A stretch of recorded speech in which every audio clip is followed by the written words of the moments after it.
Top Republicans and Democrats say they prefer an omnibus, a package funding all government departments through the fiscal year, instead of a short-term continuing resolution.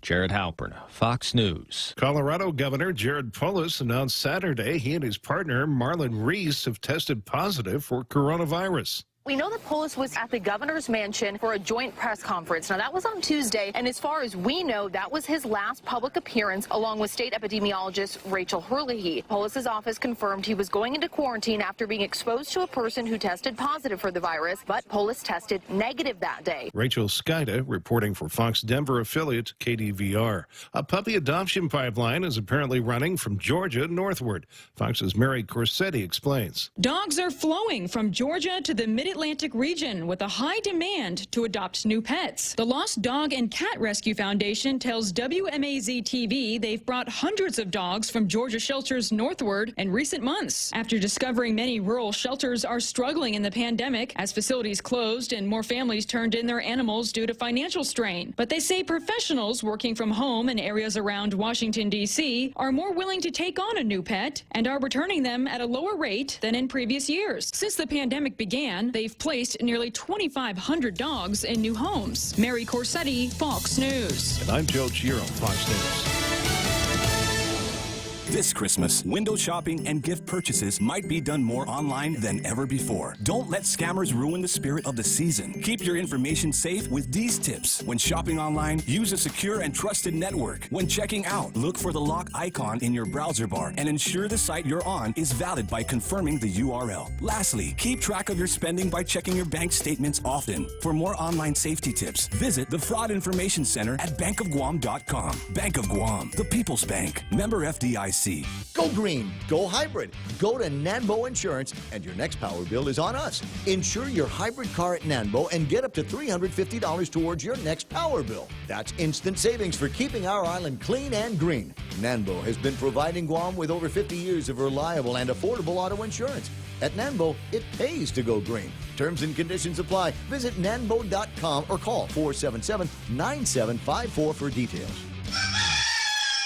What's for breakfast at KFC under $3.95, you ask? What's for breakfast at KFC that's different than the other guys, you ask? KFC's chicken wrap, sausage wrap, the Colonel's chicken congee, chicken fried steak, sausage biscuit and gravy, and biscuit sandwiches made with KFC's original fluffy biscuits. All for under $3.95 and all only at KFC.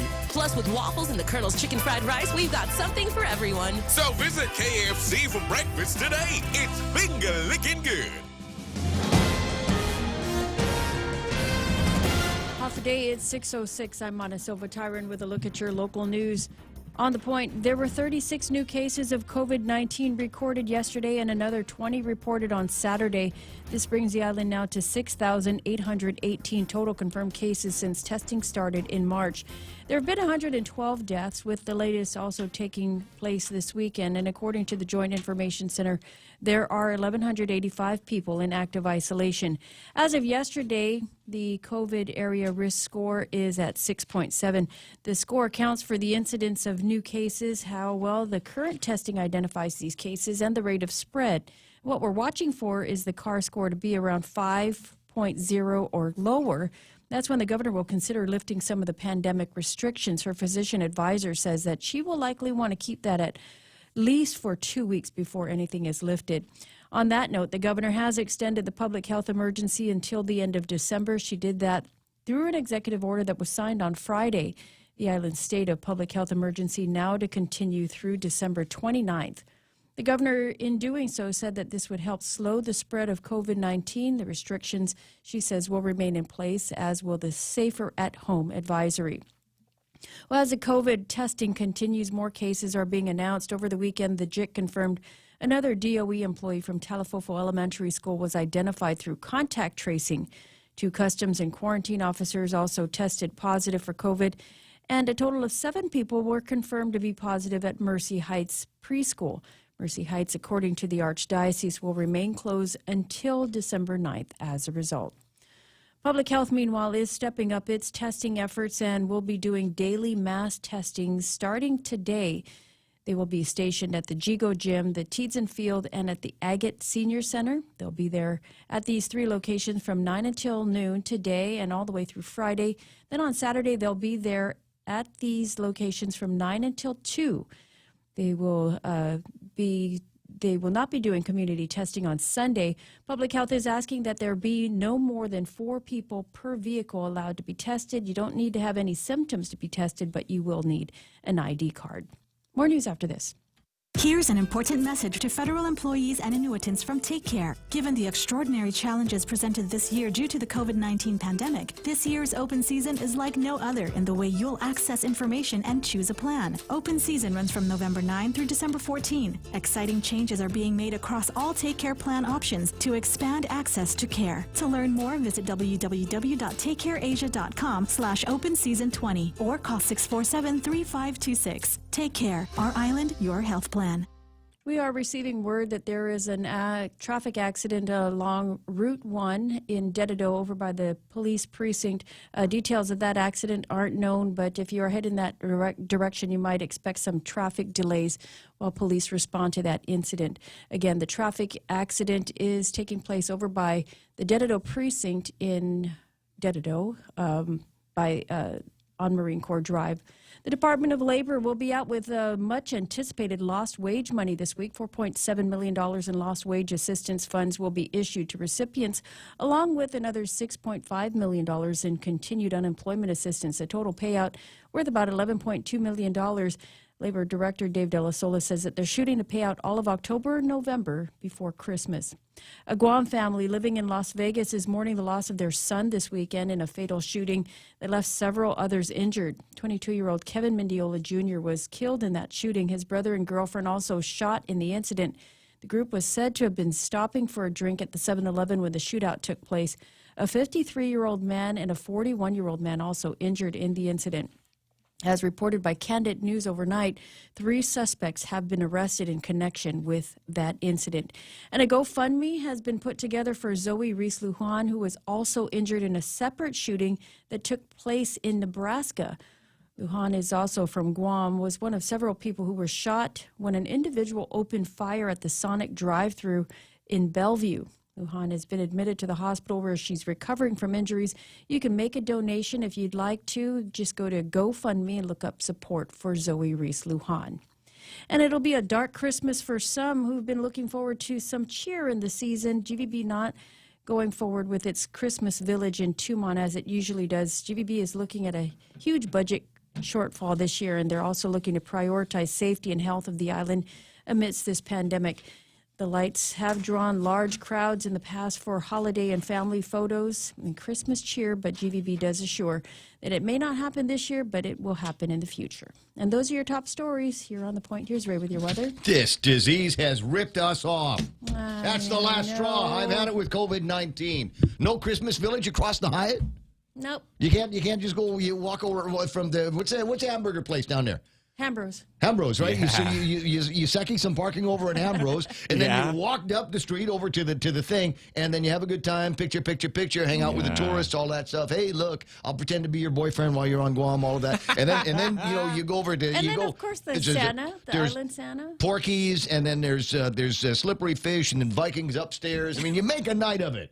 And now we can't do it anymore. Wonderful time. God, used to be. But the lights are coming up in Agana over by the museum. I passed by there yesterday, but I don't recall seeing the lights. Well, I went by in the daytime. So. Yeah, it was there was still some light outside, so I didn't see whether anything was all lit up or anything. But didn't you tell me that they've got rules and regulations on that as well? I didn't say that, but I was part of that same conversation. Okay, yeah. Somebody had said that there were rules and regulations and things that you couldn't do, like when you go to the Santa Maria Camelin. Like they were looking at doing a drive-through kind of light. Yeah, that's because there's idiots running things around here. I swear to God. Anyway, 6:12 in the morning. Here it comes, the Ray Gibson Show, Monday morning. High surf advisory in effect. I'm looking before we get to the weather, just because Francis sent out word that there was an accident, Marine Corps Drive, and I'm zooming in on it on the traffic gizmo right now, and yeah, you can see it not too far away from over where the police precinct is, but it looks like it's affecting northbound traffic, or at least that's the way it looks on the screen right now. Your mileage may vary. If you're in the area, be very, very careful. If you can get me some clarification on northbound, southbound, where the cops are there, ambulances, fire trucks, cranes, whatever, let me know about that. 888-8255, or you can send it to us send us pictures, or even better, video at 988-5874. Here is the weather report for today. High surf advisory in effect through Tuesday night along east-facing reefs. I got high risk of ripcords through Friday along those same east-facing reefs. Partly cloudy skies and isolated showers. You know why? Because the weekend's over. The weekend is over, so the weather's going to get great again.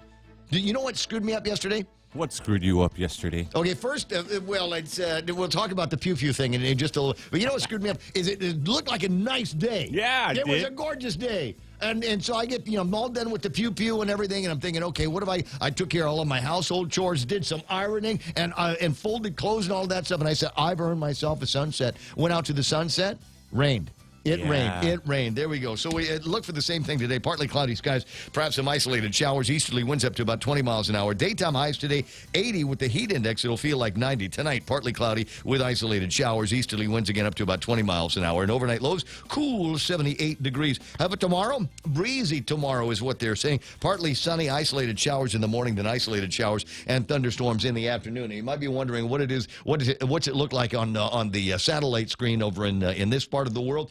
And I'll tell you what, let me put the reticle on where Guam is on the map so you can see exactly where we are. See a whole lot of nothing? Dodging bullets. It's nice. Yeah, it's nice. A little bit of snotty yellow stuff over to the east, but I think that's going to give us a pass this morning. And my guess is it's going to go right under us before the end of the day. So we're going to have nice, cooler air around the island today. Tell you what, this is going to be one of those days you stand in the shade long enough and you'll get cold. It's breezy, and it'll be a nice, dry, cool breeze that's coming through. And you go, man, I got to go inside to warm up. 6:15 in the morning. That's news and weather together here on The Point. Sony's Black Friday special is going on now. Enjoy great savings on air conditioners, HD smart TVs, freezers, refrigerators, and much more. They'll provide a safe, sanitized, and larger showroom for a more pleasant shopping experience. Located in Harmon Industrial Park. Call them at 647-3736. Check them out on Facebook and Instagram. Staying cool is now affordable at Sony's, winner of Pika's Best Air Conditioning Company 4 years in a row. Happy holidays from Sony's Air Conditioners and Home Appliances. Are you fed up with those long bank lines? Do you wish you had a bank who gave you faster service? Well, by enrolling in Bank Pacific's new mobile app, you don't even need to wait in line. But even if you do want to come down in person, we're more than happy to see your smiling face, as long as you have a mask. Because our service is so good, we don't believe in lines. Because for 66 years, we've been making sure you get the service you deserve. Because where others put branches, we place roots. And we're rooting for you. Member FDIC. Yeah, Rudy Toot Toot here, 6:16 in the morning. It's the Ray Gibson Show on 93.3. The Point being brought to you by the guys over at KFC. And this morning, I will tout. That's right, they'll be touting here this morning. I will tout their best sellers, including the AM waffle and sausage. That's the one that's got waffles in it. Who knew KFC could make waffles? And they do it really well. They got maple syrup that comes from the Colonel's own maple trees.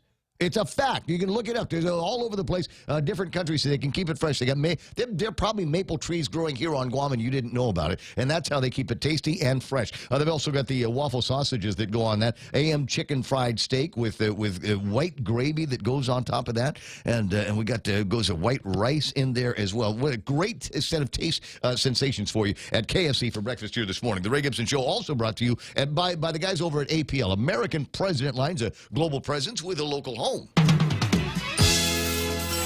The Ray Gibson Show. Morning talk that matters. Call now, 888-TALK.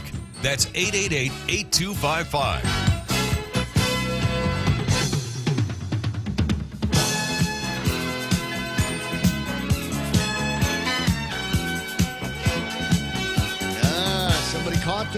Somebody caught it. Heard me talking about ironing shirts, ironing clothes this weekend. So, Ray, if you were ironing clothes, then why are you wearing your Henley today? You know, a Henley is just a T-shirt with buttons, right? It's a glorified T-shirt. There's nothing fancy about it whatsoever. Why are you wearing that if you iron shirts? You know why? Because Thanksgiving was last weekend, and I've apparently put on a couple extra pounds, and I am not able to you know, well, I can close the buttons. I mean, the buttons will meet up and they'll close. It's just that I know that when I sit down, it'll make that little smile on your shirts. Yeah. Do you ever get that where it's opening up and you're going, maybe I should make a different fashion choice here this morning? And so the Henley looked like it was going to fit because these buttons will meet up, and when they're closed, they don't smile when I sit down. So that's why I'm wearing this one here today. I love it. Yeah. I haven't, and there's a part of me is going, well, you know, it's just a couple extra pounds from Thanksgiving and all the proteins and turkey and gravy and cranberry and stuffing and all of that stuff. Should be able to get that out of my system, which would be correct.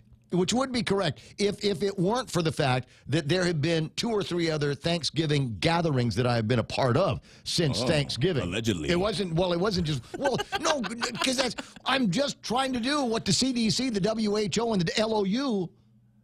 Oh. The LOU. Yeah, I almost the missed LOU that. want me to do, which is, well, we want social distancing and keep it down to just a handful of people at a time. So you can't have your whole Thanksgiving in one day. You got to be able, okay, if we have Thanksgiving Thursday, have a little Thursday, Friday get-together with some friends. Segments, right? Right. Segments, yeah, we segmented. and the crazy thing was the Friday one was over at Slippery Fish. But anyway, so then had a groovy one on Saturday as well, which was great because I was able to get rid of, or not get rid of, but reuse, because Mana likes the stuffing, so I took the stuffing to my friend's house on Saturday night. Okay. And that was my contribution. They said, "Well, re-gifted stuffing." Do you have anything? Wow. Do you have anything else? I Man, did you even put it in a nice dish and make it look fresh? Ziploc. I used the fancy Ziploc. That's what I did. But it get the and they said, "Well, do you have anything else?" And I'm like, "Well, I'm keeping the turkey, but I've got man, you could have given the canned cranberries, right? I only had the one can. He's a paper product guy, everybody. That's right. But I said I got some pork chops in the refrigerator I can thaw out, and I'll cook it over at your place. That's what I ended up doing. Anyway, 20 after 6 o'clock in the morning, Ray Gibson Show until it's not going to be anymore. Ray over here, Mana Silva Tyron, and from Mana we get to the title of today's program, and the title of today's program is Everything Hurts. Glad I didn't say itches. What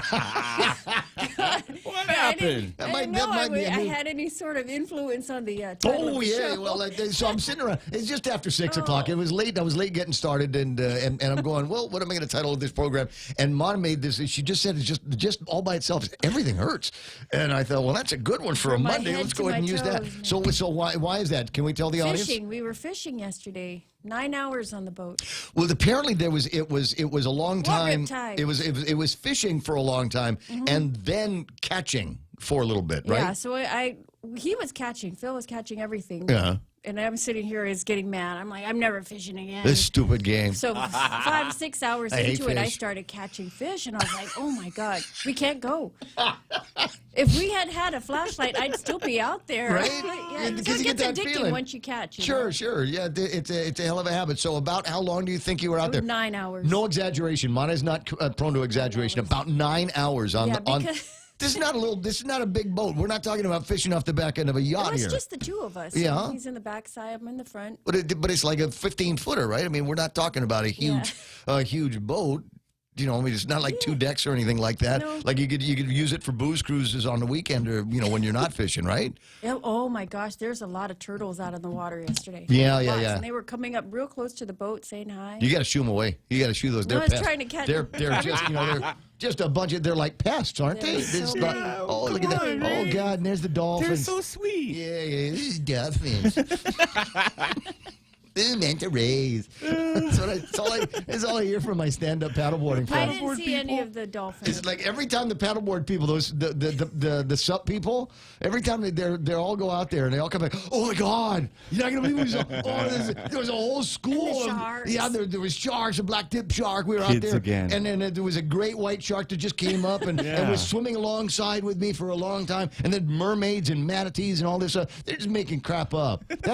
They're making. You know why? Because they want to sell more stand-up paddleboards. They just make stuff up. Oh, yeah, we got this. There's a special spot that we go out to, and there's buried pirate treasure that you can see from the top. And if we only had a way to get down there, we'd be able to. So we're going to go over there. You know what they do? You know, everybody, they don't even do this. I was accusing them a couple of months ago, and SUP people know how much I love them, right? But I was accusing them a couple of months ago from trying to be in every sunset shot on Guam, period. Yeah. Because if you're down in Tumon, you know, go over to Gun Beach, whatever. Such a beautiful shot. Yeah, no, it does. It puts a little perspective in there, and you've got somebody out there doing that. Almost looks like a cultural thing. It looks like something like Chief Kipua would have done years ago. Is if they'd had it, he would have been stand-up paddleboarding, right? But they're out there and they're doing this. But what I've discovered more recently is that's a cover-up. That, you know what? It's a cover-up. Oh, what's going on out there? They go out there and they lash their boards. They get like 20 people. It's like a flotilla of stand-up paddleboarders. Okay. And they got sounds. They got Bluetooth sounds and booze.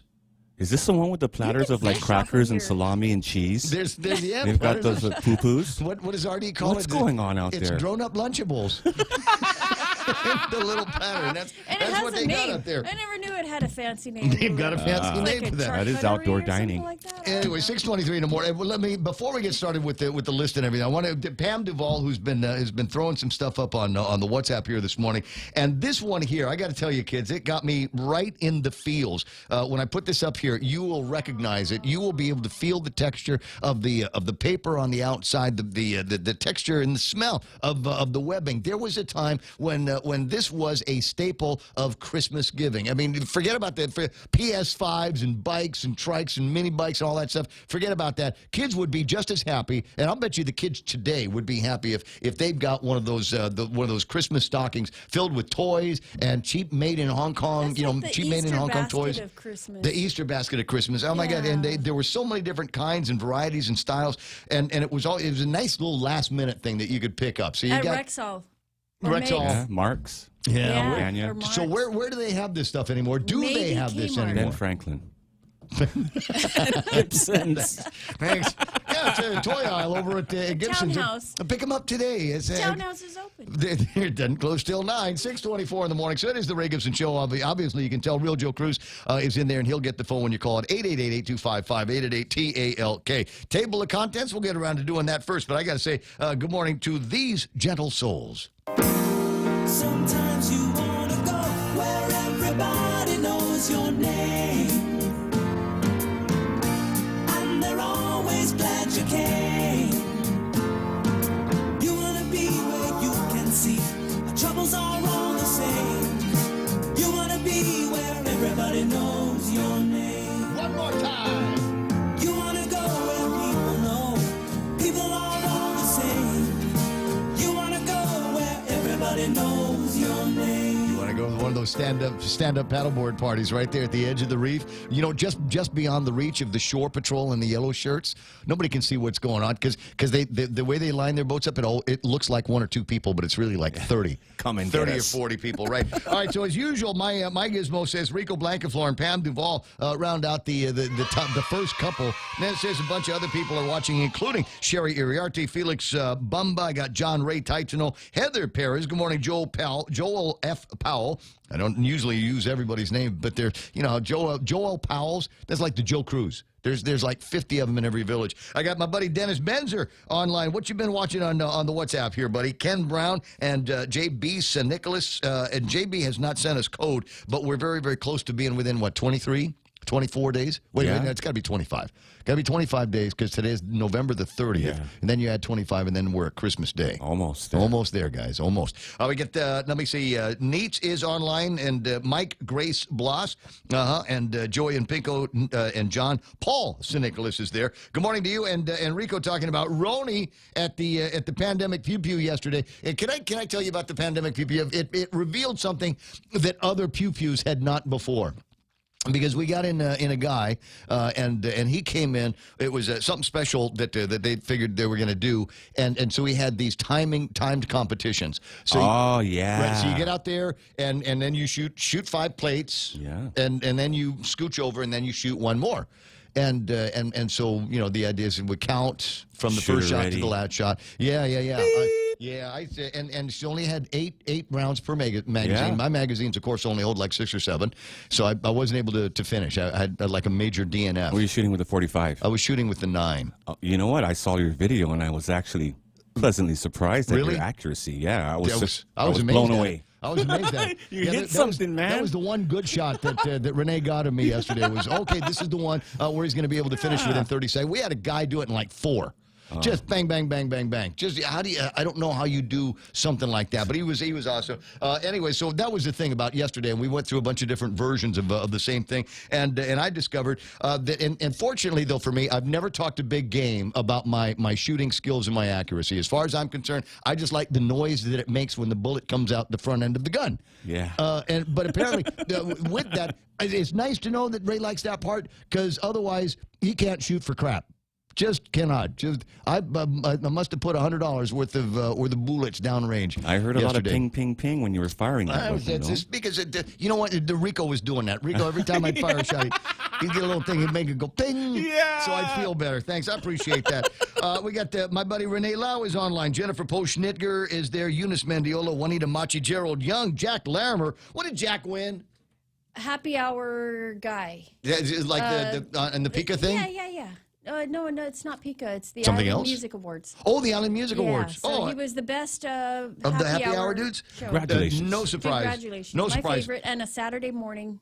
It's a staple. Yeah, it's a staple. He does. I don't know if you caught his thing on Saturday mornings, but it's just like Saturday mornings when we grew up. He knows all the theme songs from all the cartoons. Nice. And Right? so I have him blasting in my living room, so I connect him to my TV. And He's just great. You ought to do that really one good. morning, Jack. Is just do Saturday morning cartoons, all the stuff from Hanna-Barbera and the Bugs Bunny theme song. He'll do it. Post Canteen. Congratulations. There's Ponch San August, San Jose Nuke. I'll get all the names right one day.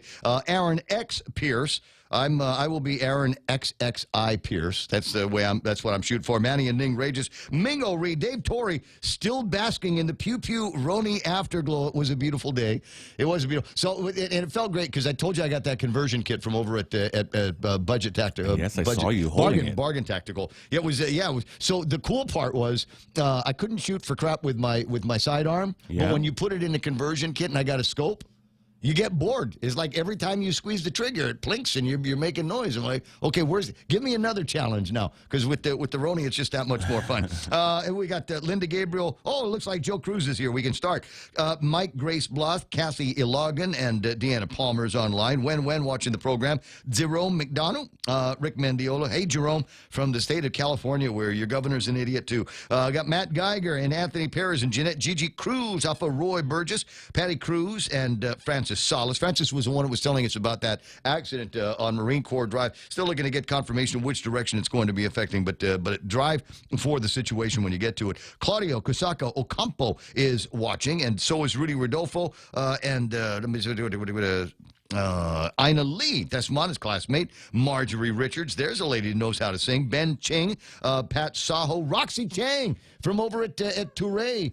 Foxy Roxy. And what do we say about Touré? Cameras everywhere. Just Cameras FYI. everywhere. You think you're in private, you think you're swiping a smooch from somebody. Yeah, look at me. I'm on the DL, on the down low. I'm in the backyard over at Foxy Roxy's place. She's watching you online.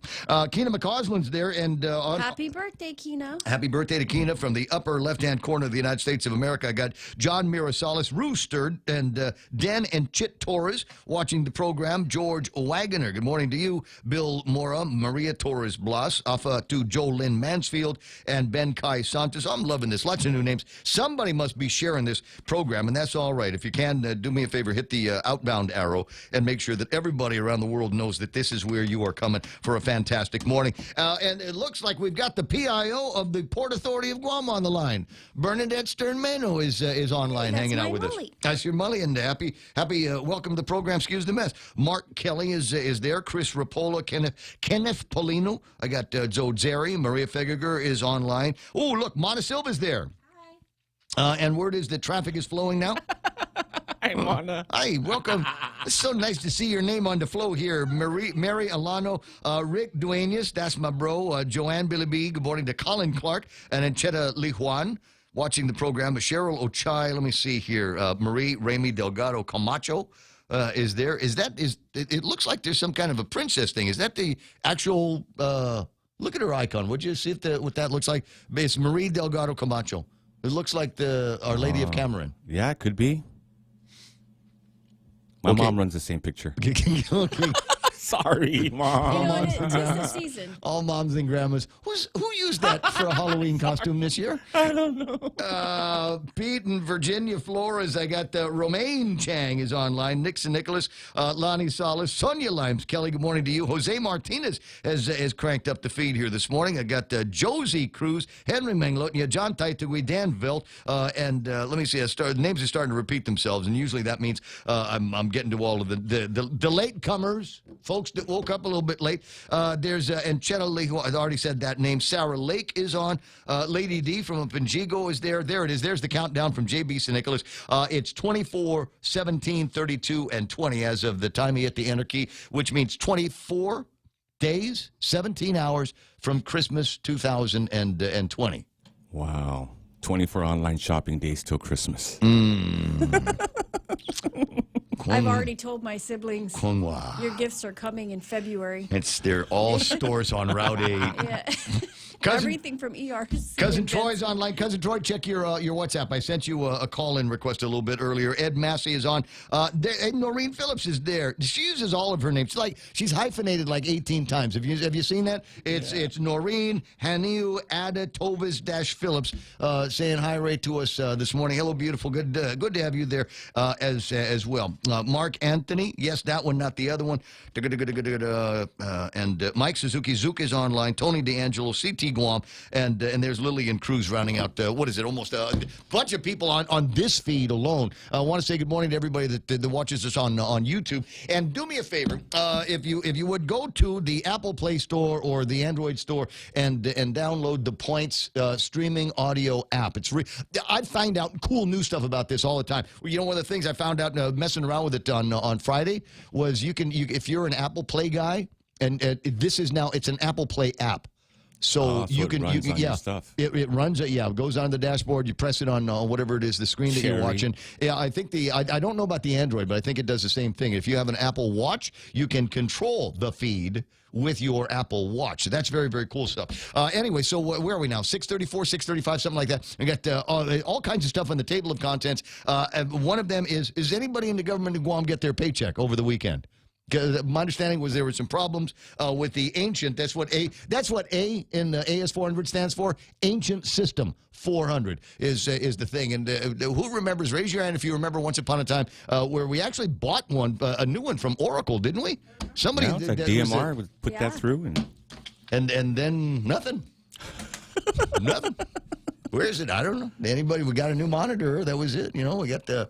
But think about this. But Oracle was such a cool name to say on the news. It is always a cool name. Yeah. Was a cool name. So ponder this now. The Department of Administration. These are brave and courageous people who are using a piece of hardware and software that goes back to 1988. 1988. Think about. I'm a technophile. I'm a Taurus. All right, that means two things. Number one, I like technology, and number two, I don't throw crap away.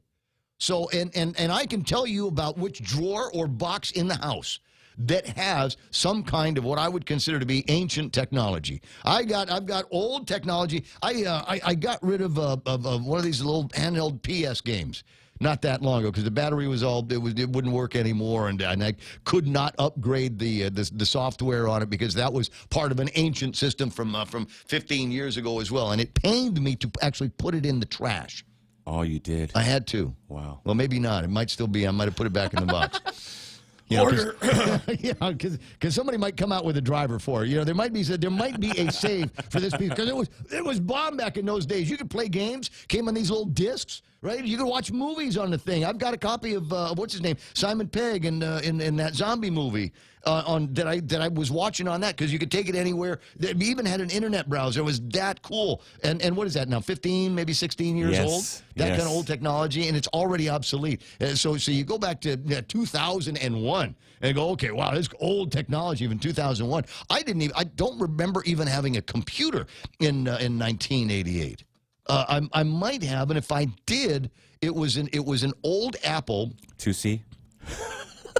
I definitely had a 2C. I'm thinking about it now. When did we buy the 2C from the Wagners when they had the Mariana's Electronics, where Andy's watch shop is now? 85, 86. 82, 83 Whoa. maybe? Yeah, that long ago. And that's seriously old technology. I'll bet you that AS400 probably still using big floppy drives, the big 10-inchers from back in the day. Anyway, we'll talk about it, and you just go, wow, it's something the size of the government of Guam. You'd think maybe that they would have something that was newer, flashier than 1988 technology, right? Where's that Rolling Stones "Start Me Up" song? There's something to ponder. Start Me Up, which goes back to about the early 80s, and they used that to launch Windows 95 back in the day. Feel old now? Good. 6:38, time for headlines with Mana Silva-Tyron. Afa, what happened over the weekend? Well, there were 36 cases of COVID-19 recorded yesterday, another 20 reported on Saturday. As of yesterday's JIC report, the COVID area risk score is 6.7. We're getting close to the 5.0 CAR score. But the governor's extended the public health emergency until December 29th. The restrictions will remain in place, as will the Safer at Home advisory. And public health will be doing daily mass testing starting today. They'll be stationed at the Jigo Gym, the Teedson Field, and the Agate Senior Center Monday through Friday from 9 until noon, with 200 tests to administer. On Saturday, they'll have 300 tests at each of the sites, and that will be from 9 until 2 p.m. on Saturday. The Department of Labor will be out with PUAs and LWAs this week, $4.7 million in lost wage assistance and another $6.5 million in pandemic unemployment. Labor Director Dave Della Sola says they are shooting to pay out all of October and November in time for Christmas. And those are your headlines right here on The Point. Well, thanks very much, Mana Silva-Tyron. 6:39 in the morning, and we'll continue with the program probably on the other side of these. Everyone has a busy schedule these days, and sometimes we forget to schedule our routine dental checkup and cleaning. Don't neglect your dental health. Schedule one today with Dr. Robert Yang and his Smile Team, conveniently located at the East West Business Center on Marine Drive, Upper Tumon. Call us today at 647-8702 or 3. Again, that's 647-8702 or 647-8703. We make smiles happen. Thank you very much, Mingo Ryu, for the history lesson. Oracle, a Windows-based that can access AS400 data. However, it was subscription-based, where GovGuam had to pay membership fees for a certain term. AS400 is outright owned by GovGuam, so there is no annual fee. However, GovGuam ends up paying a contract with a local company to maintain the AS400. Mingo says, government hypocrisy at its best. But you know what, Mingo? They're always working on new versions of government hypocrisy. If you were awake before this program came on and you were listening to the guy subbing for Joe Pags, I mean, that was like 2 hours this morning of him horse collaring all these Democrat leaders across the states who are frowning on everybody. Don't do this. You better not travel for the holidays. And this is the governor of where? Oregon or somewhere, someplace. And this guy, he said it on the way to the airport. He was telling people in his state, don't travel, don't leave. There's a COVID-19. Is going to kill you. They say I'll be there. And he says this literally on his way to the airport, where he was going to get on a plane and go meet up with his wife and kids. And then you got Cuomo basically saying the same thing. He had to walk that back because it was discovered he was about ready to go and visit family and friends someplace else. And then you got, who's that, California governor? The Newsom. Newsom, right? So Newsom tells everybody it's no social gatherings and keep everything to a minimum. Make sure you got to wear a mask and social distance and do all that stuff. And then they got video of him at an actual party, dozens of people there hanging out. No mask, no social distancing, whatever. It's so that got me to thinking. Did anybody ever do any contact tracing on the governor and lieutenant governor? Do we know exactly how they got sick? Do we know? It's a personal matter. Ray. Did they work that backwards? It's a personnel matter. Personnel matter. What'd you get sick from? What'd you catch you from? Where were you for the previous 2 weeks? What were you up to? Who'd you talk to? 6:41 in the morning. I was supposed to do what? Nissan commercial? All right, there's actual new copy from the Nissan guys. This is what they're talking about. Now is the time for a new Nissan. A bunch of reasons why. Number one, great cars. Number two, they will make the first 3 payments on those great cars. Financing as low as 1.99% on your decent credit. Brand new Nissan starting as low as $84 a pay period. Hit the lot, find out which one those are. Now, we would like to focus on a couple of things here in the Nissan family. And this one here is the 2020 Titan. You remember last week I was telling you about the Armada and how if you filled up the Armada, you would be going against the governor's COVID-19 mitigation plans. You would have far too many people in that. And it's about the same thing with the 2020 Titan. You take some of those little K cars, they're floating around. You can put one in the trunk bed of this 2020 Titan. You only pick up 400 horsepower. Best truck warranty around 5 years, 100,000 miles. And so it's one of those things that you're going to test drive. And I'll tell you this right now. I don't think I'm man enough to drive the Titan. I don't think I'm, you know, and the thing is, I see chicks drive it, but I don't think I can do it. I don't know that I would, you know, I'd look like the guy that just bought a Harley Davidson motorcycle.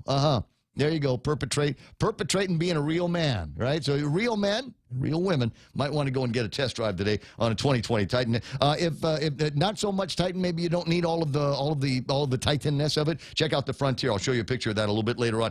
Stanley Hallers, Chris Leonin, and Jennifer Valencia, happy to take you on a test drive for one of those today over at Nissan. Ray Gibson Show is also being brought to you by Subway, asking you to eat fish, but also eat the barbecue chicken sandwich. Did you see this? We've been talking about this for the last couple of weeks. You go in there, it's got great chicken on it, and they slather this incredible barbecue flavor, and then you can have that on whatever kind of toasted bun you want it. You can have it on a toasted bun. You can have it on a regular bun. Whatever it is, it'll be fresh out of the oven. So you see how they've got this flavor. They got massive amounts of barbecue chicken.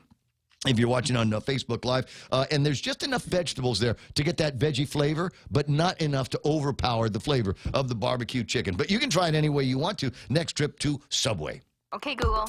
Hey, Siri. Hi, Bixby. Go ahead. I'm listening. Open the Point app. Opening. Live stream, on demand, swap stations. Check out the visual radio. Get the free app available on the App Store and Google Play, or go to thepoint.gu. Stop it! Stop it, Raymond. Way. Yeah, I'm not the guy. I didn't do this. I did not. This is not my meme. I did not do this, ladies and gentlemen. There's somebody else. And what's it say on it? To have a blue Christmas. And I've just got one question for you. What is the matter with you people? How is it? What is going on here? What is that? Have a blue Christmas. All right, so there's the meme here this morning. Do I need to tell you about what's happening in traffic? 6:44 in the morning, and there is traffic. I understand everything is cleared up, but we were looking at some traffic on, where is that? Marine Corps Drive up into Datadoo location. Let me zoom out here and see if there's anything else. Yeah, see that red vanished. Then it turned into intersection traffic at the intersection of 1 and 3 and 1 and 27. You can see it all over the place on the island. Let me zoom out so I can get a clear picture of what's happening. We got a little bit of traffic northbound. Where is that? That's why Sangsong Road. Looks like we got traffic in both directions out there. Is there an accident, another fender bender? Is just stupid Monday traffic? All the rest of it looks regular intersection traffic all the way down south. Let me see if there's anything happening. Wait. Anderson Air Force Base running clear this morning, all the way down to Big Navy. Now, my understanding is it today that they are shutting down the back gate for construction, Mona? Do you recall? I think so. All right. So just be aware that there might be, we think so here this morning, there might be some closures on the backside to get you into Big Navy and Sumai, which means a little, and we'll find out if, depending on when it starts crowding up really bad at the front gate. So I'll keep an eye on that. You keep an eye on it as well. 6:45 right now, traffic on the point. Top End Pest Control is who you call for all your pest control needs. Got a problem with roaches, ants, spiders, rodents, fleas, ticks, termites? No problem. They do it all. Top End Pest Control is a service-disabled, veteran-owned small business and HubZone certified. Serving Guam since 2012. Call them today for a quote, 487-5657, or email topendpest@gmail.com. Check them out on Facebook at Top End Pest Control and give them a like. Top End Pest Control for all your pest control needs. This is a very interesting picture up here, and I put it back up on the screen to remind you that the holidays are coming up, and you might be thinking, all right, well, what should I be doing for the holidays? What preparations can I make for the holidays? Well, one of them is get a hold of the guys over at Cold Stone Creamery. They are the ultimate ice cream experience, and the cool thing about some of the things that they do is they've got flavors that are perfect for the season. They got ice cream cakes, they got regular ice cream, they got all kinds of different ways that you can celebrate. Signature cakes and pies and to-go containers. Try them. Limited pumpkin flavors might still be around from the Thanksgiving holiday. Go to ordercoldstone.com or give them a call. They're open all the time over at Cold Stone Creamery, so give them a shot if you want to be the hero at your next holiday gathering, because there are some offices that might be doing some of that here as a matter of where I was looking at the thing. Where am I going now? Is that was just the one I had to do? Okay, because you said two names. It got me all confused. All right, so check it out today over at Cold Stone Creamery. Order coldstone.com. News to fill your mind. Talk to get it out. The Ray Gibson Show. So just FYI, if you're going to mess around with Lou's image and do things with it, I will tell you that there is not a small army of people who get really butthurt about that. I mean, I've got people. I did one. You remember when it was Halloween and they had that Zombify feature? So I got a picture of me being zombified, and I think you did a zombie picture of yourself. So for fun, I did one of Lou, and oh my God, people lost their minds. That's disgusting and low. What? Why? Well, I don't get it. What's the matter? Who's an elected official here on Guam? Who's a public personality? Come on, man. Come on, man. Oh, my gosh. When I was a senator, Dan Ho made me an alien. Yeah. Just kind of opened the door for it when you enter politics. Need a little bit thicker skin around here, if you ask me. Anyway, 640, it was one of those big insiders. I mean, a bunch of those big kind of inside people who were like, you shouldn't do stuff like that. Okay, can you give me... My mom got such a kick out of it, she even put it on her Facebook page. Exactly. Give me a good reason why. 6:48 in the morning. Anyways, if you tuned in late, that's all right. You haven't missed anything. We're just going through the names of all the celebrities that are watching the program, and Mana and Real Joe and I having a good time talking about what it is that we did over the weekend. Mana went. Now, that was fishing yesterday. You did fishing yesterday. What did you do on Saturday? I don't remember. I didn't. You know what? I remember doing on Saturday? Nothing. I didn't do anything. I might have done a little bit of nothing, too, on Saturday. Like I said, went to a friend's house. We had Thanksgiving 3.0, and that was it. And if it had not been for that, I would not have left the house at all on Saturday. Normally, my Saturday routine is, get up, see what's happening, maybe do a little bit of searching around on the Internet, take care of some household chores, that kind of thing, and eventually go find the beach. But Saturday, you might recall, was kind of a snotty day, so there was none of that. I didn't want to go shopping because I figured it was out. Number one, it would be crowded. Number two, I'd have to wear that stupid mask. I figured I'll just stay home and not breathe through my nose the entire day. And so I spent most of the day watching season 2 of The Nick on what is it, Amazon Prime. And I'm not going to bore you with it, but I will tell you that it's a great show, period piece, a couple of seasons worth about what medicine was like in the turn of the century, 1899, 1900, 1901.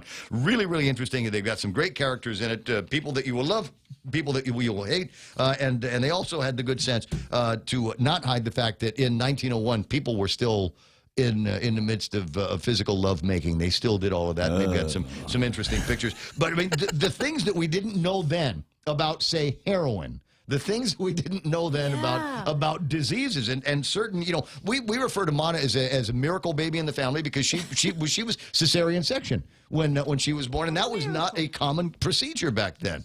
It was not, and so one of the first things in the series. Now you can do it just because you want your baby at midnight on New Year's. Yeah, exactly. I want the babies to come out at this time. What's good for you? 3:30 on a Friday? Yeah, that'd be great. And then we can we get the rest of the weekend to recover, and all of the people will come around the house and bring diapers and formula and all of that. You can schedule it now with that kind of thing. But there was a time where if you tried to take a baby out of a woman, she could bleed to death in about 75 seconds. I know. See how far we have come. But the amazing thing is that we're still handling pandemics and plagues the same way as they were in 1900, 1901. Just watch the show, you'll get it. Now, 6:51 in the morning, 888-825-5888-TALK. Cousin Troy's on the line. Good morning, Cousin Troy. Good morning. Good morning, my favoriteest, most beautifulest cousin in the whole wide world. Good morning, my real Good morning, Cholo. my favoriteest and most beautifulest cousin in the whole wide world. Do your other cousins come to you, Troy, and say, Huffa? What is it, just Mana? No, because I'm pretty snotty. Because they know. Yeah, I have favorites. Sorry, it's true. I do have favorites. 6:51 in the morning. Boy, you were busy over the weekend at Candid News. Yeah, that the murder that happened in Nevada kept us pretty busy trying to get a hold of the Henderson Police Department, the Arizona Department of Public Safety, and then just reading the heartbreaking things that his father was writing on his Facebook page. It's just that's just such a heartbreaking thing that happened. And right now, police are thinking that it was a random act of senseless violence. But we asked the HPD, are there any aggravating circumstances that you guys are investigating? Are you guys considering this an act of terrorism? Was there a hate crime you're investigating? And the reason we're asking, are there any aggravating circumstances, is because if there are, then the suspects could be ripe for a capital murder charge. And sure, higher penalties. Yeah, harsher penalties on something like that. As you pointed out accurately, boy, there was a heartbreaker and something that none of us like to hear. That family and friends off island, and there's a growing number of people that are moving off island, and got to keep an eye out, because the situation in the States is oftentimes not like the situation here. There are more opportunities for random acts of cruelty and violence out in the States, just because a lot more crazier people here than there are here on Guam. So I thought that was an interesting story. We got the other one that you broke on Friday. And you've got some great sources, ideal sources now, that gave you an indication that things weren't all right at the Department of Administration, and there could be some lags on getting a paycheck out. So what Ed Byrne told me, the director of administration, he said that it was not a software issue. It was a hardware issue. And so the software, DMR, the contractor, is responsible for that. But the hardware, apparently, the government of Guam is responsible for that. So I don't know if it's the lack of maintenance issue, or the hardware is just very old and they haven't upgraded it because there's not enough money. Mr. Byrne was I think he accidentally answered my phone call, so he sounded pretty aggravated. He accidentally answered the phone. Oh my God! Wait, Troy, who? Oh God! I have his direct line, so his responses to me were pretty curt. Happy Thanksgiving to him. I'm pretty sure he was going. Wait a second. That's a public servant there. You're a taxpayer. What? What are the questions too hard? It could have just been that he's British. Well, yeah. There is no. We got to bring up that point here. We got to. It's not just any ordinary guy in there. He's British, and the dry sense of humor. Number one. Number two.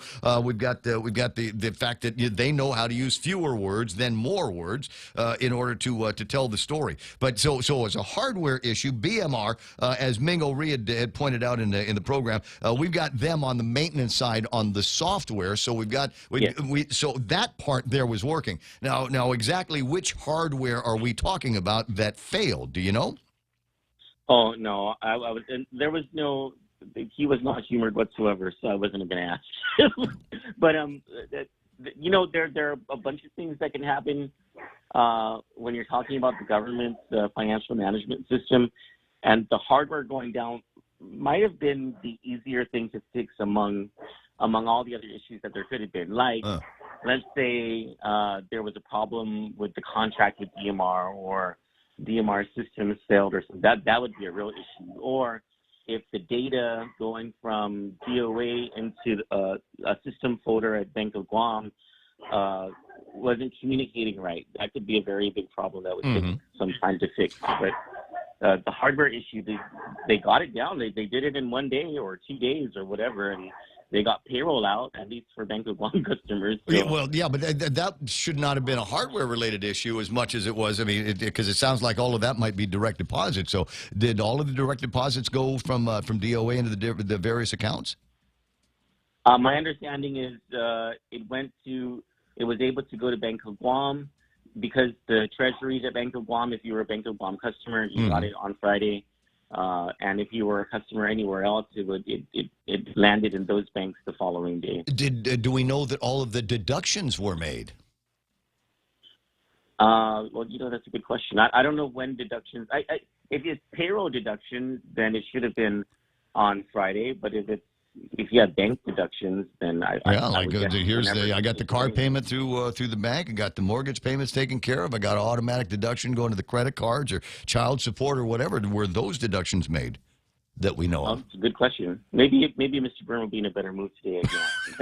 It's got to, it's got the whole weekend or something like that to get past all of that.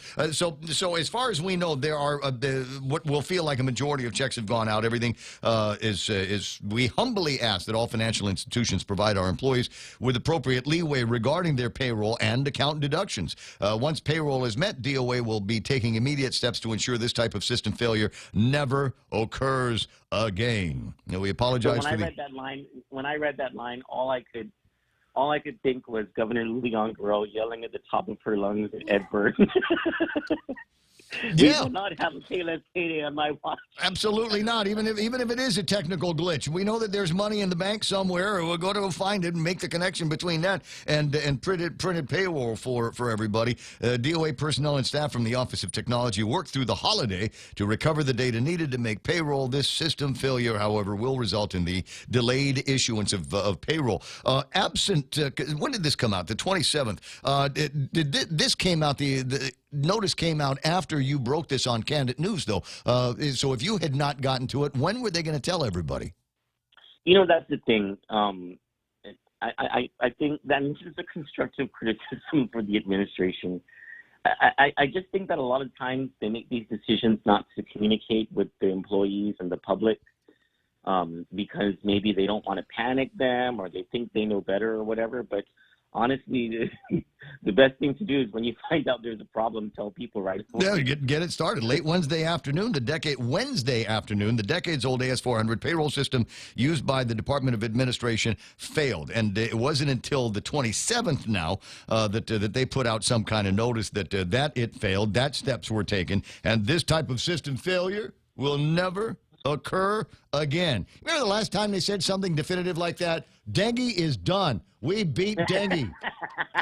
Then it was very next day. I saw a big mosquito the other day, and I was flipping out because, ever since dengue came back, no one ever said that it was over. It was the definitive statement that they made to the CDC. How dare you call us, to put us on a list of places not to fly to. My God, we've got all kinds of systems that we can do all the beds that we need, all the ventilators that we need. We got contact tracing like you wouldn't believe around here. Sounds like listening to Trump now. Best contact tracing ever. And then the day after that letter goes out to the CDC, Guam gets shoved back into PCOR 1 because her and Josh got sick. Amazing. Anyway, all right, well, I wanted to ask you, and I don't think we've got enough time. It's like 15 seconds left. Are we any closer to figuring out what's the political gossip? What's your upside on who is going to be the next speaker of the 36th Guam legislature? Is it more the same, or are they going to finally recognize how great Therese Terlahi is? They have a caucus on December 17, a Democratic caucus, and that's because Talina Nelson gets off her active duty orders on December 16. Right. Yeah, so I honestly don't know how that whole thing is going to go, but if Democrats keep it within Democrats and no one forms coalitions, that sounds like a toss-up for whoever's going to be speaker. Still, okay. All right, I thought maybe there would be some handwriting on the wall. Cousin Troy, always a delight talking with you. I got to break away. I got Fox News coming up. Maybe. Yeah, I will. I'll be on looking at my WhatsApp, so a little bit later on, if you've got something lined up for 10 o'clock or maybe some questions that you'll be asking other people this morning, beep that over to me, and I'll alert our listeners to keep an eye on Candid today. Thanks, Desiree. All right, Cousin Troy, I'll see you soon. Just after 7 o'clock, here's Fox News. An application with the Supreme Court to challenge a decision in Pennsylvania. There are reports Israel has put its embassies on high alert following the assassination of Iran's top nuclear scientist. The Middle East remains on edge today after the assassination of a man largely seen as the godfather of the Iranian nuclear program. The funeral today for scientist Mohsen Fakhrizadeh got underway. Iran's supreme leader, the Ayatollah Khamenei, and Iranian President Hassan Rouhani are vowing to respond to the killing. Top Iranian officials say Israel is behind the ambush as one of the country's largest newspapers called on Iranian leadership to bomb the Israeli port city of Haifa. Fox's Trey Yingst in Jerusalem. Millions of Americans are heading home after the Thanksgiving holiday. Fox's Alex Hogan is in New York. AAA predicted 47 million people would drive this year, despite the calls from the CDC to stay home. It marked the busiest travel weekend since the pandemic began. Scattered severe weather is forecast for much of the South today and into the Northeast tomorrow. America is listening to Fox News. Half a day. This is Claire Manglona from Security Title with an important warning. Wire fraud is real, and home buyers and sellers are one of the biggest targets, even on Guam. When sending money by wire transfer, be sure to confirm the wire instructions by phone, not email. In this case, it's good to be suspicious and know who you're dealing with. Let the professionals at Security Title work with you to minimize loss due to wire fraud. We are here to help. Win a staycation getaway with 76 Circle K. Enter to win a 2-night stay in the luxurious Tsubaki Tower with breakfast at the Casa Oceano and an hour of pure bliss at the Spa Ayala for 2. And then choose your adventure. A 3-hour ocean escapade with Shut Up and Fish, the premier ocean tour service, or take a heart-pounding water adventure and go jet skiing with Joe's Jet Ski. Just purchase $30 or more in fuel at 76 Circle K for a chance to win. Visit 76 Circle K today and win the staycation of a lifetime. Conditions apply. See store for details. Rhode Island, among some of the latest states about to begin new restrictions as case numbers of COVID-19 continue to rise. Fox's Tanya J. Powers has more. Tomorrow, Rhode Island begins a 2-week pause with the aim of blunting the upward trend in COVID-19 cases. Restaurants and stores can stay open, but bars and gyms will close. Gym owner Denise Chakoyan says she's invested a lot in safety precautions for her business and thinks it's unfair for salons and spas to remain open while she has to close. I did go above and beyond here to make sure that I could feel good about my clients coming into my studio, and we've also taken so much outside. Governor Gina Raimondo said she based her decision to close gyms on CDC guidance, and that the pause is needed because hospitalizations are going up faster than at any point in the pandemic. In New York, Tanya J. Powers, Fox News. Following the death of George Floyd by Minneapolis police, there's a new push by the Minneapolis City Council to divert millions of dollars from the police force. Several members of the Minneapolis City Council have proposed a plan that would move those funds into violence prevention and mental health programs. Retired Minneapolis police officer Mila Masson talks about the idea. Maybe there's a way that you could combine both social work and police together in the same squad car so that you can use these problems and figure out these problems. But you really need to work together and get a plan, find out what the problem is, and then do the plan, not just get rid of the money. Masson on Fox and Friends. It's a wet day for post-Thanksgiving travel in the South, with a storm system dropping heavy rain in several southern states before moving east. Tomorrow, it starts to move up towards the mid-Atlantic and in towards the Northeast. A pretty soggy day. In fact, a lot of areas into southern New England maybe getting 3-4 inches of rain, causing a little bit of localized flooding. Fox Chief Meteorologist Rick Reichmuth. And I'm Joe Chiro, Fox News. Top End Pest Control is who you call for all your pest control needs. Got a problem with roaches, ants, spiders, rodents, fleas, ticks, termites? No problem. They do it all. Top End Pest Control is a service-disabled, veteran-owned small business and HubZone certified, serving Guam since 2012. Call them today for a quote, 487-5657, or email topendpest@gmail.com. Check them out on Facebook at Top End Pest Control and give them a like. Top End Pest Control for all your pest control needs. It's time to mix things up at Subway. Come in and get Subway's new barbecue chicken sandwich. Tender chicken strips topped with generous portions of sweet barbecue sauce. Oh, yeah. Get on crisp lettuce, onions, and tangy pickles on your favorite freshly baked bread, perfect to satisfy just about anyone's flavor craving. It's Subway's new barbecue chicken sandwich, available for limited time only, so try it today. At Subway, make it what you want. Are you fed up with those long bank lines? Do you wish you had a bank who gave you faster service? Well, by enrolling in Bank Pacific's new mobile app, you don't even need to wait in line. But even if you do want to come down in person, we're more than happy to see your smiling face, as long as you have a mask. Because our service is so good, we don't believe in lines. Because for 66 years, we've been making sure you get the service you deserve. Because where others put branches, we place roots. And we're rooting for you. Member FDIC. Half a day at 7:06. I'm Mana Silva Tyron with a look at your local news here on The Point. There were 36 new cases of COVID-19 recorded yesterday. This brings the island now to 6,818 total confirmed cases since testing started. There have been 112 deaths, with the latest one taking place over the weekend. According to the Joint Information Center, the current COVID area risk score is 6.7. Well, the governor has extended the public health emergency until the end of December. She did that through an executive order that she signed on Friday. This island's state of the public health emergency now to continue until December 29th. The governor, in doing so, said that this would help slow the spread of COVID-19. The restrictions, she says, will remain in place, as will the Safer at Home advisory. Well, public health is stepping up its testing efforts. They'll be doing daily testing this week. They'll be stationed at the Gigo Gym, the Teason Field, and at the Agate Senior Center. They'll be at the three locations from 9 until noon, Monday through Friday. And then on Saturday, they'll be at the same locations from 9 until 2 p.m.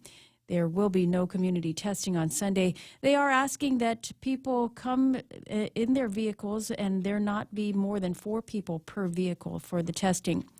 Also, emergency food commodities continue to be distributed this week by village mayor's offices.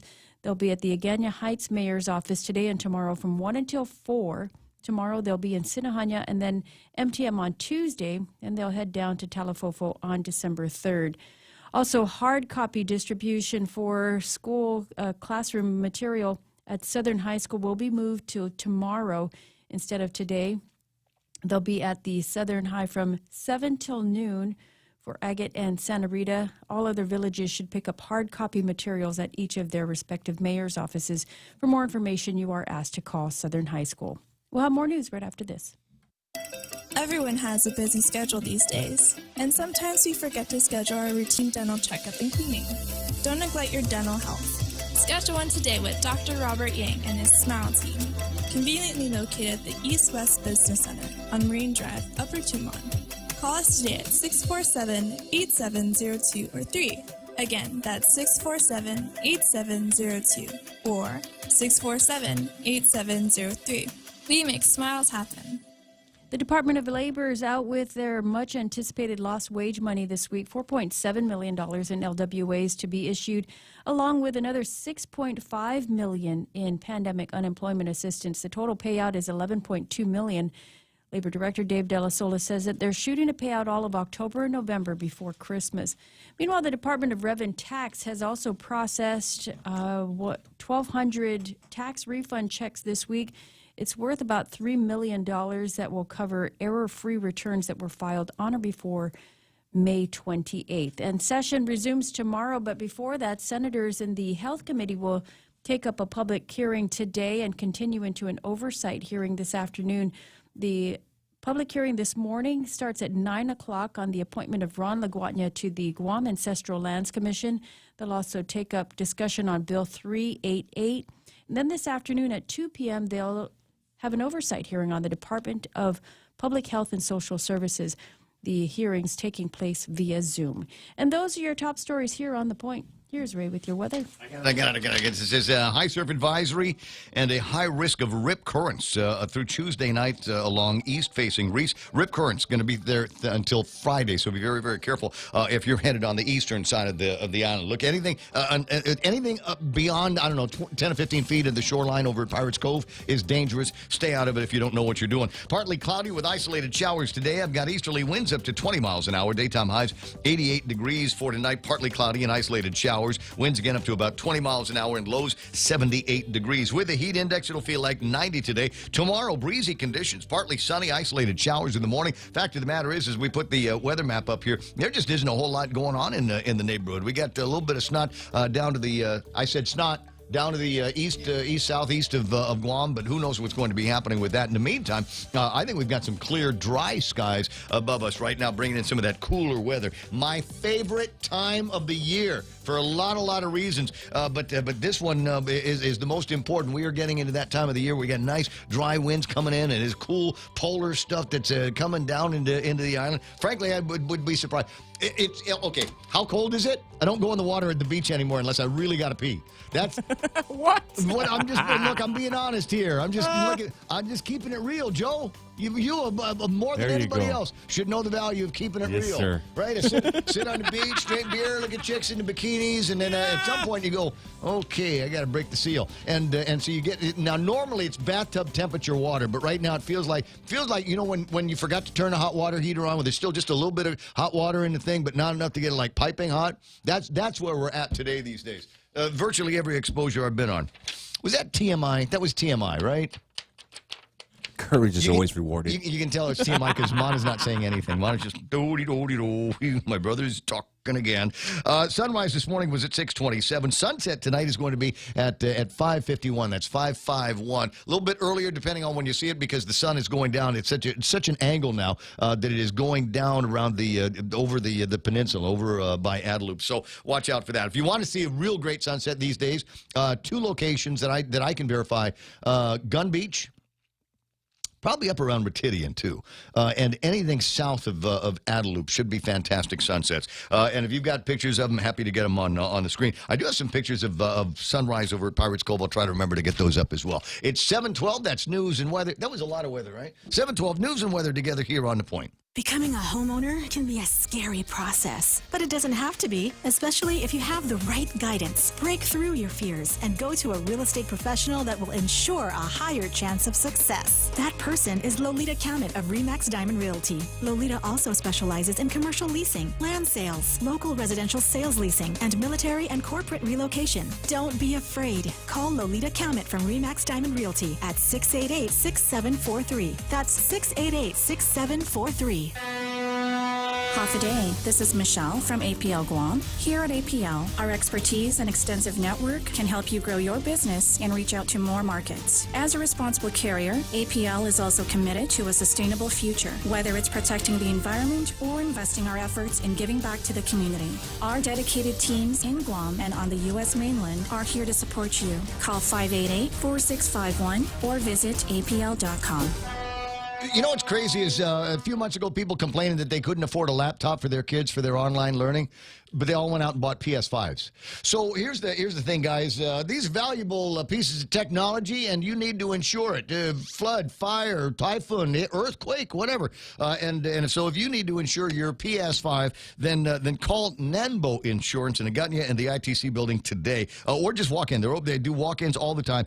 No appointments are necessary. 8:30 in the morning until 5:30 in the afternoon. So it's not just PS5s. That new yacht that you've had your eye on, maybe a couple of very cool paddle boards. You break it. You should insure that from shark attacks. Because we're seeing more sharks in the water these days. For inquiries, I bet they got a line on something like that. I bet they could do that. Yeah, we can insure that against shark bites. It's at nanbo.com. Call them, if you would, at 477-9754. Morning talk that matters. It's the Ray Gibson Show. Call now, 888-TALK. That's 888-8255.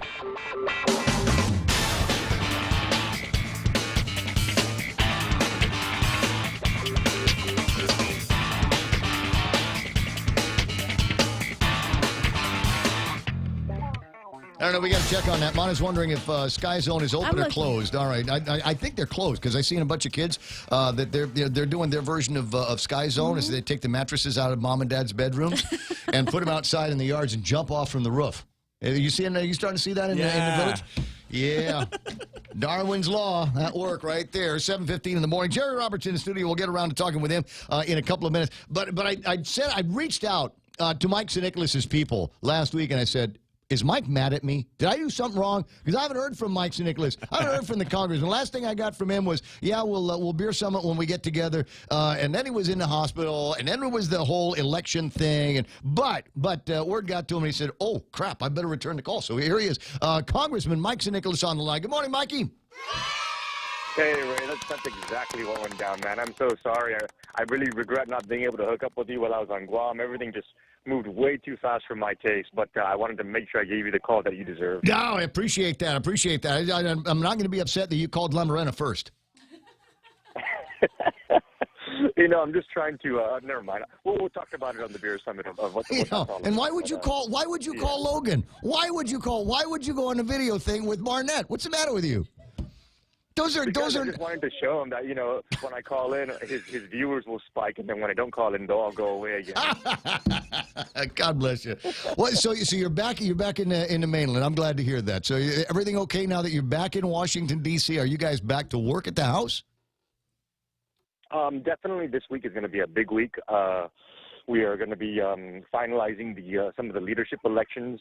And that's going to be a pretty big deal. There's some movement for some of the junior leadership spots in the hierarchy there. So that's going to be happening. And then, of course, the updates on relief packages and whether or not there's going to be any movement. We'll definitely get word this week on where that's at. Wow. Lots and lots of moving parts here. We've got the election, which for many people is still not over. There's work that needs to be done with the Electoral Commission, the Electoral College, and other parts of Washington, D.C. Still lots happening with recounts and in courts. So I think that's going to make things exciting. It also paints an interesting picture of what leadership may look like, depending on whether or not any of these conspiracy theories move through. If you got Biden, who's the president, maybe he steps aside with Article 25 and the 25th Amendment. Then Kamala comes in. Then who gets to be the vice president? And then what happens in the House of Representatives? As I said, there's an interesting jigsaw puzzle that you guys have to put together. How do we make sure that Guam is taken care of in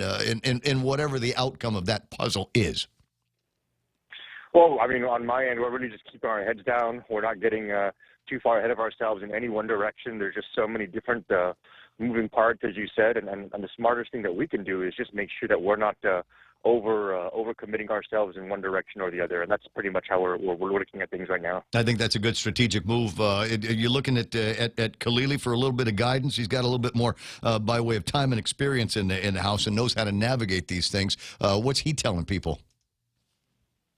I actually haven't had the opportunity to connect with him just yet, and so I'm looking forward to touching bases with him this week when all of us are back in our meetings and back in not necessarily session, but our caucus meetings where everyone kind of gets together. Do you know if you get to stay in the Finance Committee? Oh yeah, we'll definitely be able to stay there. I'm looking forward to doing that. We've had a really good opportunities present themselves to us on all these relief packages because of our membership there. As far as the new members are concerned, we're like the most senior new member on the Financial Services Committee, so we're like more than halfway to the top slots where they give out or not necessarily give out, but where you're able to earn a subcommittee chair seat. So we're on a good track there. We're going to kind of stay in that direction. All right. Well, I'm glad to hear that. And it's not like you there is a little bit of a ceiling for you, but you're darn close to it as the vice chair of that committee, correct? Yeah, we'll see how the vice chair seat turns out for this upcoming term, because sometimes they like to let it rotate for new members to try out.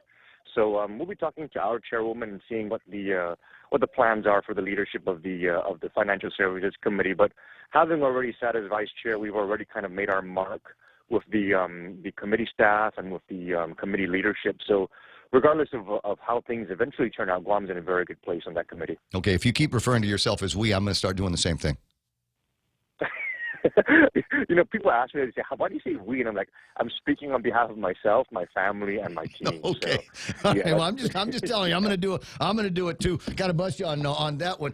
Now, there was some conversation during the election. We'll spend a minute talking about that real quick. But there was some conversation about, Mike needs to, like all of his predecessors from Guam before, be on the Armed Services Committee of the House of Representatives. Can you do both, or do you think there's any value there there, because it seems to me that a significant amount of the spend that the military was already going to do has kind of already been earmarked and otherwise appropriated. I don't know that there's a whole lot more to get, and it seems to me that the Pentagon themselves are talking about build-up and build-up related opportunities as it applies to China and North Korea by way of protecting the investments out here. Do we need another voice in the Armed Services Committee? I'll be the first to say that there's never anything wrong with having a presence in that committee. But of course, there's the opportunity cost. I mean, what price do we pay for going there as opposed to going elsewhere? But you are correct also. The amount of resources that we're already getting for the build-up that we're having now, and for the pivot that's been going on into more of an Asian focus for the military. Guam's definitely going to have a seat at the table in these kind of resource allocation discussions. We have a lot of friends on the committee as well. A lot of my freshman colleagues are sitting there. We work hand in hand with them. They've actually been very helpful to us as our friends on the Armed Services Task Force of the Guam Chamber can attest to. Their doors are always wide open to us, and whenever we come in there, we explain to them what our interests are and what we're looking at. They're very, very helpful. So Guam, we're not necessarily sitting on the committee, but we're very well represented by the friends that we have there. Now, there's one last thing before I let you run, because I know how busy you are, Congressman. And can we do the debate now? No, I'm just kidding. Not that. I can talk to him like that. We're buddies. It's okay. We're Beer Summit dudes. And we got to do a Beer Summit when you get back. Promise me that. Compact renegotiations, the foundation has been set, and it's very obvious that Guam is not going to be in the room for any of those conversations. How do we ensure, working through whatever the resources are in the House, that the State Department and the guys over at where is it, the Department of Insular Affairs, at Department of Interior, how do we make sure that our needs there are considered and weighed? Because I don't want to go through another one of these negotiations to find that we've got even less of an ability to get recompensed for our expenses here. I very much agree with you. No matter what is negotiated, it all has to be passed in an implementation agreement that needs to pass the Congress and be actually enacted into law. And that implementation agreement would need to go through the Natural Resources Committee, and we're on that committee. And I've already connected with my colleagues. Kalile's the vice chair and oversees insular issues. And so we're all going to work together on that. Ed Case out of Hawaii, we all have the same stuff on our radar when it comes to that negotiation. If they don't include the provisions that were of interest to us, then that implementation agreement is going to either get marked up to include what we want, or it's going to get held up until we have what we want added to it. I like the way that sounds. Use a little bit of the power of the relationships and the House. 7:23 in the morning. Congressman Mike Nicholas, I do appreciate the time. We'll get together when it's all said and done, and Beer Summit, and we'll map out the future. There is one other thought, though, as I exit the conversation. Is anybody over in the actual Democrat Party of Guam reached out to you and really offered you the congratulations that you deserve on this second term? Has anybody extended the hands across the water, as it were, to try to rebuild the party and bring healing? Say it with me now, Jerry Roberts. Heal. Is there healing going on? Do you mean healing as in H-E-A-L-I-N-G or healing as in H-E-E-L-I-N-G? Well, I know which direction that it seems to me the Democratic Party would do. Between your victory in the election and Marie Senzon getting that spot over at the district court from the Trump White House, you'd think that they sent out press releases, but it was like they had to drink real heavy to get rid of that bitter lemon taste in their mouth. You know what I mean? Yeah. We congratulate Michael Nicholas on his victory. That was it. And for Marie Senzon, a little bit better for her. We wish her well. Yeah, and I don't know what's up with the tenor. I mean, you've heard me, Ray. I'm very quick to say we need to work across the aisle. We need to work with all parties. It doesn't matter if you're Democrat or Republican. We've got to all work together if it's good for our people. I don't understand why there just always has to be that that unity pledge in the mud type of attitude when it comes to will you sign the unity? Yeah, will you sign that thing finally? Yeah, sign the unity pledge. You've been elected twice to sign the thing. Well, Ray, if you haven't noticed, they didn't do one this election. So I think that the message got across. That's not something that the people are interested in. Well, hopefully there were a lot of messages that came across on the election, not including what happened in the congressional race, but the number of new old Republicans that find themselves in the 36th Guam legislature. I think that's going to be interesting. It is amazing to me that you get along better with the Republicans on Guam and in D.C. than you get along with the Democrats here on Guam. It's 7:25. Michael, talk to you soon.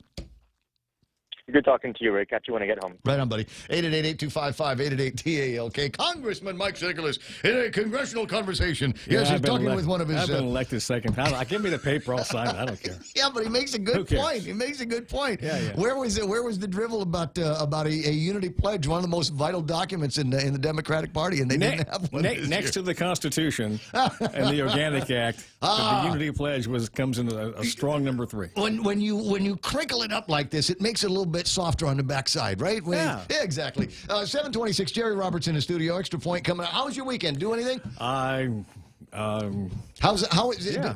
Gas gauge on the leftovers. Are we about halfway, quarter tank on that? Is it all gone? Oh, almost all gone. Glad to hear that. All gone. Are you wearing your bigger clothes now these days? Because I know I am. No, I just it was just another day to me. Speaking of it, well, I wanted to make sure because we always give you a hard time about your dietary choices, and I want to say it was Mana that sent out a picture. Does this look familiar to you, Jerry Roberts, on the screen? Do you recognize that? It looks like tofurkey stuffed with something else. Ding, ding, ding, ding, ding. Did you have that over at your house? No. Something like that? No, you did not. We talked about my wife makes better stuff than tofurkey. Okay. Well, I mean, but that doesn't look awful. I mean, looks like it was left out for a couple of days. Yeah, tofurkey is fine, and all those things are fine. She just makes better food. There we go. Jerry Roberts has got the extra point. It is a Monday, and it is possible that some of you are out there needing a significant dose of motivation. 30th of November, holiday season ahead of us, and what could be what some people have suggested to me, maybe the most unproductive time ever in the history of the world. We got COVID-19 in the midst of the holidays. Nobody wants to take on any new projects. Can you imagine waiting on projects, people to do their thing during the Thanksgiving holidays? It's happening. In COVID? It's happening. Yeah, we'll get around to that. The extra points being brought to you by Guahan Insurance Services. They finished a project recently, make it so that you can take care of your payments online. And First Hawaiian Bank, where it all starts with yes. Linda's Coffee Shop closed its doors yesterday, and a fair chunk of island diners are in mourning.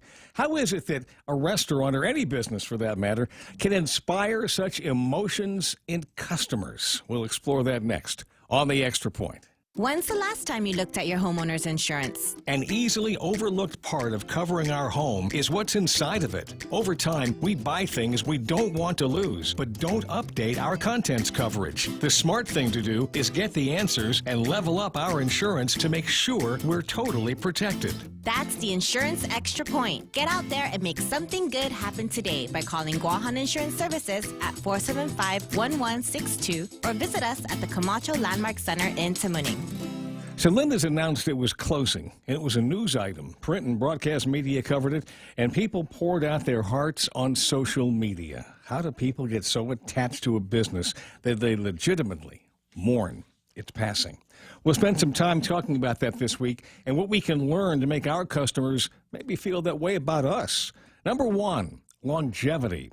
A business that serves its market for 30, 40, 50 or more years is likely to be introduced to someone when they're young, or perhaps a young adult, and operate for much or most of their life. We tend to look back on companies and brands we've known that long and see them in a positive light. Thus, longevity is a good start. But you don't achieve longevity without getting some things right. Number two, your product or service has to be really good, not pretty good. Very good.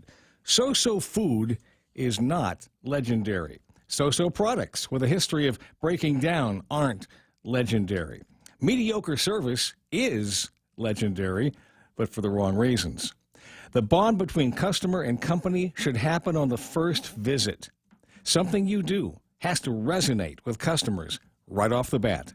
Number three, be consistent. You can't be good every two out of 3 times. My mom was a long-time waitress, and sometimes she'd tell me restaurant stories when we went out to eat. One was about the importance of consistency. She was a newly hired waitress at an upscale coffee shop, still learning the place in the menu. A man sat down in her section and ordered the steak, medium well done. When it was ready, Mom brought it to him, and he cut a piece from the center of the steak and gave out a grunt with a perplexed look on his face, holding a chunk of meat up to show a thick patch of pink. He said, "Arnold's cooking tonight. I should have asked." Now, since the kitchen was hidden from view, Mom asked the customer how he knew Arnold was on duty. The man said, "I order this steak 3 times a week, and Arnold is the only cook who doesn't know the difference between medium and medium well. Medium well means slightly pink, and this is mostly pink." Well, Mom knew the man was right. She apologized, took the steak back, and asked Arnold to put it on the grill for 1 minute to get rid of the pink. Further, she asked him to grill all of her future medium well orders for the extra minute. He happily agreed, problem solved.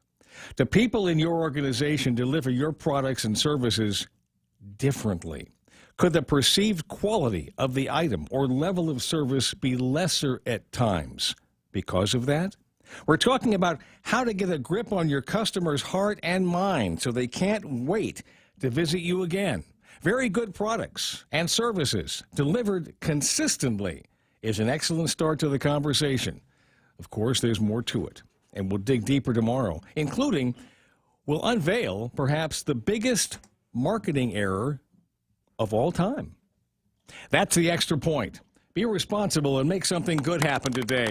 For 93.3, The Ray Gibson Show, Guahan Insurance Services, and First Hawaiian Bank. I'm Jerry Roberts. Yeah, boy, that one can go in a couple of different directions. Marketing screw-ups because you changed something, or marketing screw-ups because you didn't change, that you didn't go along with what the new trends were going to end up being. Yeah, I mean, you can take a brand, you can take a business and make a couple of decisions and wipe out a lot of years of goodwill just by messing with people and their preferences. Don't make changes. People are, everybody says change is good, but people are uncomfortable sometimes with change, and they want the same thing the same way every single time. And the rule is, if it ain't broke, don't fix it. There's now you bring up an interesting point. We're talking about Linda's, and I appreciate that. That was a germ that we were talking about last week. And how do you get your business to a point where they are that kind of go-to when customers feel that they are going to get the same quality product, the same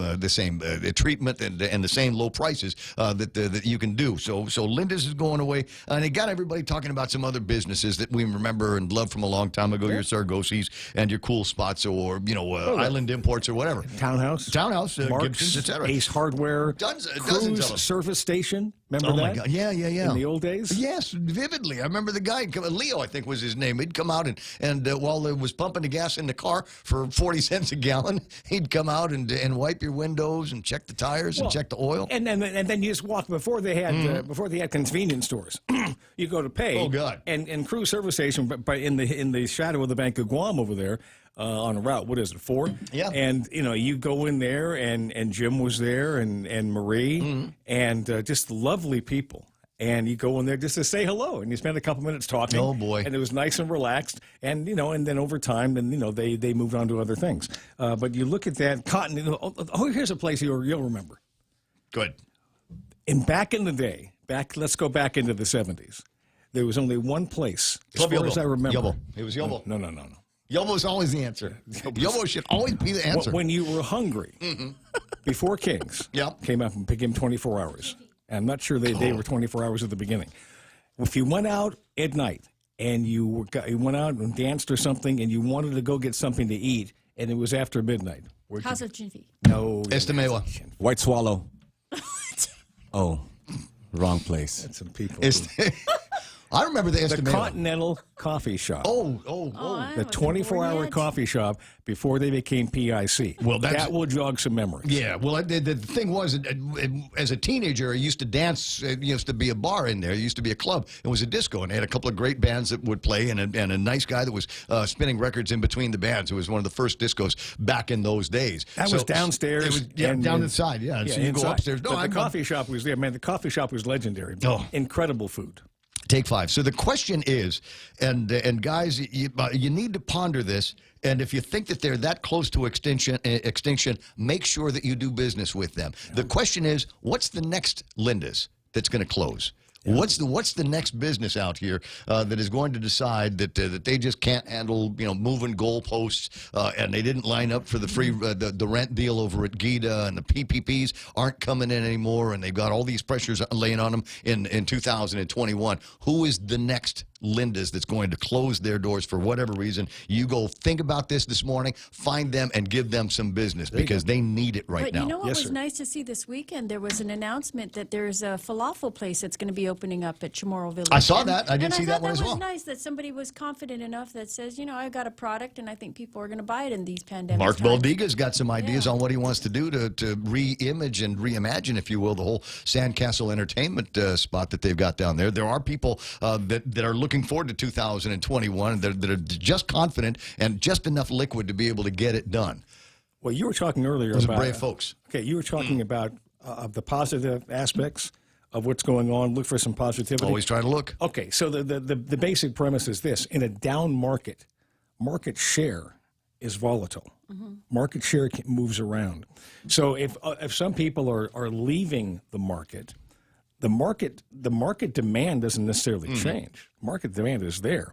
So it's people who have a little bit of cash to play with, and which gives them a little bit of time to play with, can then position themselves in the market and wait, and then heavily promote and have that share come to them. When times come better, that share is locked in on them. Well, I got my fingers crossed that among some of the things that stay with us now is the idea that there needs to be a little bit more of a stronger foundation for to go and carry out businesses. I think we've established that it is something that people will do if there are no other choices. The other one is there's a lot of people that have gotten into the idea of outdoor dining maybe as a choice, and there's a number of restaurants that I think have put together some. Have you been by Proa? Have you seen over by Proa at Epal Beach? As an example, no. They've got the second floor. They've got it. But the thing is, number one, it looks like it's always been there, and number two, it looks permanent. And I'm wondering how many businesses on Guam, how many restos here on Guam have discovered the beauty of outdoor dining. We had dinner at Crust the other night outside, and I tell you what, it wasn't awful. It wasn't terrible. Well, I mean, it was raining. You knew that there was going to be some of that coming in, but otherwise, the quality of the service was indistinguishable from what had been inside, and the quality of the food obviously was fantastic. Well, you passed by King's, King's and GPO. I haven't been there. They have put an outside, a couple of follows up or tents, whatever. Yeah. And they now looks like they can sit about 10 or 15, 20 people or something at that entrance. That doesn't have to move. Yeah. Even Ruby Tuesdays has an outdoor dining place, too. So is this going to be permanent? Have they built these structures to be permanent? Is this something that people are going to be asking for? It might just, because you got the smokers who had been sent outside. This might be an option for people just to dine. If they're smokers, they want to smoke and eat outside. No smoking outside. What kind? No smoking outside. Oh, yeah. You can't smoke outside. Yeah, you can't do that. They've moved the rules of the inside to the outside now, so I don't recall seeing it. So even smokers still got to go way the hell over there and get it done. Okay. 7:38 in the morning. Man, what an interesting conversation. We'll talk about that and other things. All I was going to bring to the conversation was beer really is good for you, and I'll explain how that works. And I'll give you a couple of brands of beers that you should be targeting if you want to get the maximum health benefits out of your beer drinking. Right? This is my way of helping out here in the holiday season. 20 away from 8 o'clock in the morning. That's the Extra Point. Montecillo Tyrant has got your news and headlines. This hour being brought to you by Auntie Loli Kemet of Remax Diamond Realty for all of your real estate needs. Give her a call at 688-6743. You want to open your own restaurant? There's a whole bunch of empty ones now. Maybe there's still some goodies on the inside. Hey, double well stainless steel washing place. You know what I'm still looking for? If you're going no, not the sink. I want a prep table. I want a preparation table, stainless steel prep table. Yes, sir. That's what I'm looking for. Because you can do anything on that. You can roll dough on it. Number one, you can fold clothes if you needed to. Because it's good to have that. Anyway, it's also being brought to you by Top End Pest Control for all of your pest control needs. 487. Did I tell you about a friend of mine got a cockroach in the house? Got a cockroach in the house, and it was right there at the entrance. She literally had to call a friend to come over and get the cockroach, and it was dead already, and put it in a Ziploc bag. Now she has to call another friend because that friend just left it there. And she hasn't left the house in like 4 days. Anyway, call Top End Pest Control. They'll get the bug in the bag and kill all the rest of them. 487-5657. Now with news, here's Montesilva Tyron. Well, senators will get back into session tomorrow, but before that, there's a public hearing scheduled. The hearing will be today by Senator Therese Chalayi's committee. The first part begins at 9 a.m. Then this afternoon, it's an oversight hearing on the Department of Public Health. The committee will be honing in on the timely release of COVID-19 data and contact tracing. They'll also get an update on public health's enforcement of their restrictions. That hearing will be via Zoom. There were 36 new cases of COVID-19 recorded yesterday, another 20 reported on Saturday. As of yesterday, the JIC report stated that the COVID area risk score is 6.7. We're getting close to the 5.0 CAR score, but the governor has extended the public health emergency until December 29th. The restrictions, she says, will remain in place, as will the Safer at Home advisory. And public health will be doing their daily mass testing starting today. They'll be at 3 locations, the Gigo Gym, the Teads Field, and the Agate Senior Center. They'll be there daily from 9 until noon. And those are your headlines right here on The Point. Stumbigo, you pronounce it wrong. What? Gigo Gym. Gigo Gym. It's the Gigo Gym. That's where you go for the food today. And if it's anything like it has been in past, traffic will be backed up to the hardware store in Dedado, making your way up in that direction. Just FYI. 741. Now, you brought up an interesting thing here. Car score today, 6.7. Mm-hmm. Yeah, okay. So here's... I call it a Carget. Carget? Our Carget score? The Carget. We are at 6.7 Cabreras. That's the unit of measurement here for the car score. Those of you that have been listening for the last week already recognize that. So we're at 6 Cabreras, 0.7 Fells. That's the short. So you get 10 Fells to a Cabrera. We're at 6.7 Cabreras right now, is the way the mathematics works. Now, you might be wondering, all right, Ray, so we got to get to 5 and we got to be there for a couple of weeks. Is the way is the way we kind of understand it. Well, that's Nothing. what he said. He said it last week. I know it's what he said, and then the next paragraph he kind of he said if this then that in one paragraph, and then on the other one he said possibility about 2 weeks. I mean, it wasn't real firm on what was going to happen once we got 14 days worth of 5.0. Right, said maybe this will happen in about 2 weeks. We'll have to wait out the governor. All right, so what does the governor need? Positive press. What was she trying like crazy to do last week? Send out that LAW money? And we'll talk with Dave Del Sola in the next hour. She wanted to get that money out by Thanksgiving. Not by Thanksgiving, by Black Friday, by Cyber Monday. That was the goal, to get that money out there. And I found out yesterday that there's, in fact, I've got a press release I'll read to you a little bit later on about how the governor has directed the Department of Labor to send that money out. Like there was ever any other choice. It's not her money. It's federal dollars. I'm directing you to make the sun come up tomorrow morning. Look at what a great job I did. Anyway, so this is the way the timing is going to work, guys, if they're following that same pursuit as they did with the LAW. It's at 6.7 today. My prediction is by about December 7th, maybe the 8th, we'll have our first day at 5. Because who the hell knows how we come up with these numbers anyway? So that's the deal. We're striving to 5, and so about the 7th or so, you add another 14 days, and that puts us right in front of Christmas, right there at the 23rd, 24th. 12 days of Christmas. then she can come back and say, "My dear people of Guam, we did it together. 5 Cabreras, 2 weeks in a row." Right? Make that into a Christmas song. Exactly. On the Oh, we 14 should. days of 14 days of Christmas. My Christmas. true love gave to me. One less Cabrera. 2 COVID mask. All right, so that's what I'm thinking is going to happen now. Now I'll eat a bug if this doesn't work out.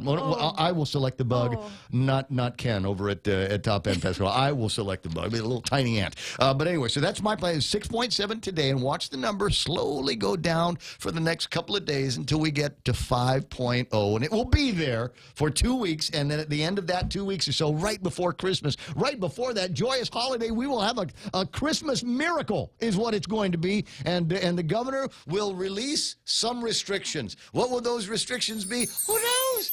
Who knows? We can all dream. We can all dream. I want to bend an elbow at a bar one of these days. Okay, I'm doing it now. I'm just not saying where publicly, but I'm just saying, maybe that's the way it's going to work out for us. 7:45 in the morning. Boy, that was a long extra point in news. And I'll be right back. Top End Pest Control is who you call for all your pest control needs. Got a problem with roaches, ants, spiders, rodents, fleas, ticks, termites? No problem. They do it all. Top End Pest Control is a service-disabled, veteran-owned small business and HubZone certified, serving Guam since 2012. Call them today for a quote, 487-5657, or email topendpest@gmail.com. Check them out on Facebook at Top End Pest Control and give them a like. Top End Pest Control for all your pest control needs. Well, I got to talk again, 7:45 in the morning, and I'm done. I'm tired of talking. That was a long time spelling out what the future is going to be. Now, Jerry Roberts had a prediction on even after my prediction, which was we're going to go through the Christmas holiday, and a couple of weeks after that, the car score is going to go back up, and any of the restrictions that had been lifted in her name for the Christmas holiday will be taken away from us yet again. And January will start feeling just like September did, just like August did. Got it? Just keep in mind. Now these are all just predictions. No one says any of this stuff has to come true. Strive for 5, my dear people of Guam. 7:46. Wendy's Guam's 2 for $5 is back. In what is the most awkward first line of a commercial ever written. Wendy's Guam, 2 for $5. A win-win for everybody. Choose from the new classic chicken, a Dave's single spicy chicken sandwich, or a 10-piece nugget. Any of those 3, pick 2 for only $5. Hands down, the best value on Guam. Call in advance for curbside pickup or drive to get your 2 for $5 deal. They'll actually bring it out to you. Wendy's, now that's better. Ray Gibson Show is also being brought to you by Security Title. Ron and Kim over at that place, making all of your real estate dreams come true. Contact tracing is key to containing COVID-19. That's why we're introducing the Guam COVID Alert app. According to Oxford University, for every 100 to 200 downloads of this app, 100 infections can be prevented and 1 life can be saved. Help save a life. Go to guamcovidalert.guam.gov or download the app from the App Store or Google Play now. Add your phone to the COVID fight. Help Guam stop COVID-19.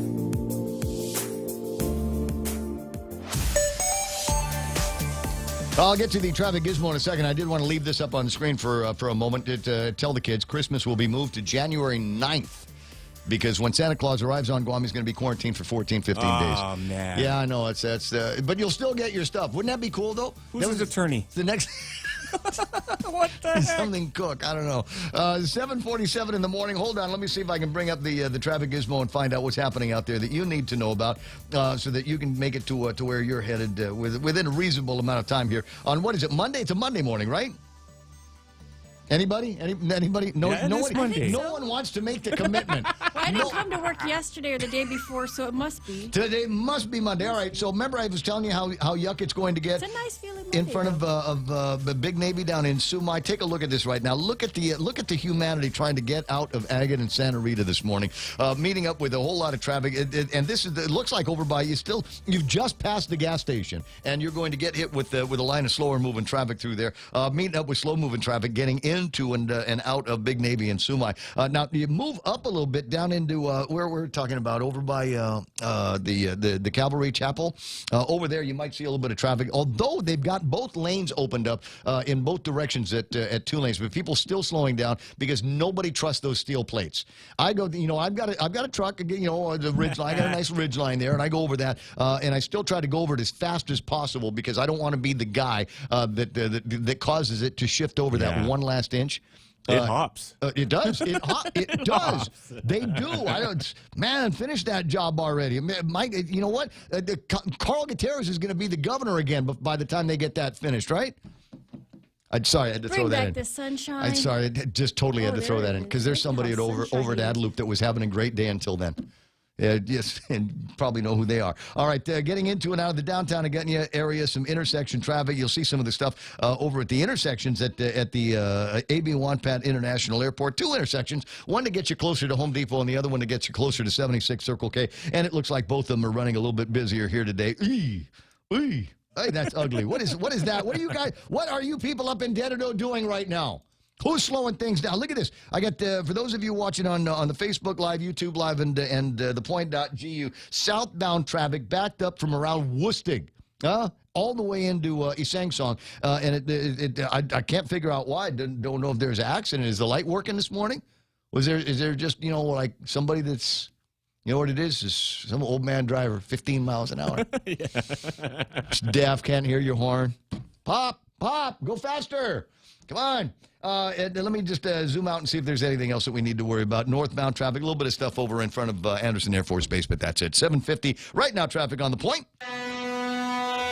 Hafidi, this is Kayla from APL Guam. Here at APL, our expertise and extensive network can help you grow your business and reach out to more markets. As a responsible carrier, APL is also committed to a sustainable future, whether it's protecting the environment or investing our efforts in giving back to the community. Our dedicated team in Guam and the U.S. mainland are here to support you. Call 588-4651 or visit apl.com.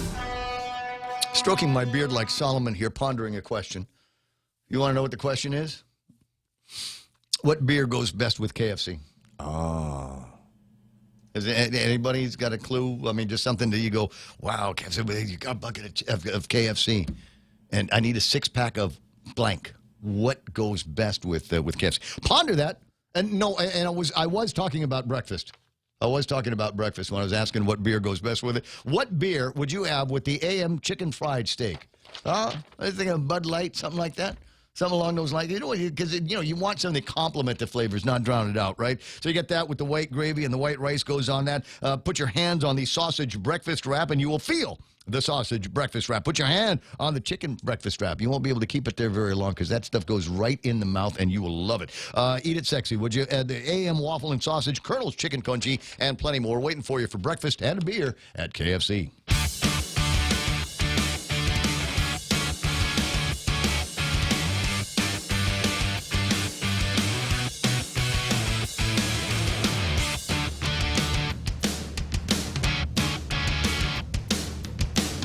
This program is going 100% to plan. It is turning out exactly the way I knew it was going to turn out. I got to spend some time with Mike Nicholas on the radio. I know some of you are saying, Raymond Gibson, please respect the office. Congressman Mike Nicholas. Well, that's triggering somebody as well. Just me saying it again. The Congressman-elect, second term, now is going back, is in Washington, D.C., Anyway, so I was also talking about beer. Now, you might be going, Ray, it's 10 away from the top of the hour. This is a serious drive time. Shouldn't you have the governor, lieutenant governor, somebody on the radio, somebody of some kind of importance here? Really? What are they going to say? What would they say that's going to make a difference in your life? Hey, good news. Good news. Despite the fact that the car score is going down, we've extended the public health emergency for another 30 days. Let's hear it for us. Let's hear it for us. Here's something. Here's something that'll just you'll go.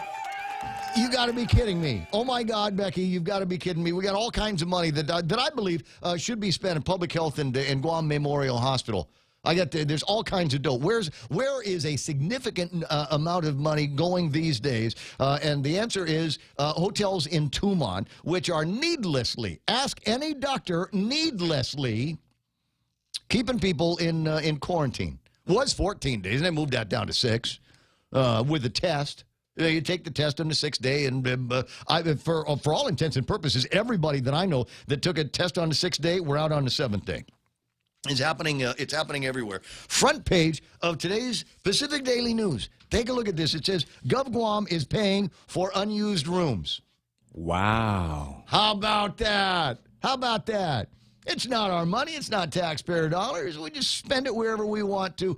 And we're just, it's like, in my mind, throwing money away. Throwing money. You got somebody and they come in with a COVID-19 test that comes out negative. And it ought to be go home. Go home, watch your symptoms, and after a few days, if you don't have any symptoms, get your butt to work. Go to school. Do whatever it is that you do. And we'll just, thank you very much for returning to Guam and contributing to our economy and the livelihood of the government. But no, we got them holed up for at least 6 days.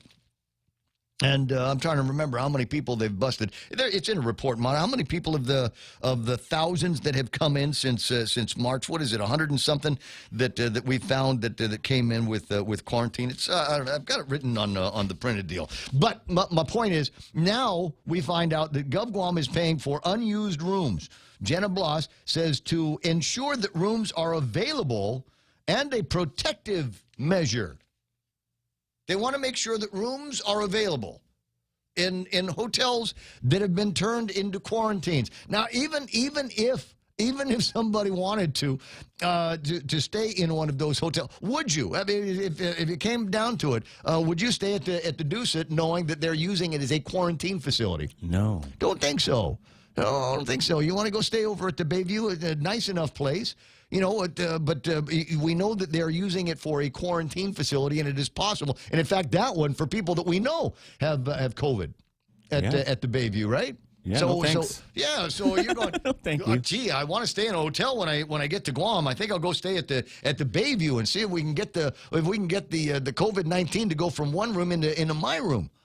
Will they upgrade me to the Dusit? Will I get to go to the Dusit after that? I don't know. But in my mind, I'm going, you've got to be kidding. That to ensure that rooms are available. Because the last thing that we want is the thousands of tourists that are flying into Guam on a daily basis to take a room that would otherwise be going to somebody that is in quarantine. I don't know. I used to work for a guy, made a reference every once in a while to a smell test. To a smell test. He says, you know, and he would say about that today, that doesn't pass the smell test, does it? We're paying for unused rooms because we want to ensure that we always have someplace to put one of the COVID prisoners that fly in, returning residents of Guam. What's it say here? Securing the non-congregate, there's a new word, non-congregate shelter as a whole ensures that there's availability when needed for COVID-19 positive persons. It's also a protective measure to ensure there are no other members of the community in that facility who are not either COVID-19 positive or assisting with the operations, blah, blah, blah, blah, blah. And it applies to the quarantine facility as well. The occupied room rate at the Dusit Beach Resort is $159 a day. Sounds like a great deal for an occupied room. I forget what the number is. It's in the article on what it is that they're paying for the unoccupied rooms. But here we are, ladies and gentlemen. Government of Guam got to be fat with somebody else's cash because we're throwing money. We are paying for rooms to stay empty in these COVID hotels. Then the article gets on to something I thought was just as interesting. Meal costs. In addition to unoccupied rooms, the purchase orders note differences in meal costs at the different hotels. Dusit Beach Resort purchase orders show meals for quarantine travelers are billed at $69 per meal, $207 for breakfast, lunch, and dinner per person per day. Pardon me. Does that come with Grey Poupon? We've shown you the pictures of what these things look like. We've seen the pictures. I mean, is it just wow? It looks to me. I mean, I know that there's restaurants all over Guam that are doing their best and trying to fancy up the food. But still, at the end of the day, I'm not paying Well, apparently somebody is. We're paying $69. Let's call it breakfast. $69 for a scoop of white rice. We got $69, and that includes a what do we get? What goes on that? Some scrambled eggs. And my understanding is that they were all scrambled eggs. That's what we're not doing sunny side up. Poached eggs? No poached eggs, nothing like that. $69, $69. We got the little handful of fruits over here, and I don't know, it's a piece of milk and water, something like that. Maybe it's a Michelin chef for putting it together. $69. For $69. You know what's going to happen? You know what's going to happen is this is all going to go back to an inspector general in the federal government of the United States, and he's going to say, "You got to be kidding! We ain't paying for that. I don't care if that's what you negotiated. The taxpayers aren't going to be on hold for $69 for a meal that we could have bought for $3 any place else on the planet. GovGuam, you pay it back. You pay us back for all of that, and I think that's a significant enough threat. Now, it also could be that the idiots in the federal government of the United States of America will look the other way, and everything is going to be all right for the government of Guam. But you just never know. Wouldn't it be interesting if it came out that way, that we would have to pay back certain of these CARES dollars because we made such incredibly stupid deals. 7 o'clock in the morning. I forgot to tell you about the beer. I had the whole thing lined up. Healthy beer, and it says here, you'll like this now, those of you that are in the holiday eating mode. Beer can help you combat obesity. Now, I'm going to refer to this as the McCrouch defense, and I will do that in the next hour of the program. The radio stations, KUSG, I got you, 93.3. Tell a friend, download the app in the App Store, Android Play. Just look for 93.3 The Point, and you ought to be able to get it on. It's 8 o'clock. Here's Fox News. Tensions building in the Middle East. I'm Joe Chiro, Fox News. The United Arab Emirates and Jordan condemning the assassination of a top Iranian nuclear scientist and call for a restraint to avoid further instability in the region. Iran blames the killing on Israel, which has put its embassies on high alert after Iran vowed revenge. Former Navy Admiral William McCraven on ABC's This Week. The biggest issue going forward, of course, is that Iran either suspects or knows that Israel was responsible for this attack, and then kind of by association, they're going to assume that we either collaborated with it or, at a minimum, were witting of the Israelis' actions. Meanwhile, White House senior advisor Jared Kushner travels to Saudi Arabia and Qatar this week, hoping to secure more diplomatic agreements in the Middle East. He also hopes to resolve a 3-year-old rift between the two countries. President Trump continues to allege widespread election fraud. In an exclusive interview on Fox's Sunday Morning Futures, he said Democrats stuffed the ballot boxes. They used COVID as a means to stuff the ballot boxes. Joe Biden did not get 16 million more votes than Barack Hussein Obama. He didn't get it. Another setback for the Trump campaign today. The two largest counties in Wisconsin completing recounts, confirming Joe Biden won the state by more than 20,000 votes. Health officials expect COVID-19 cases to spike following the Thanksgiving get-togethers. White House Coronavirus Response Coordinator Dr. Deborah Birx. If you're young and you gathered, you need to be tested about 5 to 10 days later, but you need to assume that you're infected and not go near your grandparents and aunts and others without a mask. Birx on CBS's Face the Nation. Vanderbilt has fired football coach Derek Mason after losing the first 8 games of his 7th season. America is listening to Fox News.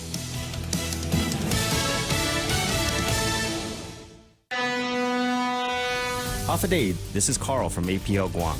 Here at APL, our expertise and extensive network can help you grow your business and reach out to more markets. As a responsible carrier, APL is also committed to a sustainable future.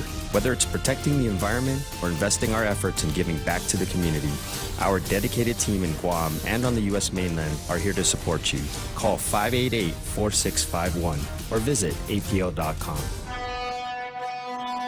Chili's has a dinner deal you can't miss. Enjoy a tasty appetizer, 2 bottomless Coca-Cola beverages, and 2 mouth-watering entrees, all for just $35. Treat yourself to entree options like our fall-off-the-bone baby back ribs, personal fajita with chicken, or the ultimate bacon burger. Chili's, 2 for $35. Available daily from 3 p.m. to closing for patio dining or takeout. Chili's is located on the 2nd floor of the Tuman Sands Plaza. Call 648-7377 to place your takeout order today. With Chili's, you can still savor the moment at home. Lawmakers head back to Capitol Hill this week, and it could be the last chance for Congress to pass a COVID stimulus bill this year. Talks remain at an impasse over on Capitol Hill. However, there is a belief, a growing sense on Capitol Hill that logjam not only can, but absolutely must be broken, and time is of the essence. And there's this. Fox News has learned that there are some measures that may be attached to a spending package that has to pass by December 11th to avert a government shutdown. Bottom line is this. Pressure is mounting on Congress to step up and strike a deal. Fox's Kevin Cork. Many more states are enacting tougher restrictions in an attempt to slow the spike in COVID-19 cases. Arkansas, among those states, dealing with a rise while also grappling with a surge in hospitalizations. Arkansas Governor Asa Hutchinson. During the last 3 weeks since we've had this most recent spike, the people of Arkansas are taking this extraordinarily seriously. I think we had a very subdued Thanksgiving. We're very thankful, but at the same time, people understand the risk of large gatherings and the importance of social distancing. On Friday, Arkansas reported the number of people hospitalized from COVID-19 surpassed 1,000 for the first time. In Oregon, a mink farm has been placed in lockdown after staff and animals animals were infected with forms of COVID-19. The story from Fox's Sue Guzman. Weeks after 17 million mink were culled in Sweden, the U.S. is now facing a similar coronavirus problem. The Oregon Department of Agriculture reporting an outbreak at an Oregon mink farm involving both animals and farm workers. The farm's been placed in quarantine. The workers told to self-isolate to try to contain the outbreak. It's unclear whether the mink will be culled. There are no reports of either mink or humans dying from this strain of the coronavirus. Sue Guzman, Fox News. And I'm Joe Giro, Fox News. Oh, KFC, oh, KFC, original and crispy. KFC's Colonel Sanders here. KFC wants to make your busy holiday season a little easier with KFC's complete holiday feast. That's 12 pieces of KFC's original chicken, 3 large homestyle sides, 4 biscuits, and a free chocolate chip cake. Or try the 6-piece meal with our new sweet potato fries. Happy holidays from KFC Guam. It's finger-licking good. Are you fed up with those long bank lines? Do you wish you had a bank who gave you faster service? Well, by enrolling in Bank Pacific's new mobile app, you don't even need to wait in line. But even if you do want to come down in person, we're more than happy to see your smiling face, as long as you have a mask. Because our service is so good, we don't believe in lines. Because for 66 years, we've been making sure you get the service you deserve. Because where others put branches, we place roots. And we're rooting for you. Member FDIC. Everyone has a busy schedule these days, and sometimes we forget to schedule our routine dental checkup and cleaning. Don't neglect your dental health. Schedule one today with Dr. Robert Yang and his Smile team, conveniently located at the East West Business Center on Marine Drive, Upper Tumon. Call us today at 647-8702 or 3. Again, that's 647-8702 or 647-8703. We make smiles happen.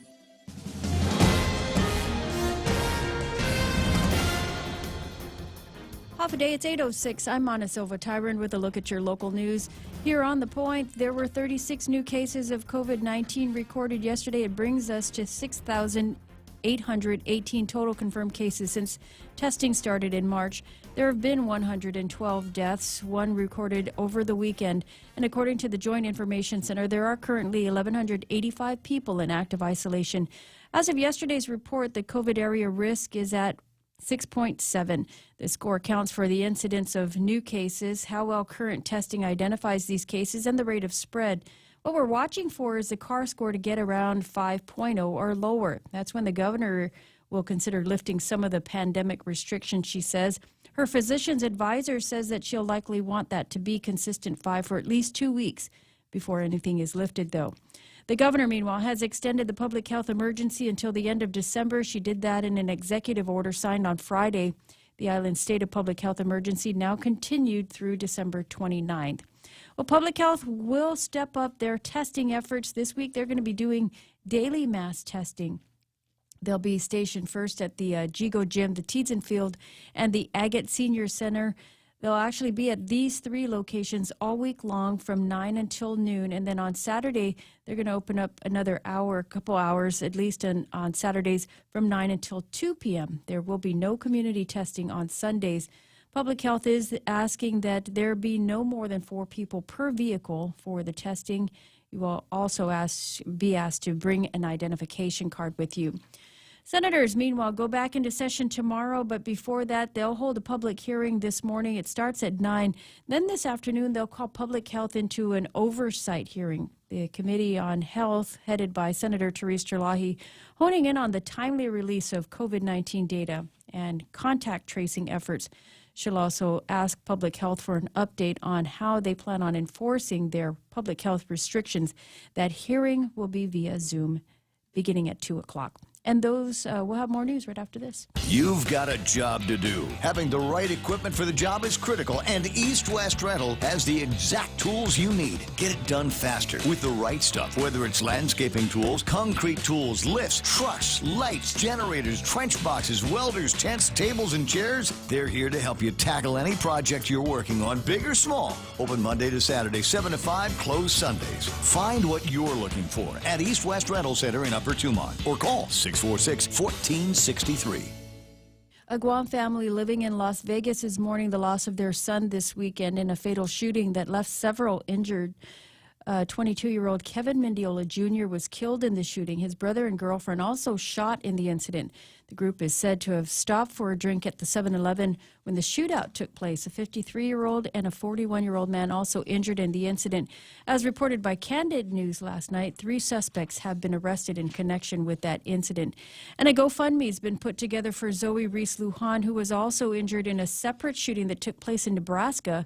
Lujan is also from Guam, was one of several people who were shot when an individual opened fire at a Sonic drive-thru in Bellevue. Lujan had been admitted to the hospital. Her family now reaching out for some assistance financially.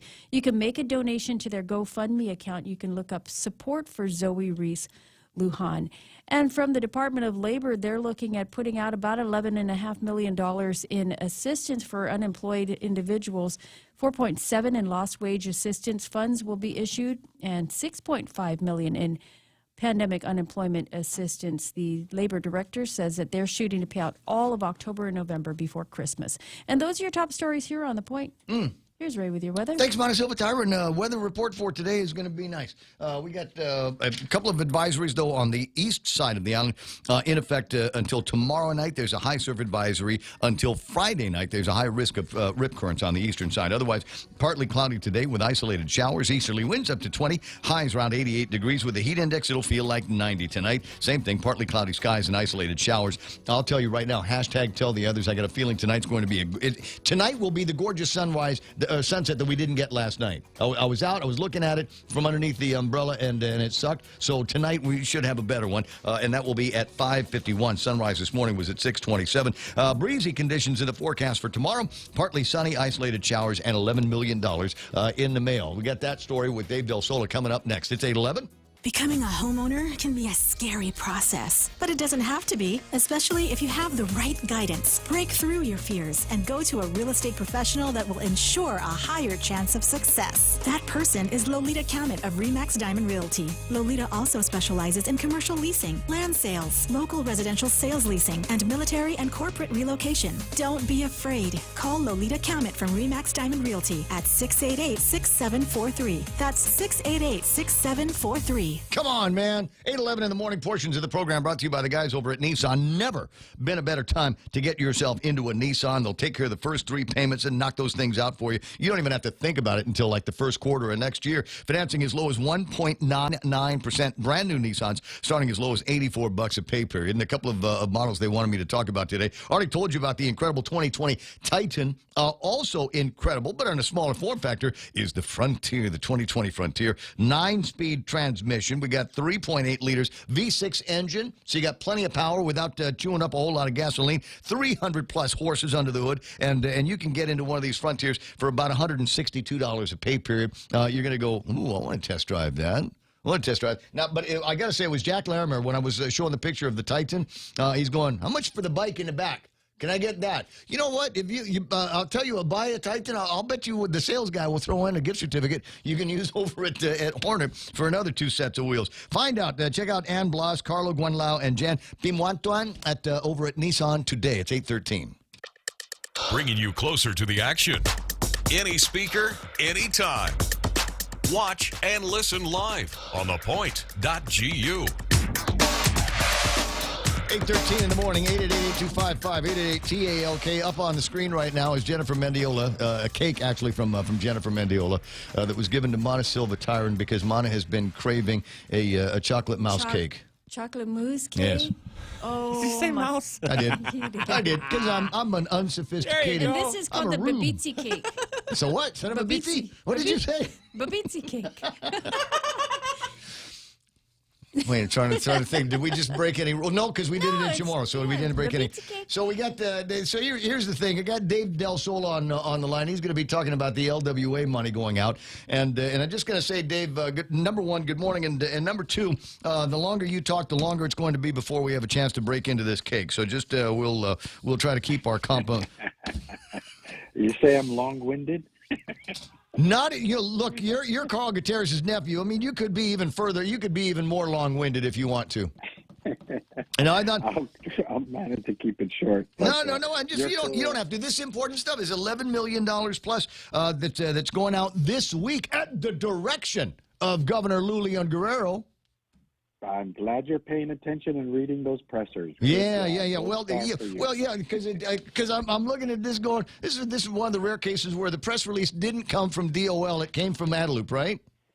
Yes, she was been very, very much involved in this LWA, and a lot of this is all due to her and giving directions to go ahead and move forward with this program, although we don't have the waiver, and at the assurances from FEMA and everybody that they will get it, and directing us to go ahead, take the risk, because she wants the money out to everybody in time for the holidays. And then when we get it out, of course, she turns around and says, Dave, slam it hard. Get it all out. Milk it. Work it like you can't get it, So we're double downing, and we're going to, try to get as much out. We're going to get really ambitious to try to do October and November out all before the holidays. I don't know if we're going to be able to do it, but we're going to work it like nobody's ever seen it. And in line with that, I also want to let you know that tomorrow we're going to batch another round of PUA all the way till October 1st. So we're going to finish off all September tomorrow, and once we batch that Tuesday, then the following Tuesday we're going to do PUA and LWA again, and we're just going to keep hitting it and pump out the money as quickly as possible for everybody to have a good holiday time and save up some of this money on the side. Yes. For when we the program runs out, until I feel that we get another program coming up, whatever that might be. Yeah, I don't know that it's not an if then, but as much as a when. I'm not holding out any hope that we're going to be seeing anything truly productive out of Washington D.C. for quite some time. They're still going to have to figure out what they can do with a lame duck session and what might be a lame duck president, and then moving into the next administration to see what it is that they are inclined to do as well. And I know it's a priority for some, but I don't know that it's a big enough priority for them to actually get anything acted on today. Now, one question: we know that there was a problem with GovGuam paychecks on Friday, issues with the AS400, and you got all of these checks now go through the Department of Administration. It's not like it's a one stop over at the Department of Labor. So, are there any issues that you are concerned about for the Department of Administration's ability, number one, to take care of payroll, and number two, to be able to push out these PUAs and the LWAs? None. I'm pretty sure everything's been worked out, but ours is separate. Today is when the deposit is supposed to hit for the bank, and that when we shoot that out, the direct deposits, starting tomorrow or so, they'll start printing out the checks out of the batch file. It doesn't go through the AS400. Okay, so separate and above that system, all of the above that, yeah. All right. It should not have any delays. Everything is running as it should be. The only delay that why it's hitting the banks today and not Friday is because of Thanksgiving back in the States. For them to no, it's over now. That was last week for them. The same as us, but one day over, so it's over. Should not be any lagging issues other than the Thanksgiving weekend, which for them will end in a few hours. Our goal, says Dave Del Sola, is to pay out all of October and November PUA as well as LWA before Christmas. We know it's a huge undertaking for our team as we double audit for accuracy. That's a big deal, and it has been one of the bigger stumbling blocks since this program began. Is that people figured out how to cheat the system, and so you've needed to figure out and neutralize those threats, and they exist for the LWA as well. Yes, we have some new fraud measures in that seem to be helping us now. Yeah. You know how they adapt and change. But even I want to let everybody know, those claimants, when they're logging into their system now, you're going to have to do a CAPTCHA. I hate those things. But I hate CAPTCHA as well. Yeah, it's a necessary thing to stop those Autobots those bot attacks where they slam us with thousands of claims. Which CAPTCHA is it now? Because there's some that you can deal with. Number and letters. That's all you need. None of those pictures. I still hate those. I still hate those. And the pictures one, spot the sniper, that kind of thing. You can't, which is impossible. How many sidewalks you see? Yeah, traffic lights. I'm not crazy about that. And then there's one that just says I'm not a bot, and you click on it, and that's my personal favorite. Yes, that one's a nice one. But in order to keep this system moving, for me to be able to hit it and get out this money as quickly as possible, I'm hoping all those fraud claims are kept down to a minimum so that we can just concentrate on the local claims. Dude, you should make it. If you do the picture, because a lot of this stuff, and these are things that are coming out of like the Africa or whatever, Sahara, all these places where they got the Nigeria, the scammers, right? Well, I guarantee the scammer, they don't know what a laddie stone is. Right? so you put up a couple of pictures and you show me, click on the pictures of laddie stones. They had no idea what we were talking about. We'll throw on a couple of other things, look like coffee mugs or whatever, and they'd go, oh, that's a latte. Okay, we'll get that. And then we'd be able to identify who some of these culprits are. Find the pugwa. Exactly, I guess, because I don't think they call it there. Maybe BeetleNet someplace else. I'm always trying to help, Dave. I'm not like the governor. I can't direct you to do this. And I'm kind of curious about that. You know how I can't always play nice? It just, I look at the headlines. Governor Leon Guerrero directs more financial aid to residents. You're going to do it anyway, right? Regardless of whether the governor told you to? No, you were going to hold that money back. The same, not hold it back, but do it. I have to juggle between the overpayment, the claims with issues, the appeals, the 311 calls. I mean, there's so many balls that we're juggling in the air, and so you just needed the reminder. She needed to tell you this is a priority. That it's not only a priority, but we're in a good spot to do this, and that's what the briefing was with the governor. Our fraud measures are, as we speak now, we've had a week of good protection. We've had we had a successful first batch run of the LWA. We have the PUA under control. So now's the time to hit it, and she agreed to hit it hard. So because all the planets are aligned and looking perfectly until we get another fraud breach of, that hits us. Everything, and she's the one that's directing us, and I agree with her. Let's do this while we can, and everything is working perfectly.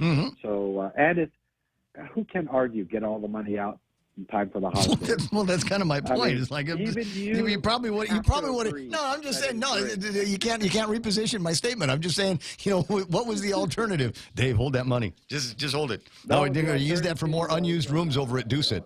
A good job, but trying to spin it. But no, the alternative was to continue not taking the risk and being very judicial in auditing the claims. No, as you have been doing all along. As you've already been doing. Instead of doing 100%, we're going to start doing sampling rates. And, I see. In order to get these things out. Just try the Laddie Stone, bro. Laddie Stone. Yeah, we're going to do that at phase 2. We're going to do the Laddie Stone, find your juju, and things like that. Right, because they're not going to know what it is that they're looking for. They'll click on stuff and it'll come out wrong and identify them as the bad guys, and we'll be able to send the SEAL Team 6 out to get them. Dave, you know what? It's always exciting talking to you, but Mana's got a cake here that we're going to try.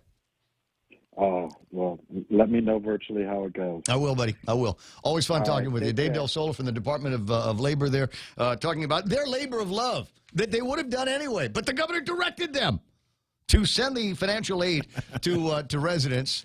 He's going to get in trouble after this. He's going to get a phone call, and they're going to go, why do you talk to him? Why do you even talk to him? Right? Because he always finds a way to dig in.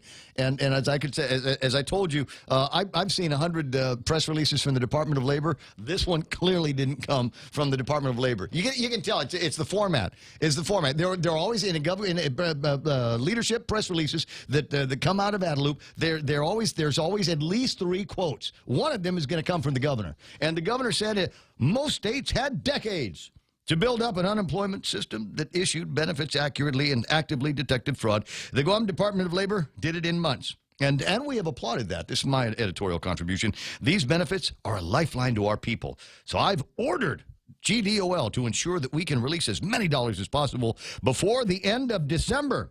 Otherwise, I'm a one-term governor. Again, my addition. Thanks to strong relationships with our federal partners, this additional money will come without the need for local match funds paid by Guam taxpayers. I'm doing this. I'm totally doing this. Are you sure? Are you sure? Because you heard Dave. He was talking about, well, it's a risk.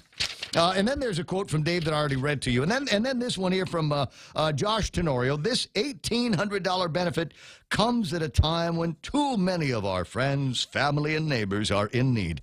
And we won't stop here. The continuation of federally funded unemployment benefits is a need shared across the country. We're actively working with our federal partners. There's that federal partners again. To ensure that Guam is part of any relief package negotiated by the incoming administration, said Lieutenant Governor Josh Tenorio. So I gotta think. I mean, it's valuable. It's important. It's nice that we get this free federal money or whatever version of it is going to end up being free to the government of Guam and matching and all of that stuff. But you know what? I think there's a lot of people that would like to go back to work at some point. Maybe make their own money and not have to worry about whether the governor is ordering Dave Del Sola to do this, that, or the other, or whether or not our federal partners milking. Are going to continue to be good federal partners, and whether or not an incoming administration is going to be lucid aware of Guam and our needs. How about we just tell people that can go back to work because they're not sick to go back to work? How about we make it so that all these restaurants that are spending money that they didn't need to making an investment in outdoor dining, how about we let them go ahead and let their customers back inside the restaurants where there's plenty of chairs and tables and speakers and maybe a couple of big screen TVs? I mean, stuff they've already bought that they don't need to buy again. Is it possible? Well, let's do that as opposed to, hey, I'm ordering Dave Del Sola to do what Dave was going to do anyway. From the press release writers over at Adelup. 8:26 in the morning. I'm sorry, that took too long because what we really wanted to get to here was a conversation about a cake. Monty Silva Tyron here with the story of the cake. While I actually the story of the cake is... What is it? You got to make it a long story because I'm going to take a bite of this now. Well, Jennifer Mendiola... Because you guys usually stop talking about when I start putting it in my mouth. Go ahead. Well, Jennifer's been getting into baking, and so I spotted one of these beautiful cakes that she did for a wedding.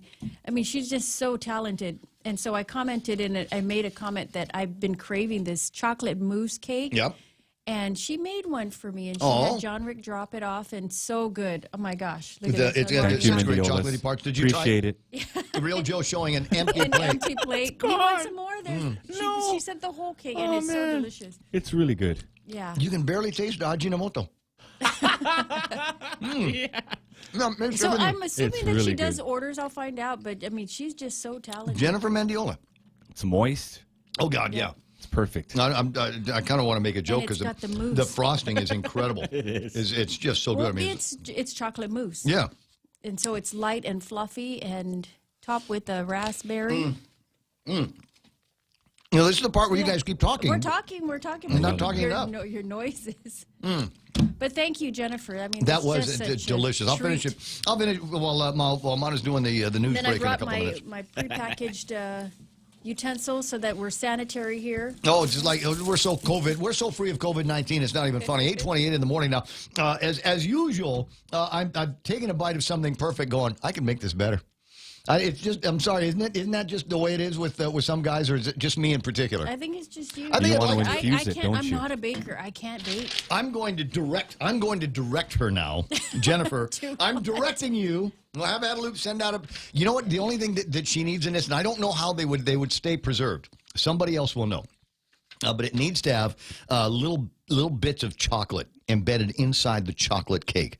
Maybe you put that in with the frosting. Yeah, maybe the frosting. In the I middle don't of think you could bake it because then it'll melt. There's got to be somebody's got to be making. It's 2020. It's almost 2021. There's got to be somebody out there that has got bake-proof chocolate, so that you got these little shards of chocolate in there that will. The Chinese have come up with a plastic chocolate. It's called Wuhan. It's a Wuhan chocolate. I'm sure They've come everybody. up with With plastic cabbage and plastic rice, they will definitely come up with plastic chocolate. We'll order them to make it and put it in there. All right. So now we were talking earlier, and I'm so far behind in the Facebook comments, but we were talking earlier in the last hour about what beer goes with KFC.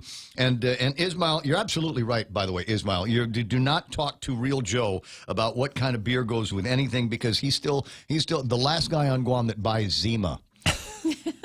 Thank you. I've never heard of Zima. You never, What no, is that? Mona never heard of Zima. Do you remember what it is? It was like it's like clear. Like a wine cooler? It came out in the 90s That's when they she's were. got more testosterone than me. It's true, but it came out in the 90s when they were doing like it looked like clear soda pop, and in fact maybe that's why it failed, because it looked like Pepsi Clear at the same time, and maybe people were confusing the two of them and going, I don't know, I thought it was Pepsi Clear. I don't know why I'm drunk at 9 o'clock in the morning, boss.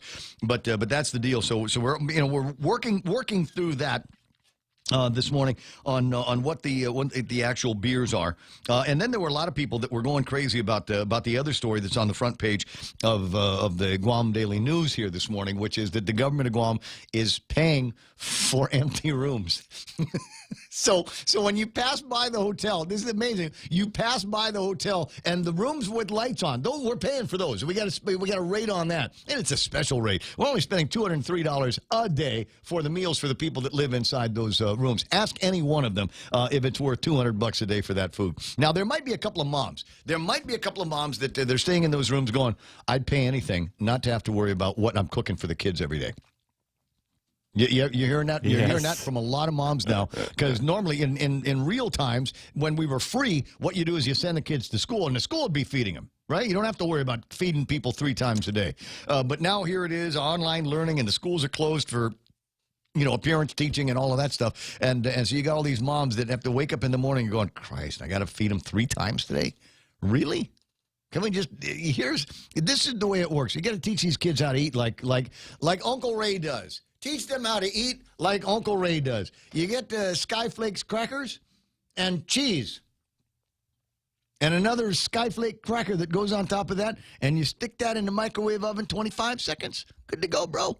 That's your lunch, right? You can do that, Real Joe. I can. Right. Vienna sausage. That's a little typhoon Vienna sausage. 15 seconds You're in the typhoon microwave. mode 24/7. Exactly. That's what you got to teach these kids to do. And then the worst part is, I hear this from a lot of moms, is okay, that works for the boy, but I got a girl now. So now it's not just you got to feed them 3 times. They think your house is a restaurant. They think this is one of those things where they can look at a menu and say, you know what, I think I'm going to have grilled fried cheese today. No, you're going to have Skyflakes with cheese. That's what you're having for everybody, same meal, Skyflakes with cheese. And if you're good, we'll have Vienna sausage and biscuits at lunchtime. That's the way things have got to work. But there is a story. I'm sorry, it's taking a long time to get to this part, and I hope you don't mind. Beer can help you combat obesity. I have your attention now. What? I can drink beer and not get fat? But you can't eat. It doesn't say that. It doesn't say that. Research well worth raising a glass to. Beer can be good for our health. Scientists, not like the ones we have at Public Health, the real scientists discovered that some beers are bursting with probiotic microbes. Mana, you know what those are, don't you? Yes. Wow. Bacteria, yeast, and as everybody knows, bacteria and yeast will bring a host of benefits to you, from combating obesity to getting a better night's sleep. Now, there's some beers in particular that you need to look out for. And this is why I want the people over at the Department of Public Harassment and Secret Service to back off, man. You leave that McCrouch dude alone. Come on, man. This guy's doing more for public health than any lockdown procedure or quarantine has been doing, because he sells many of these Belgian beers. Hoegaarden, as an example. Hoegaarden beer. Incidentally, that's how it's pronounced. Oh, I thought it was. I know what you thought it was. I know what you. There's a West Mall Tripel. Never heard of it. I think it probably ends up tasting like Bud Light or something like that. The people that know what West Mall Tripel are going, no, it doesn't taste like Bud Light, you beer idiot.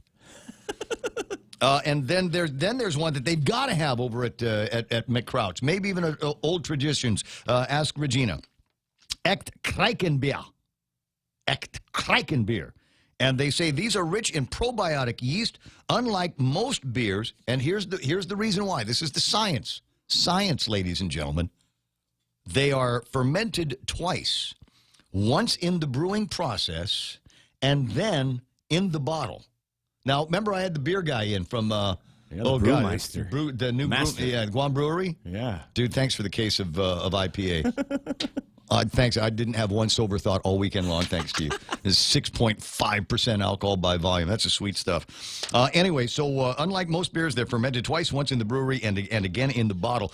So it's an interesting process. We were talking about that. And I remember when I had my Mr. Beer container that Mana got me, right? You bought me that, right? Yeah, sure.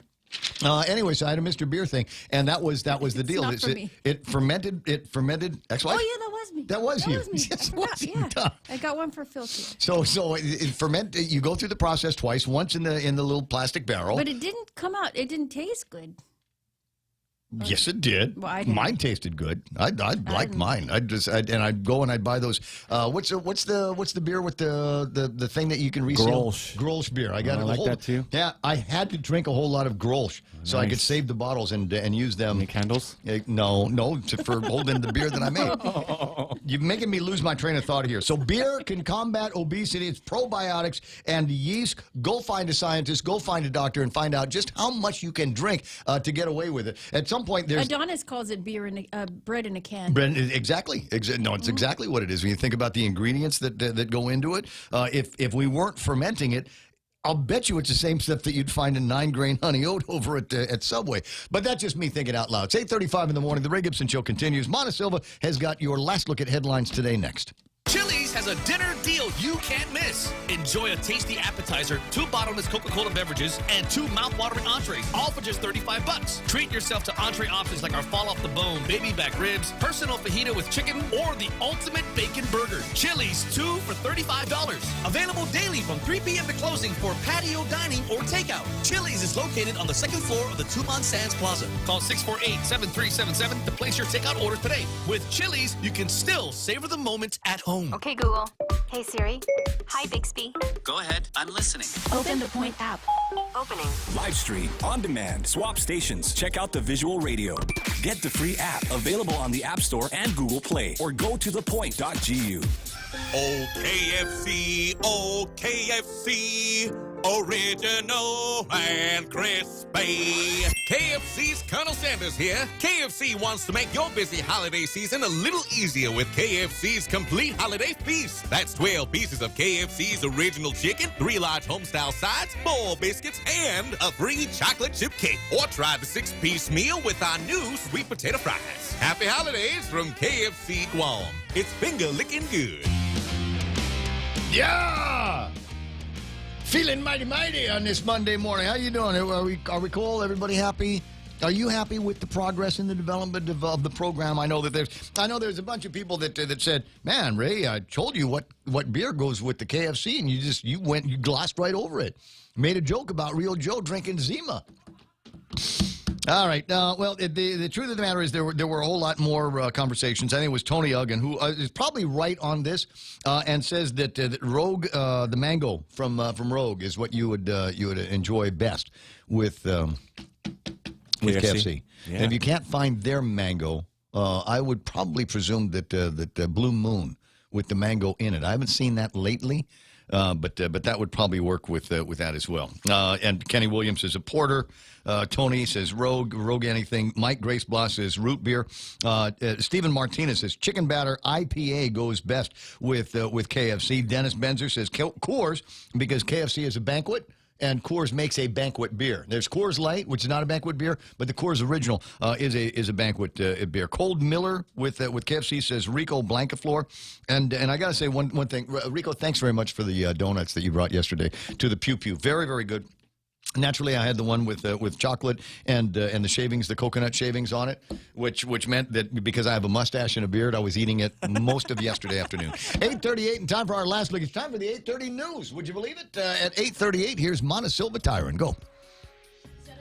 Senators will get back into session tomorrow. Before they do that, there's a public hearing that. Public hearing scheduled for today. That hearing starts at 9 o'clock this morning. And then this afternoon, they're calling public health to an oversight hearing. The committee will be honing in on the timely release of COVID-19 data and contact tracing and the enforcement of public health restrictions. That hearing, again, today via Zoom. There were 36 new cases of COVID-19 recorded and 20 on Saturday. As of yesterday, the JIC report stated that the COVID area risk score is 6.7. Public health emergency extended, though, until December 29th. The governor signed an executive order on Friday doing that.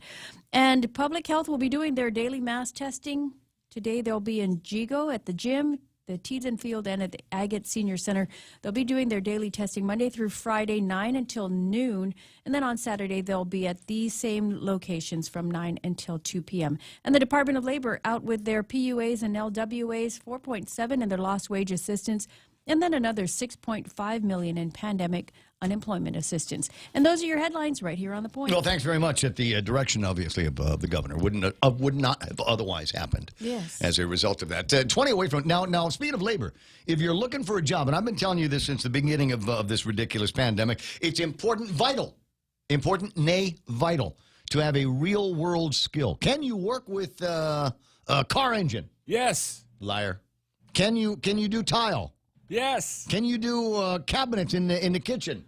Are you capable of mixing up concrete so that something will be able to stand in it when you're done? I'll fake it till I make it. That's you know what? I think there's a lot of places where you can do that. So as an example, Pacific Rim always is looking for somebody. They got job openings for laborers. And for you laborers, this does come with business cards. So you'll be able to impress the chicks, in all the food. Hey, look at me.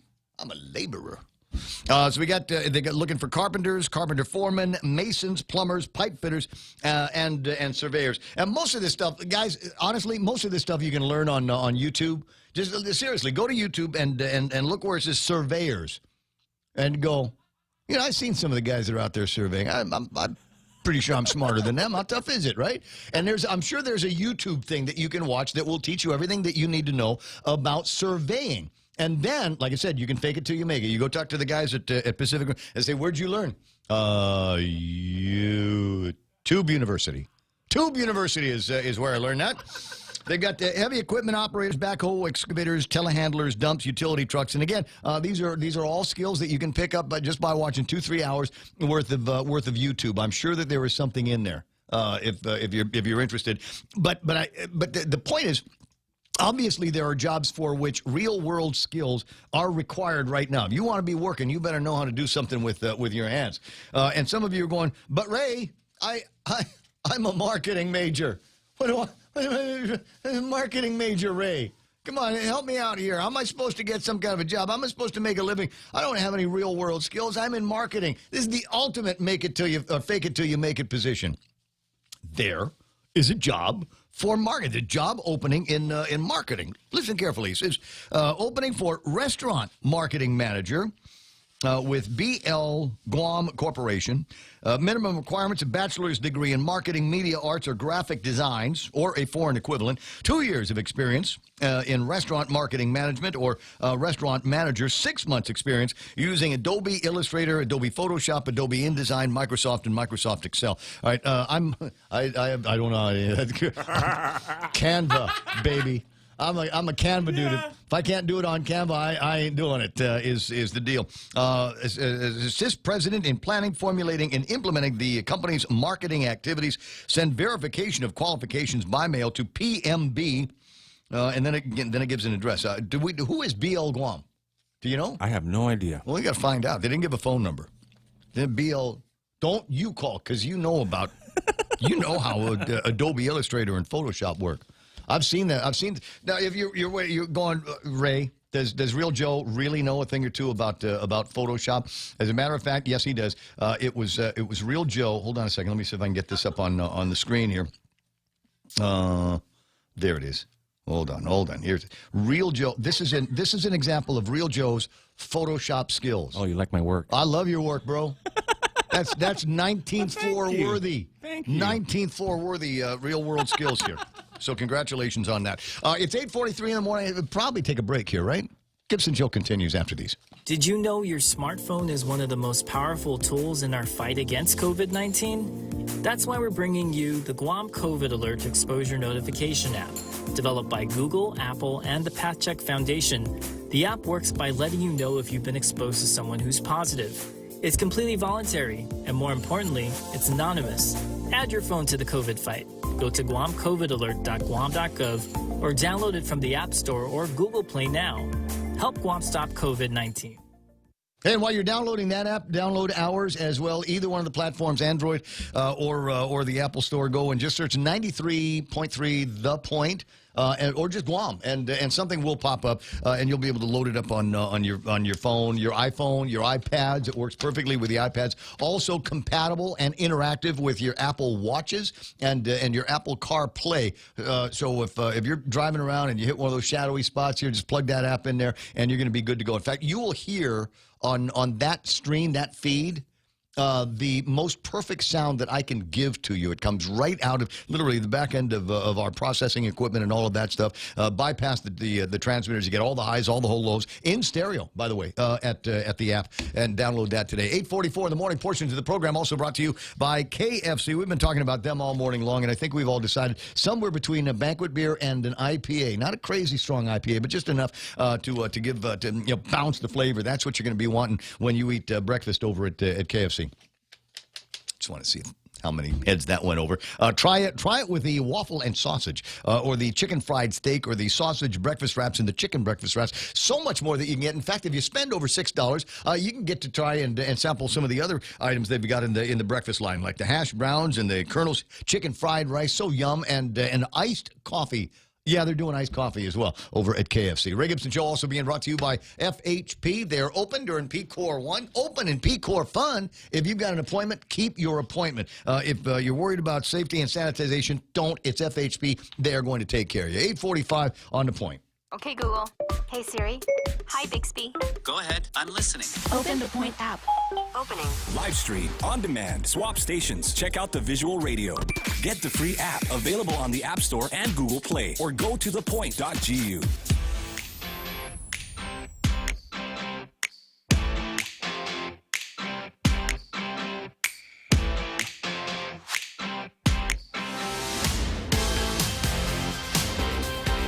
Shout out to Point listeners everywhere, including we got one straggler out in Tokyo, probably at Narita City, where they might be listening. There was somebody that was listening to the broadcast, like ham radio, right? It's like, where are you listening from? There was a guy up in Ontario, Canada, that had the stream on here this morning. So I want to do shouts to all of those guys. How do I know? How can I tell? Oh yeah, I was going to ask you that. I have significant technology. I've got significant technology that allows me to know exactly where people are, and unique visual technology. So I can actually see what you are doing while you're listening to the program, and some of you need to be arrested. Let me see who's playing around with the feed here this morning. Who's on the list? We got Randy Landis, Dennis Benzer, Sharon Tobin is there. I got Joanne Titano saying happy Monday to everybody. Mary Babauta, good morning to Bertha Maza Cruz, Alexandria Affligui are hanging out this morning, and Benji Perez. I got Chris Barnes, Martin Mendoza, Mike Grace Bloss. And let me see. There's Tony Uggan hanging out. Donna Hope Bloss. Correct me if I'm wrong. Seems like the mandatory quarantines from July are something. And she says, Brad, thanks for that info. It was the same for summertime. Let me see. Guam private parties at the hotel. I'm sure they're having those. I'm sure that you remember there was a big kerfuffle about the 19th floor before, and my guess is they just clamped down heavy on intelligence coming into and out of the place. Yeah, so stop taking pictures. That might have been the best advice. All right, if you're going to be partying on the government dime in one of these hotels with the federal dollars, do me a favor, shut your Facebook off. Could you not put anything on Instagram with the beautiful pictures from the balconies, that kind of thing? Carolyn Long is there. Dave Torrey asking, Ray, what does Godbrother Mike have to say about the rates that they are paying for unused rooms in hotels down in Tuma? It's an interesting question. I'll send him a note this morning and ask. Stephen says the hotels and the excuses that they want to ensure rooms are available if needed. Does that mean that the most rooms in Island are occupied? Like in every hotel? Is it because I take a sunset all the time over by, you know what I can see from my sunset spot? Sheraton. Oh yeah. Yeah, they don't look full. No. They don't look full. So I'm wondering why they've got to, they're going through these extremes of buying unused rooms to prevent anybody from flying into Guam and accidentally booking them in the quarantine hotel. Huh? Can you see it now? Lots of vacancies. I'm sure of it. They're all over the place. Speaking of, did you see where? And I've got pictures from friends on Facebook. Did you see where they've opened up Onward? The beach park at Onward. No. Yeah. What? It was open. I saw some pictures of some friends that decided that they wanted to have one of those pool deals, and I know because I saw the ad in one of last week's newspapers about the Onward opening up their water park facility, but I didn't think I would know as quickly as I found out that there were a lot of people that were hanging out there. Absolutely groovy. Glad to see that happening. Hope you can make a couple of dollars before you get shut down again. We got, let me see, Brad Wood is online. Lorenzo Portin is there saying, wow, we could have used that money to buy more efficient test kits. You know, Lorenzo, when you become the governor of Guam, when you were saddled with these unprecedented crises, yeah, then you can make some decisions on what it is that we're going to be using that money for. And yeah, I know there's all kinds of need at places like the hospital and at public health. But think about all the people that are coming in, returning residents to Guam. They could just be, have COVID-19 just falling off of them. How do we protect the island of Guam if we don't put them in some kind of mandatory quarantine? I know what you're going to say. You're going to say, Lorenzo, you're going to go, but they're flying in with tests that said that they were negative. Is the thing. Maybe we could give them a test when they arrive, one of these 15-minute tests when they arrive off the airplane, and if they're still negative, coming in with a negative test, maybe we can let them quarantine at their house for another 6 days. If they develop develop symptoms, you know what? Call Felix Cabrera. But if not, then maybe they can go back to work, I don't know, after 6 or 7 days. Kind of the way they're doing it virtually everywhere else. Tom Bernardo is there. I got, let me see, Jane Nauta. Ignacia C. Aldon is online this morning as Anthony Tovis. Charles Damien, Mike Grace Blas, Brian Pears, and let me see. Have you heard from James Howard this morning? No, even Jay Rojas. Maybe they're hanging out together. IPAs. Sharon Tobin caught me saying, a piece of milk, no wonder it's so expensive. That stuff is hard to come by. You know, Sharon Tobin, when you're in the midst of the stream of consciousness, you got to go. You can't stop because that stream will sweep you away. You can't stop to find the exact perfect word for every exact phrase. Sure. You know what I was thinking about? The old Foremost pint of milk, the little half pint that they used to have. Yeah. Those were something else. Cute. And, yeah, there's a little half so pints. Cute. And my favorite ones were the little half pints that were chocolate. That was a special day. When, you know what? We're out of regular milk. You want chocolate? Is that the cafeteria special, right? God, yeah. Jesse Lujan, that's former Senator Jess Lujan's online, and it was Sandra Regis, I said, who said earlier this morning when I first put this image up on the screen, and I'm going to call her on it. It was Sandra who said she took the vaccine. That's what happens. It's a side effect, buddy. It's a side effect of taking the vaccine, which is why first in line when it comes in, you can take it. I got Dwayne Obispo, Clara Carranza, Yvonne Taikenko is online. Umar Abdul Bashir Bachur is watching the program. Bet you freaked out that I said his name as quickly as I did. Paul Newhouse and Ricardo Terlahi, Chung Lee, Ron Kitagua, Michelle Balesta Santos, and Joe Leon Guerrero. Not that one, the one with the glasses. Debbie Gumatautau is watching the program. Raul Montes is online this morning, and usually Raul's got some interesting things to say, and I think I'm going to try to get down to where some of those are. Mark Anthony, who you might remember from what was it, Breakfast Club, is watching the program this morning. So is KLB Guam, and Big Sister Shelley's hanging out. Charlie Hermosa. Zima was ahead of their time. Tattoo Shauna showing off a little bit of her pre-marriage day, saying, I remember serving Zima at Casa with grenadine. Do I have to admit to you that it's possible that you sold me Zima with the grenadine over at the Casa? I won't say if you won't say. Let me see who else is playing around. Franco Talan, Donna Navarro, Julia Santos. Boy, this is some talkative guys going on. There are usually three or four conversations going on by the time I catch it. Patricia Jackson is online. Lucy Kono, Francis Blas, Ken Jackson, Yusuf Idrisu is online. Alan Ricardio Look at all these people. Look at all these folks saying, hey, do me a favor, because about halfway through the show, here's what happens, is a lot of people like end up at work and they can't listen anymore, which means that we freed up some bandwidth to bring everybody else in. So if you got a couple of, press the outbound arrow on whatever it is that you're watching or listening on, and share this experience with people that you know are going to love it. Kaz Endo talking about the DIY barbecue at PIC. Thought I saw some of that on the screen over the weekend as well. And he took out the entire brood. It looked like he got everybody in this. He got the kids, mom, and in-laws and all of that stuff. KFC's vanilla iced coffee is really good. And Nate Oren wants to know if it rocks a mic like a Vandal. Okay. I love you, buddy. I love you, Nate. Nick Pulaski, Debbie Harcher, Colleen, Diego. I got Sharon and Joey Toves, Ken LG. So instead of sending money to DPHSS to fight the good fight, Adelup prefers sending it to hotels to keep empty rooms empty. It would be different if hotels receiving money for empty rooms hired back laid-off staff to support the empty rooms. At least there would be help for those struggling to put food on the table without having to wait in line for hours every 1 or 2 weeks or so. An interesting point. An interesting point. Didn't that sound like just government mentality? We're going to pay you to keep that room empty just in case we might need it for somebody that's got COVID-19 that we have to unnecessarily detain because COVID-19. But they came in negative. You're going to ruin it. You're going to ruin it. You'll bring us back to life, bring us back to reality, and the plane will fall out of the sky.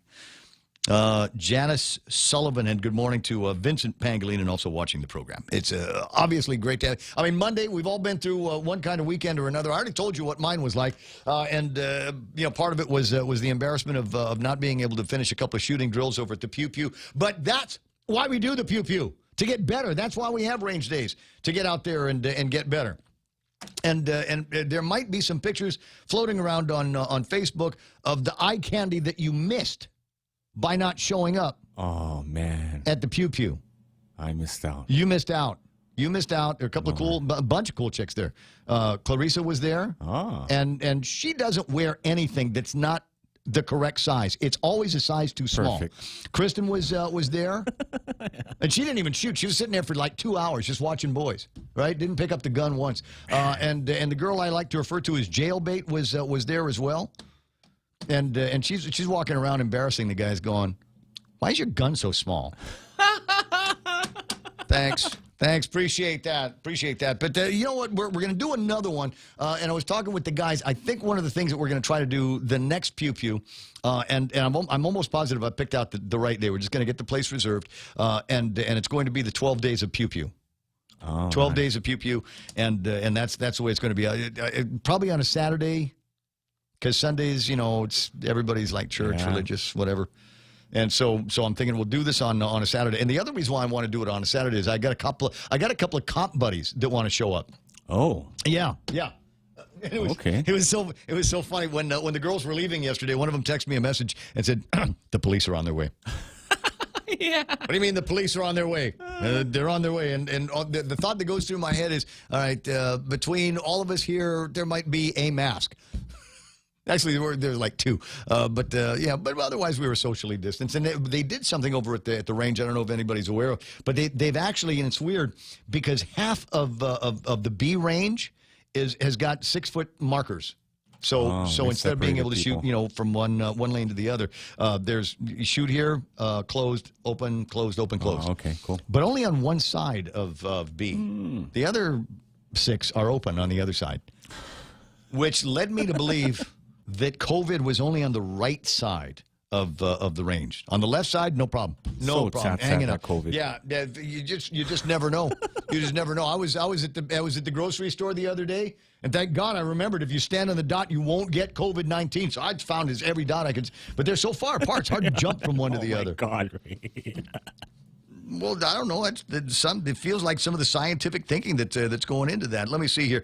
Buenas de Point family says KLB. Carlene Harker watching the program. Selena Toigui. And Tommy Bernardo says, I finally got the Point on my smart TV. Tommy, how'd you do that? Is that part of the thing? Is that also a feature of the app? Does it work with your Apple TV? I have not checked. We've got Apple TV in here. Maybe while the news is playing, I'm going to check that out. It just, the app gets better and better and better every time I hear about it. So go to Apple Store or the Google Play thing and look for The Point. It's all one word because that's the way I like it. Capital THE and then all caps after that POINT. So it kind of looks like the Point logo. Anyway, check that out today. 8:58 in the morning. So what else are we going to do? Coming up is in the 9 o'clock hour. What Jack always refers to as maybe the best hour of talk radio ever on Guam because it's all stream of consciousness. There's really not much by way of a plan. I had a couple of big names on the program earlier. So those of you that watch this on YouTube or the Facebook on a delayed basis, a video on demand basis, you will be able to hear at just after 7 o'clock in the morning, Congressman Mike Nicholas, and I ask him very direct questions, and he answers with very direct answers. And then, of course, there's the smart-ass stuff in there like, hey, Mike, how about let's have the debate now? You think the other guys might be interested in doing a debate now? So ponder that. And then in this hour, Dave Del Sola from the Department of Labor talking about the LWAs that are going out and the Herculean work that has been done to ensure that it is done fraud-free and everybody that should be getting the money is getting the money. Good morning to Elena Garcia, Jay Pedronis, and Arlene Paul McCarroll watching the program. You've tuned in just in time for Fox News Live, believe it or not. KUSG, I got you 93.3. This is The Point.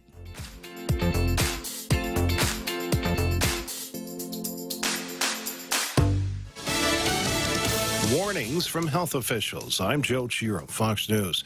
Millions of people are heading home from the holiday weekend after getting together with family and friends.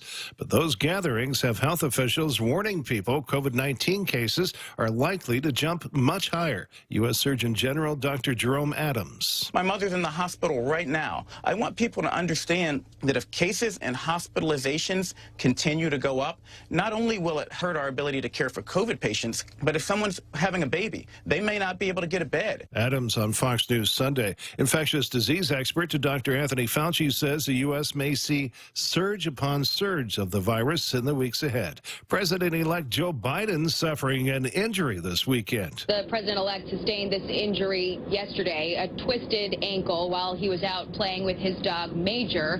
Major is a rescue dog, a German Shepherd. You can sort of infer from this that it was obviously bothering him enough a day later to go get it checked out. Fox's Jackie Heinrich.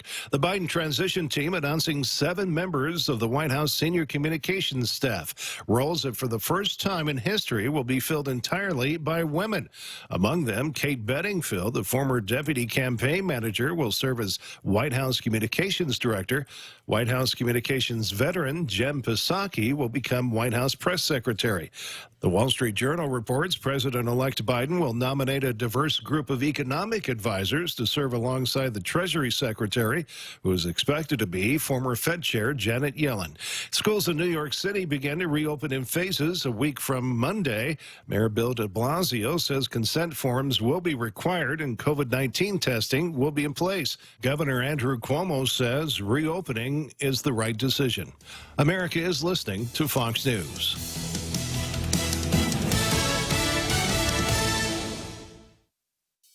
Eivetsem rerivetter COVID-19 rettuurun irisits ekkio ravukora miats job irisin. Igen mi be fi worunga bersawai kose bocer kopon naborong neibom. Inge kai kie gauru kewe sinerivetter kose bocer mutir kekeri uriget redarrob werisuk. Kosabu witiro toriom ka semuriro ibe kopop kekeri ekkederier ernisire semmun.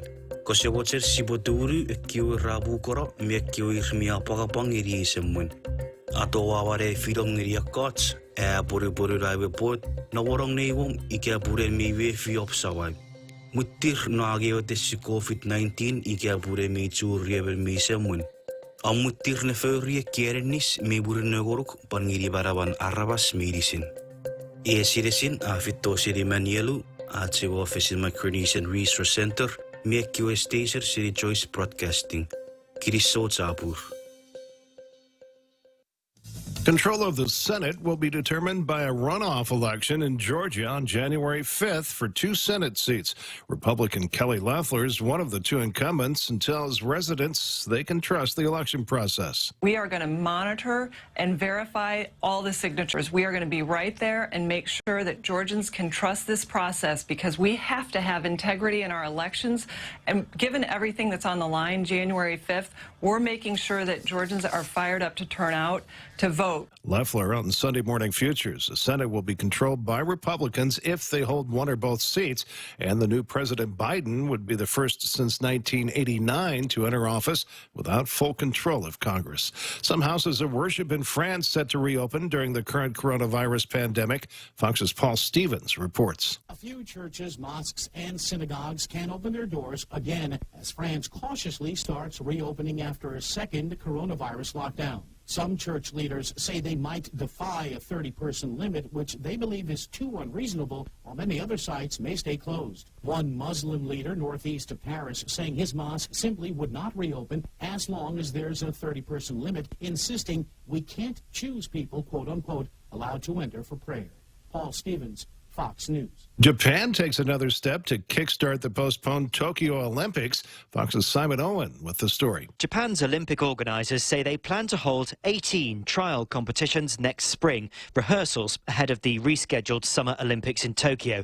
Test events are standard practice for Olympic hosts, but there's increased focus with Japan making plans during the coronavirus outbreak. Officials say at least 4 events will involve athletes from overseas, and some competitions are expected to have spectators. Simon Owen, Fox News. And I'm Joe Giro, Fox News.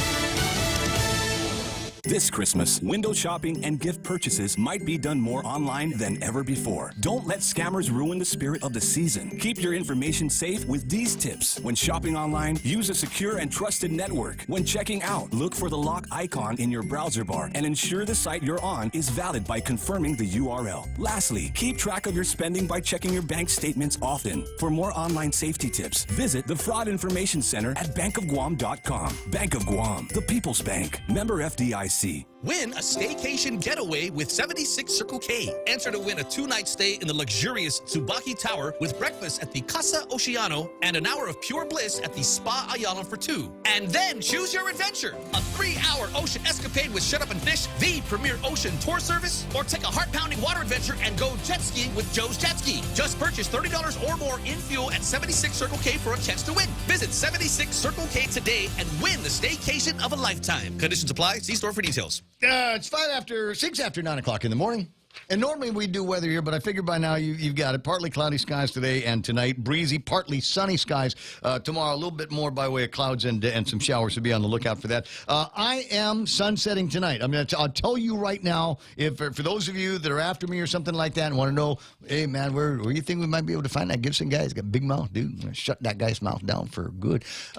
Somewhere where I'll be able to see the sunset. Just FYI, which will be tonight about 5:51. But if you're after me, it'll be at 6:51. Just saying. So what was there was another thing I wanted to. Oh yeah, Chili's. Did you see the mukbang I put up on I thing? did, and I heard the crispiness when you bit into that. The onion rings. Onion rings. Yes, they were so good. They were so good, super crispy. So they brought us out, me and Straight Up Jed from next door over at Star 101, and you're going, well, that's good. He's an influencer and all of that stuff. No, it had nothing to do with that. The fact is he's got the video equipment and the wireless microphones that are sensitive enough to be able to hear the crunch of an onion ring from 7 feet away. This is amazing technology, ladies and gentlemen. So go to the point.gu or the Point web Facebook page or my Facebook page. I think I put it on Star 101 too. But anyway, all over Facebook is images of me and him having that 2 for $35 deal over at the place over at Chili's. Second floor, 2 Sands Plaza. And the neat thing is about doing the mukbang is all of a sudden because it brings, that's my milkshake and it brings the girls to the yard. Did you see that? Did you see on the post how many are going, wow, I'd sure like to be taken for a nice pandemic date to Chili's to enjoy that 2 for $35 deal. You're on the balcony too. Huh? Arrangements can be made. And it's a perfect balcony. I'm sorry, let me just detract from the conversation. It is a perfect place for a pandemic date that she won't be able to get away from. Because, you know, she's going to have to take her purse and put on the mask and leave, and you're going to go, oh, you're trying to ditch me, right? Or the other alternative is for her to jump over the balcony. And probably not going to do that. Well, maybe. I don't know. Because the restaurant downstairs has palapalas. You know, and that might soften the blow. That might catch her on the way down. But anyway, yeah, try it out. It might be the perfect pandemic date that you're going to be going on. 2 for $35. We get any appetizer that you like on that particular menu, and then you get a couple of ice-cold Coca-Cola fountain drinks. And then on top of that, we've got all kinds of entrees that we'll want you to try. It's a huge list. But the ones that I can remember are things like the personal fajita that you got going. They got the ultimate burger, the ultimate cheeseburger out there, and then there's the chicken crispers deal. That was the one that we were eating in the mukbang. So I want you to try that out today over at Chili's, second floor of the Tumont Sands Plaza. Ray Gibson Show also being brought to you by APL American President Lines, global presence with a local home.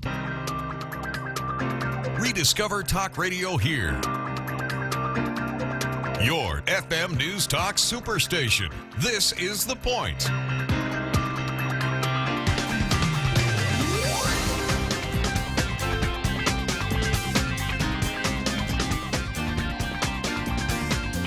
And the somewhat urgent music giving way, and I will put up an announcement right now. I will issue a warning here on the program for those of you with weak constitutions.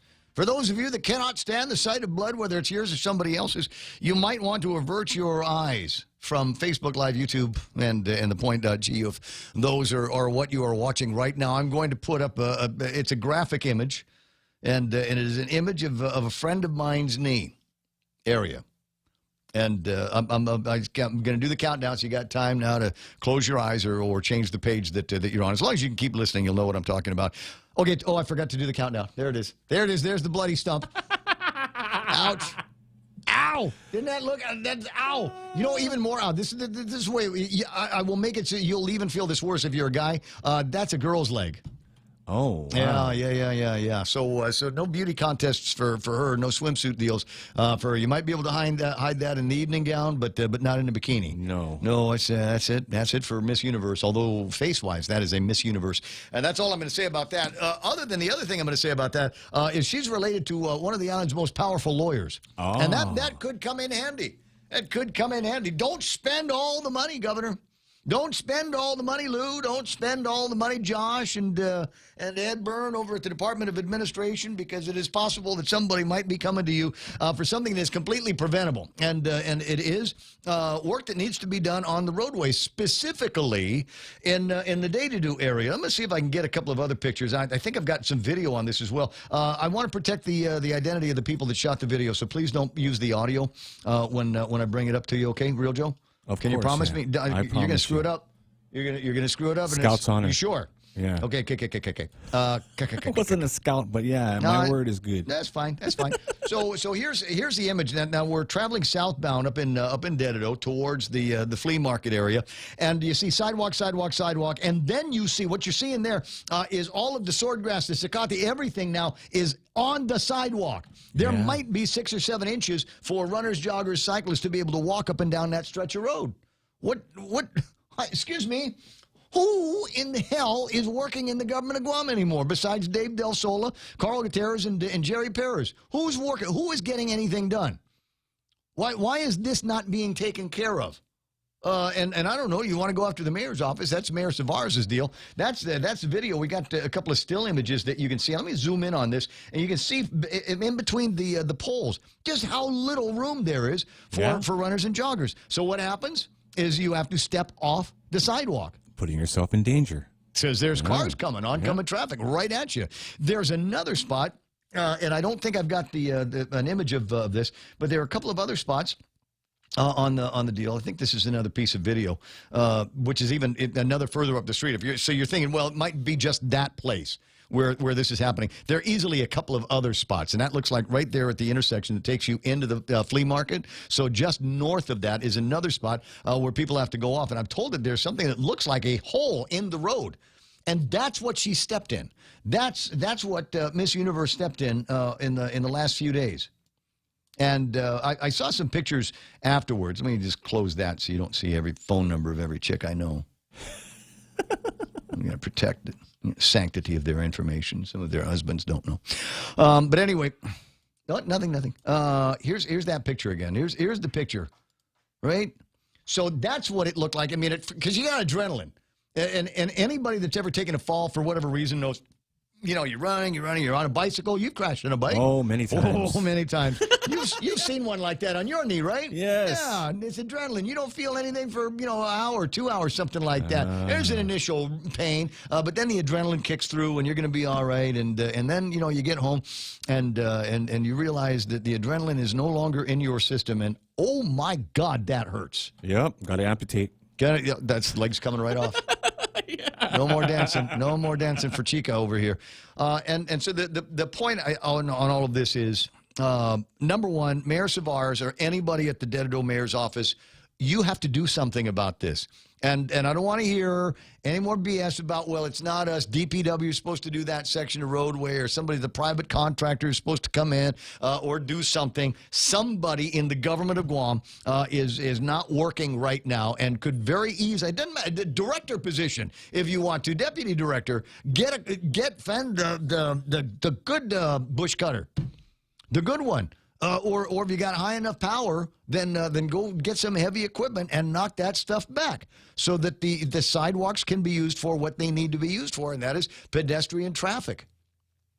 Now, I know the strength and the power of this program, and I know that ain't nothing going to get done until somebody else gets hurt. Well, somebody got hurt over the weekend, and as I said, she is related to one of the island's most powerful attorneys. And if they haven't yet, it is either A, because they haven't gotten to it, or it is out of a certain kind of generosity. No, we'll go ahead and take care of it ourselves and just ask the mayor or DPW or the governor of Guam to send somebody down there, put some fire on it, and open up the sidewalks so everybody can use it. You know what is more likely to happen? Can I tell you what's more likely to happen? Tell you about a guy, Ton Mendiola. You know Anthony? Yeah, that's the guy that goes out there and he starts cleaning up parks and doing stuff on his own. Nobody else will do it. Yeah. Nobody else will get off their duff in the government and get it done. Now, if it was different, there's certain areas of Tavuning where we've got guys that are doing some clearing on the traffic islands and things like that, to make it safe for the beggars. So they're out there doing that kind of thing down in the central portions of the island. But it's Dededo. There's the largest population on people that live on Guam are right up there past the Micronesia Mall, and for a lot of them, that's their recreational opportunity. So somebody needs to go out there and take care of it before somebody steps off the road and gets clipped by a car and dies. And yeah, it is that big of a deal. 9:50 in the morning, 888-825-888-TALK. Wait, you want to see the bloody stump again? I should just leave this up, right? You just leave it up there the whole time I'm doing the show. And some of you weird, creepy guys are going, hey, nice legs. They are. Dude, she's married. That's somebody else. That's somebody's wife. And now we'll wait for you. Can you imagine what he's got to do? What he's got to put up with? She can't move around now. She can't cook. She can't clean. Not saying that's all women doing now. I'm just saying she can't do all of the things that you would like to be doing, like cooking and cleaning. I better stop, right? You're wave off. It's enough, Gibson. Get out of there. Get out of there. Hurry. Go to something else.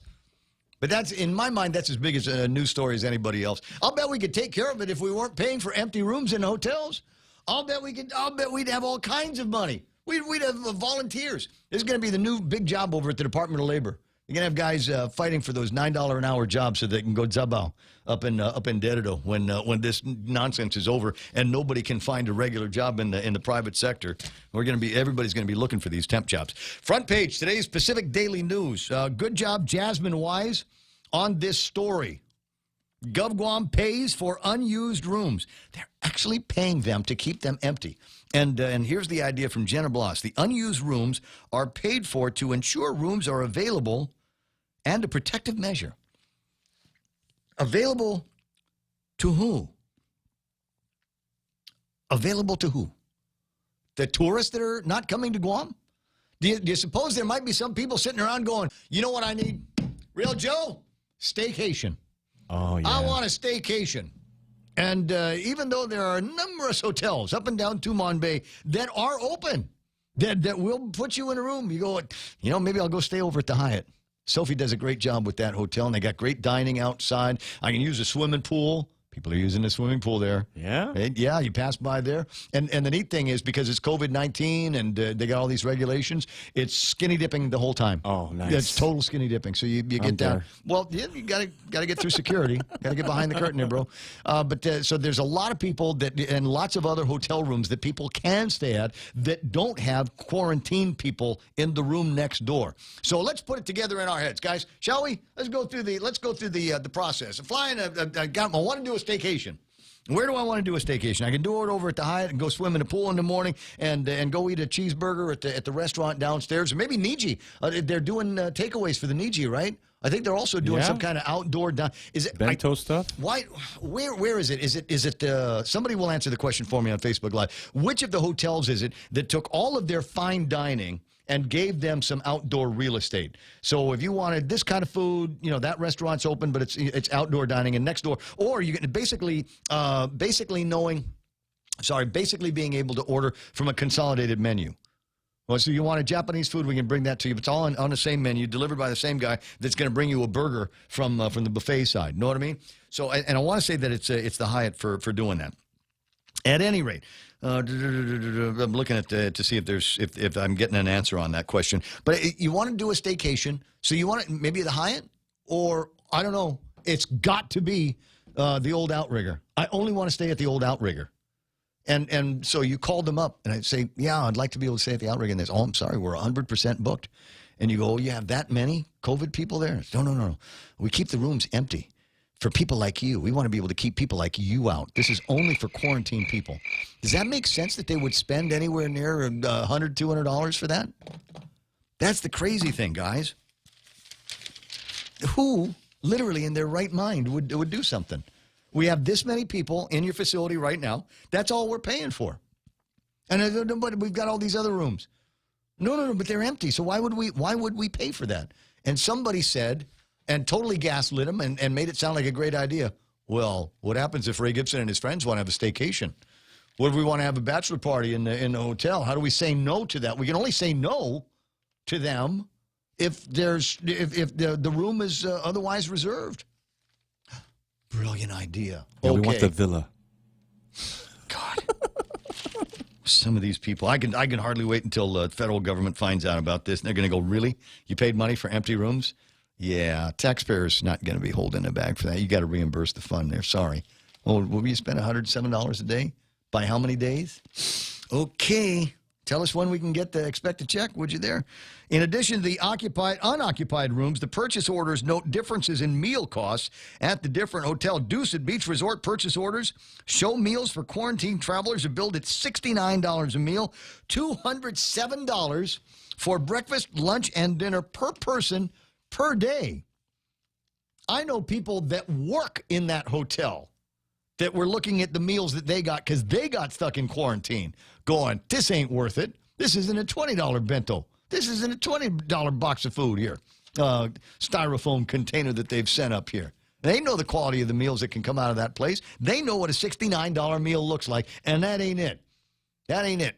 Take a look at what were people paying for that Red Cross thing? Remember they couldn't do the Red Ball this year, so they had the chefs do basically bento boxes that went out. What was that, like $200? Yeah. For one of those things? Yep. Yeah, but I mean, they came out of 5-star. I'm sure it wasn't just scrambled eggs and a piece of chorizo. I think it was a braised short rib. Braised short rib. Yeah, with the andouille sauce. Yes. Did you remember? And you could order the Indian version. Yeah. I'm just saying. Quarantine traveler photos of food showed boxed meals that generally consist of a scoop of rice or mashed potatoes, a portion of meat dish, and a side dish for $69. Oh my God! Did you know that for 75 cents you can feed a hungry child? But it's double what we're spending. Here you go. Here. You want me to put it in another perspective? That's double what we spend for people over at the Department of Corrections. But I would venture the same quality of food. That's double what we're spending there. And where is the latest big outbreak of COVID-19 in the government of Guam? DOC. Maybe if we'd have sent the money there so that they could have taken the necessary mitigation precautions that I'm told were ignored for months, maybe that would have made some kind of a difference. But I don't know. So I will say this, because somebody had mentioned on the Facebook Live, because they're smarter than me, going, well, maybe it's some kind of payback. Maybe it's a payback. Is that possible, Real Joe? Maybe there's businesses, organizations, and people that were very, very generous during the election, and now we need to recompense them, pay them back. Let's scratch that back. Yes, for their generosity. You know what I have? Sorry, I'm sorry, I snorted. I'm a Taurus. That's not why I snorted, but I snorted because people that know Tauruses know that we've got a tendency to save everything. And I just after the inauguration, they came out with a big thank you ad, full-page thank you ad with platinum sponsors. Oh, I remember. Gold sponsors. Yes. Bronze. Aluminum, tinfoil sponsor, wax paper sponsors. And there's, I'm looking at that list. I'm looking over that list, and I'm thinking, wow, you know what? Some of these businesses are doing much better in this administration. There's some of these businesses seem to be getting better than their fair share of attention from this business. I know some of you are going to go, oh, come on, Ray, that's just the way it is. It's Guam style. I thought it was going to be different. Thought this time it was gonna be different. Anyway, 924. Carlene Harker online this morning, asking the question: what's a Kraken? You know what a Kraken is. Here's what a Kraken is. Kraken is going to be when I take that picture of the full page ad and stick that up on my Facebook page, so you guys can see what I'm talking about. So you get to go, oh, that's what he means. Oh, that's recompense. Oh, he's right. This business is doing a whole lot better. It's not that they were doing bad. They had some deals during the Calvo administration, too. But it just seems to me that now they've got those deals plus all of the extra love from the CARES Act funding that's out here that we're probably going to have to pay half of it back. So there you go. But the Kraken is we already went through this, right? Didn't we do this last week? Because it's a subject that almost every article that comes out that still says that Trump is going to somehow find a way. There's going to be some legal maneuver, that there is going to be some information that is going to come out that is the Kraken, and that is going to make it so that not only is Biden not going to be the president, he's going to be in jail with his son Hunter right next to him, and all of the other deep staters that have conspired against the president all this time, and in fact did steal the election. I don't know. But I keep waiting, and I keep not hearing it, and I keep seeing videos, and I keep looking at stories, and they're all kind of hopeful. But I'll put it like one of the guys on Fox did: is there? And I'm not going to back up from my position. You guys know I'm a Trump dude. I'm a Trump guy. But is it possible that the depth of the corruption is so great, the conspiracy is so wide, that they had everything buttoned up way before the election? Did we buy the judges? Got them. How about the media? All the media in? Even Fox. Okay. Wow. Yeah. So we got the social media. We got the Facebook, internet, Instagram, and Twitter. Yeah, got all those guys. They're all in. Everybody's in. How about Gates? We got Gates and his wife, right? Yeah, because I got that vaccine thing. I know it. So it's possible that unless they've got a Kraken that is capable of draining the refilling swamp. I don't know if Kraken might be the appropriate word here. Might be the best question is not what's cracking, it's what's crack-a-lacking. I'm sorry. My goal here is to make Real Joe laugh. Just giggle like a schoolgirl. Vince Pangolino watching the program, and there's Carlene, Celine Atoigui, Buenas, Zenopade, Elena Garcia, Jay Padrones, and Phil Schwaggy from over at the Micronesia Mall has been tuning into the broadcast since back in the day when I was only doing an hour a day. I was only doing an hour a day. Can I tell you how much, I'm sorry, 927, stream of consciousness portion of the program. Can I just tell you that I would rather do 4 hours of talk radio than an hour? Really? Oh, God. Oh, wow. My God. Yeah, because hours hard, man. Hours, there's You got to run it. Not as many corners that you can turn in a simple hour program between like 12 and 1 or something like that. It's like there's news and traffic and crap you get to make up. I can kill 4 hours on the radio. No problem. I can do this in my sleep. I don't know how Mr. Schroggy does it. Somebody says, we just need you for that 1 hour. Can you cover it? Oh, hell. What am I going to do for an hour? My buddy Dennis Larson's online. Raul, stepping on a soapbox. Entirely stupid to have passengers quarantined with the community spread being the main culprit of infections. It's not based on any science. It's based on money. He says, Lou is a crook, steps off soapbox. Raul, every doctor I know agrees with you. Nobody's doing any quarantines, and you're right. The idea, and this is now a couple of weeks after we heard from Dr. Nguyen, who said, remember, all of the cases are coming from homes. All of the cases are coming from homes and familial gatherings and things like that. And so how does that jibe with the title of where we are now? And they even mentioned again in the executive order that came out last week, safer at home. We are safer at home.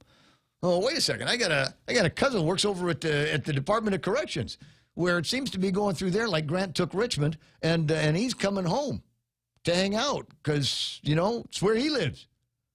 How am I safer at home? How about I'm not at the house when he's there? Where I want to go? I want to go to work. I want to go to work because I don't have to see my cousin until later. It was dinner time, whatever. You go hang out. You sit at that side of the table, Mr. Covid from the DOC, and I will be way over here on my side because we know about social distancing. Wear a mask when you're around me until we know for sure that you don't have it. But that's the thing is we got these things that are spreading through the community in exactly that way. So when they say safer at home, I don't know what it is that they're talking about. Norm McFozzie, Hoffa to Artie Gibson is watching the program. That's the other Artie. That's the other Ray Gibson. That's the cool one. Good morning, Artie. And who else? Ken Brown says, thanks, Ray, Mana, Jerry, and Real Joe for another great show. It's not done yet. I didn't say anybody could leave. Hold up. There's a whole other half hour left in this program. Come on, man. What do you think you're doing? I was thinking, man. Look, unless you want your kneecap looking like this, you don't touch that dial. It's 9:30. I'll be right back. Hoffa, this is Kayla from APL Guam. Here at APL, our expertise and extensive network can help you grow your business and reach out to more markets. As a responsible carrier, APL is also committed to a sustainable future, whether it's protecting the environment or investing our efforts in giving back to the community. Our dedicated team in Guam and the U.S. mainland are here to support you. Call 588-4651 or visit apl.com. Becoming a homeowner can be a scary process, but it doesn't have to be, especially if you have the right guidance. Break through your fears and go to a real estate professional that will ensure a higher chance of success. That person is Lolita Cammett of RE/MAX Diamond Realty. Lolita also specializes in commercial leasing, land sales, local residential sales leasing, and military and corporate relocation. Don't be afraid. Call Lolita Cammett from RE/MAX Diamond Realty at 688-6743. That's 688-6743. Never, ever been a better time for a Nissan. I'm born and raised on Guam. I remember Nissan from a long, long time ago. Sure do. And they were great car business then, great car business now, but never been a better time to get into one right now. Brand new Nissan, starting as low as $84 a pay period. Your good credit could get you interest as low as 1.99%. That's cheap money, bro. And they'll make the first 3 payments. Those first 3 interest-heavy payments, that's on them, not you. Now, at this point, you don't even care what kind of car I'm going to talk about. You're going to well, that's a great deal. I'll go. Let me point you in the direction right now of the Nissan Frontier, and you'll want it in red, just like this. That's a macho red color. That's the one that just the chicks will dig it, and all the other guys are going to want to be you because you got the red Frontier. Also, it's invisible to police radar. We'll experiment with this a little bit later on. 9-speed transmission. What is that? That's like 6 speeds forward, 3 reverse. So you can really get this thing going. You can go up a hill in reverse on a Frontier. I urge you to try it. 310 horses. Starts as low as $162 a pay period. Need more truck? Are you going, that's nice, Ray. I like that. But I need something that is visible from space.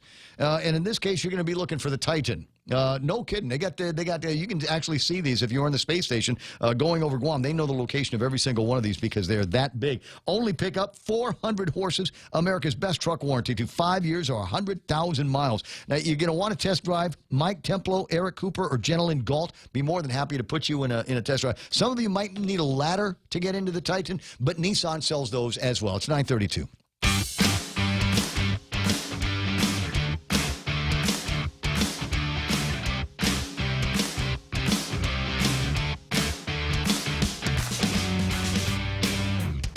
All right, RD asking about the car score from yesterday, and I keep track of these things. I don't remember plugging in yesterday's number, but it was either 6.9 or 6.8. I think that's what we're up to today. You're gonna ask me to double check. Yeah, it is All right. 6.8. All right. Well, I got a thing. Governor Leon Guru, direct smart financial aid to residents, because they were gonna do it anyway. 6.7 is today's. I think yesterday's was 6.8.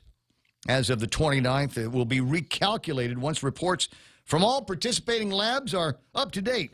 And that reminds me, Janella, you guys still haven't sent the weekly report of all of the results from all of the labs, or if you have, I haven't seen it.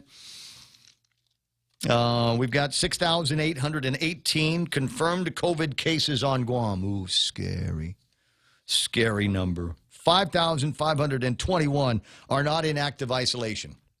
You know what that means? They don't have it anymore. They are healed. If they had it, they don't have it anymore. Antibodies, don't be afraid of them. They're like garlic to vampires now. Can't get it from them. They can't get it again. 6,818 people. And then you can do the mathematics. Now, 1,185 cases are in active isolation. Somebody asked Dr. Shea on Facebook, what does that mean, in active isolation? Whatever, I don't know. Are they isolating themselves at home? Are they shut-ins? Or is it possible we've got 1,185 cases of people that have got tested positive for COVID-19 that are just sitting around the house for 14 days waiting to get cleared? It is possible that is the case, and that those are in fact the numbers. What do we do with it? Ignore it. This is another, in my mind, it's another set of numbers that we can ignore. Here's the number that we got to keep our eye on. How many people are at Guam Memorial Hospital right now? According to this note, 40. You have 40 folks over at GMH. There's another 4 over at Guam Regional Medical City. So here we are. We've extended the pandemic, this public health emergency, for another 30 days. So we can ensure that we can take care of 44 people. And I guess everybody else, the guys that stepped on a nail. I got a friend that banged her knee in a cave the other day. And people delivering babies, et cetera. What was it, the guys that was in the Fox News last hour? Talking about the concern over the, the hospitals are overwhelmed out here. My God, they were full of COVID patients. What happens if somebody has to have a baby? And I'm going, people have been delivering babies without hospitals for a millennia. I'm sure nature will take over. I'm sure that, at some point, baby's going to come, whether you're at Guam Memorial Hospital or GRMC or Navy Hospital or the bed of a Nissan Armada. Hot water and towels. You know why they make guys boil hot water, right? No. Get them out of the room for a half hour. Oh. That's so they don't faint? They're not needed. You are redundant. We don't need you. Get out. And they won't leave by themselves. So you say, Real Joe, go boil some water. Okay, right away. Stat. Okay, fine. We have 3 people on ventilators, but we've got this COVID. But, you look at these numbers, and as reasonable as they look, given what we should have been doing for public health and the hospital all this time, you go, all right, so maybe we'll just wait out the CORS. CORS was banned from the 90s or early 2000s.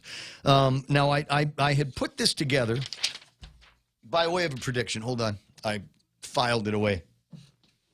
Dig it out of the trash here. Nice. Today is the 30th of November. This is it, man. November's almost over. We're down to the last 31 days of 2020. Yay! Yay. Until you realize that Mad Max was made the year that story is told is from 2021. I have a meme, so I know it's true. So today is the 30th, and our score today is 6.7. All right, here's the narrative, and I can't give you the exact numbers, but this is the way it works in my head. They're going to work the calculus and the car score till it's 5.0. So you can't do it in big numbers now. But they're going to be whittling away. 6.7 today, maybe tomorrow it's going to be 5, 5.9, and then 5.8 and 5.6. But by about the 7th of December, we'll be at 5. And then it's a 2-week count. Just in time to save the day. 2-week countdown, 2-week countdown. And every day will go by, and it'll be like watching a guy trying to bowl 300, right? Got a strike. Got another strike. Got another strike. And pretty soon, he's worn that groove. But it's the last 3 frames. It's the last 3 frames. The 10th frame. You get to roll 3 times, right? Got 270. Will we be able to hit 13-day? 14 days. And at that point, Lilian Guerrero sticks her head out of the ground and says, let's do fewer restrictions.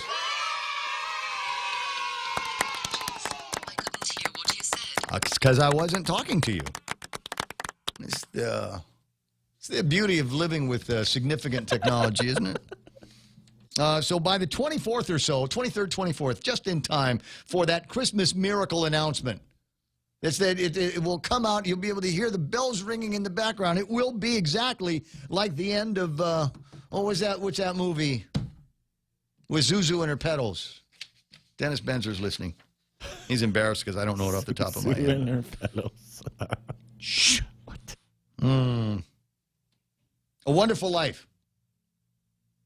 Oh. Every time the COVID score stays at 5, an angel gets its wings. Ding.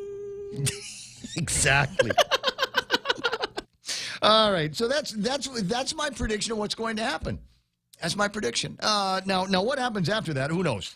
Who knows? We could continue with the restrictions once we get that phony baloney Cabrera number down to about 5 every day for a couple of weeks, and then she'll be able to say, "Oh, here is your Christmas back. Many lords and mananahu. Here's your Christmas back. Go ahead, have 7 people at your house. You go right ahead." What else could they do? We'll open the bars up again one more night, just one night. But they won't tell you until the day before, so you won't actually have anything to sell. Man, I got a thought in my head, and I hate it that I can't get it out. It's ticking me off. It's an itch in my brain now. But I want to say something about it, but it involves speakeasies. Oh. And I can't because I don't want to. It's too late. It's already in my head. It's already in my head. So here's a lot of people are going, Ray, you know where some of the speakeasies are, right? You know where some of these places where they're having, quote, staff meetings are. And it's true, I do. I know of many of them. And you go, isn't that great, Ray? It's just like almost normal, bunch of guys sitting around, no mask, pinball machine, pool tables, dancing girls. Sorry, there's no pool tables. But you got the thing, right? And anyway, so you're going. It's just like normal, but it's not. I'll tell you why. Because they're not ordering and not hitting the wholesalers to the same game that they might have had back in August and September. So what you got in the chiller is what you got in the chiller, and sometimes you go and you say, "Hey, how about a bud?" And the lady/guy will say, person will go, "Oh, that was the first to go."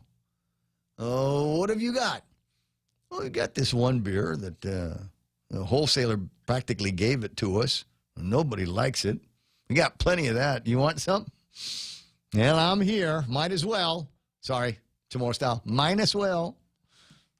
So that's one of the issues. Even the speakeasies are happening these days. Where you go, "Oh yeah, I want one of these." Well, we don't have that. The first time we were speakeasy, we got rid of all of that stuff first time out, and that's just the way it is on the outside. So anyway, those are my predictions. And to answer your question, RD, the number today is 6.7. I believe yesterday it was 6.8. Pam Duvall. Oh, Pam. Who doesn't love Pam? Pam, we were talking about the 12 days of Christmas. And that's what we were talking about here. Is this might be the gift from Lilian Guerrero? 12 days out, and we'll be at 5 on the Cabrera scale for all of these days. And each day something else will happen. 12 months of Wuhan. The first month of Wuhan, my true love gave to me 12 packed toilet paper, 11 pallets of water, 10 gallons of bleach, 9 cans of propane, 8 scheduled protests, 7 cases of ramen. 6 face shields, 5 cans of crackers, 4 kegs of beers, Vivid test kits, 2 pallets of water, 1 can of Lysol. I love you, Pam. We need a song. We need another version of, what do you call it? Simply the Best by Tina Turner. Maybe another version like that. Get you singing again. Chief Tana is online. Sue Nesbitt. Alpha Kathy Ramirez. Jess Kinate says, what's the Kraken? It is the U.S. Army Intel Battalion. Alan Ricardio saying, give away free 5,000 units of PS5 and Xbox Series 10, and people will be staying at home. That's true. It's true, but what games are out there? What do you have that's interesting and playable these days? So this is where I'm at, and this is the messed up place in my head. Is I would ponder a PS5 or an Xbox, but I want to play a game that's a few years old. I'm a big fan of Tomb Raider, and that a really great anniversary story that I love playing that game. I don't know. There's only a couple of other games I like to spend a whole lot of time with, and that's one of them. But I don't have a PS5. And I don't have the game anymore, so I'd have to build everything up from scratch. And I've got a small kind of, I've got these little wiry girly arms. I've got a little wire girly TV. I think it's like 32 inches. Oh, that's a small one. Small one, right? Sam Brennan watching the program. Joe Owsley, or is it Owsley or Woosley? The way it's spelled, I'm not sure. Michelle Charland, good morning to you. Randy Landis wants to know, why couldn't we start with 10 kegs of beer? That would have taken most of the pain away if you ask me. My buddy Carlos Barreto is watching on the program. Oh, Alan Ricardio talking about Monster Hunter. Monster Hunter. Zombie shoot 'em up? There's lots of those, right? Yeah. They're all basically, what is it? What are the combat movies? They're combat ones? Yeah. Give me a different version of Halo. I couldn't get into Halo as much as I wanted to. But that's just me. So there are a couple of other things in the table of contents here today. Guam Economic Development Authority. We spoke with Mel Mendiola last week, and some of this might actually make a difference for your business if you can get in on time. They have gotten, in just 3 days, according to the story from the Guam Daily Post, Haiti doing the story, says they have managed to amass a significant number of downloads and actual applications. 941 downloads of the application form from the GITA website. In fact, in less than 7 hours of opening of the rent relief program on Wednesday morning at 8, GITA had already received 110 submissions. We knew this because we talked to them on Friday.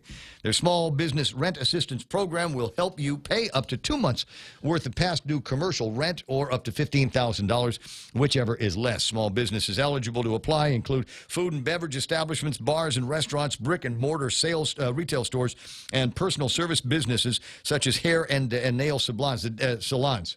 Or nail salons. I think that works as well, doesn't it? The deadline to apply, December 11th, subject to the availability of funds. So get in there. Don't wait.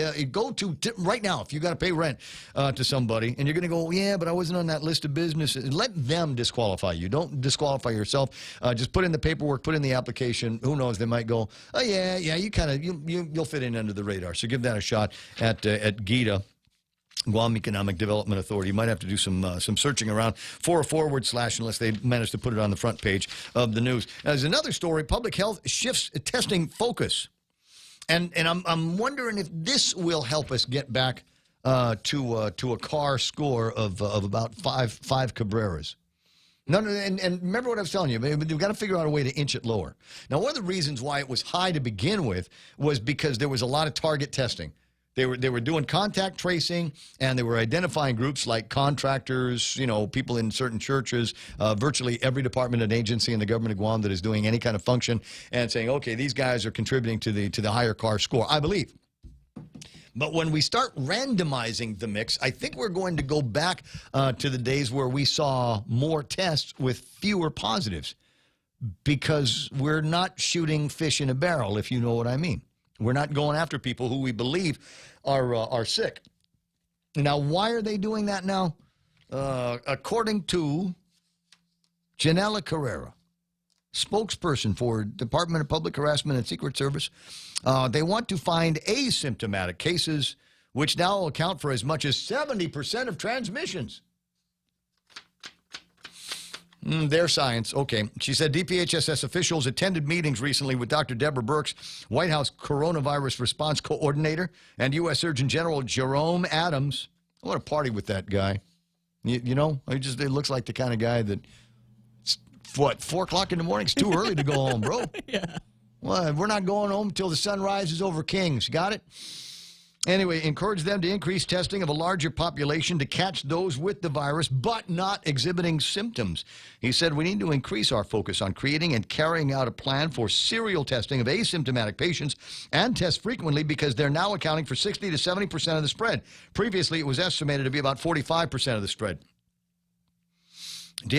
Public Health said testing is first come, first serve.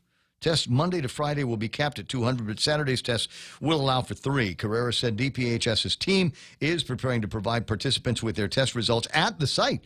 The antigen is also known as a rapid test because its samples can be tested and results provided in about 15 minutes. See, these are the tests that Jerry Perez wanted. These are the ones that he wanted, right? So you're doing continuous testing on people. So it's Friday, we'll give you a test, negative, okay, come on back to work. Monday, when we know you've been out playing with people that are infested with COVID, we're going to give you another test. And if it comes back positive, well, obviously you're not going to be able to work today. If it comes back negative, well, there's your chair. Let's go. Come on, tick-tock, clock's running. And they thought that might be a good way to be able to reopen parts of our economy more by way of service industry, more by way of what's happening in restaurants. And bars and things like that would be active daily, all the time surveillance.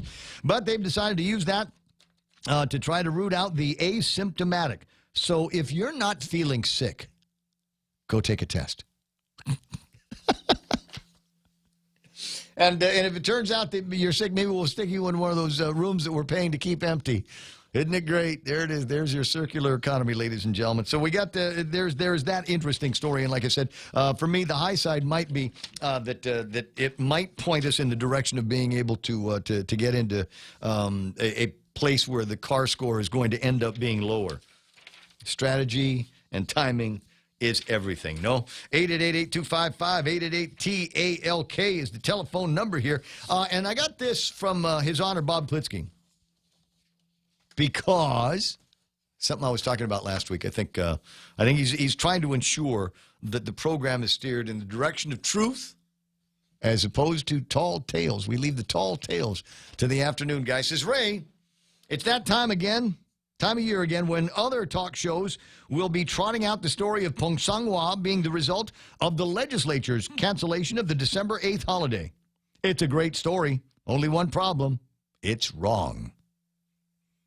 Well, this is interesting to me because I'm the guy that spent most of last week in careful consideration of the possibility that the red skies that we had on Monday night, you remember those? Still pictures of it on Facebook. Ominous. That those red, ominous, what's the name of that show on Netflix? Stranger Things looking lights up in the sky. That might be a sign from Blessed Mother. You don't mess with the Feast of the Immaculate Conception. The Archdiocese a few days prior to that said that we weren't going to be doing a procession. Instead, I love it when we're cruising with Mary. That's what they're going to be doing. They're going to be taking it. They're going to put those Ray-Bans on. You got these little Blessed Mother size Ray-Bans. Wayfarers. Yeah. And they're going to drive her around to all of the different churches in the community. They're not stopping. They're not going to stop. It's just going to be, hey, sup? Are you getting down, Mary? No, Mary's not getting down. And so I think that is far enough away from what the tradition is for the Feast of the Immaculate Conception. That and there's no procession. I think they're going to be there might be a little bit of irking that's getting done. So we had the red skies, and what was it? The following morning, 5-point-something earthquake. Yeah, a good one. Nice little jolt there.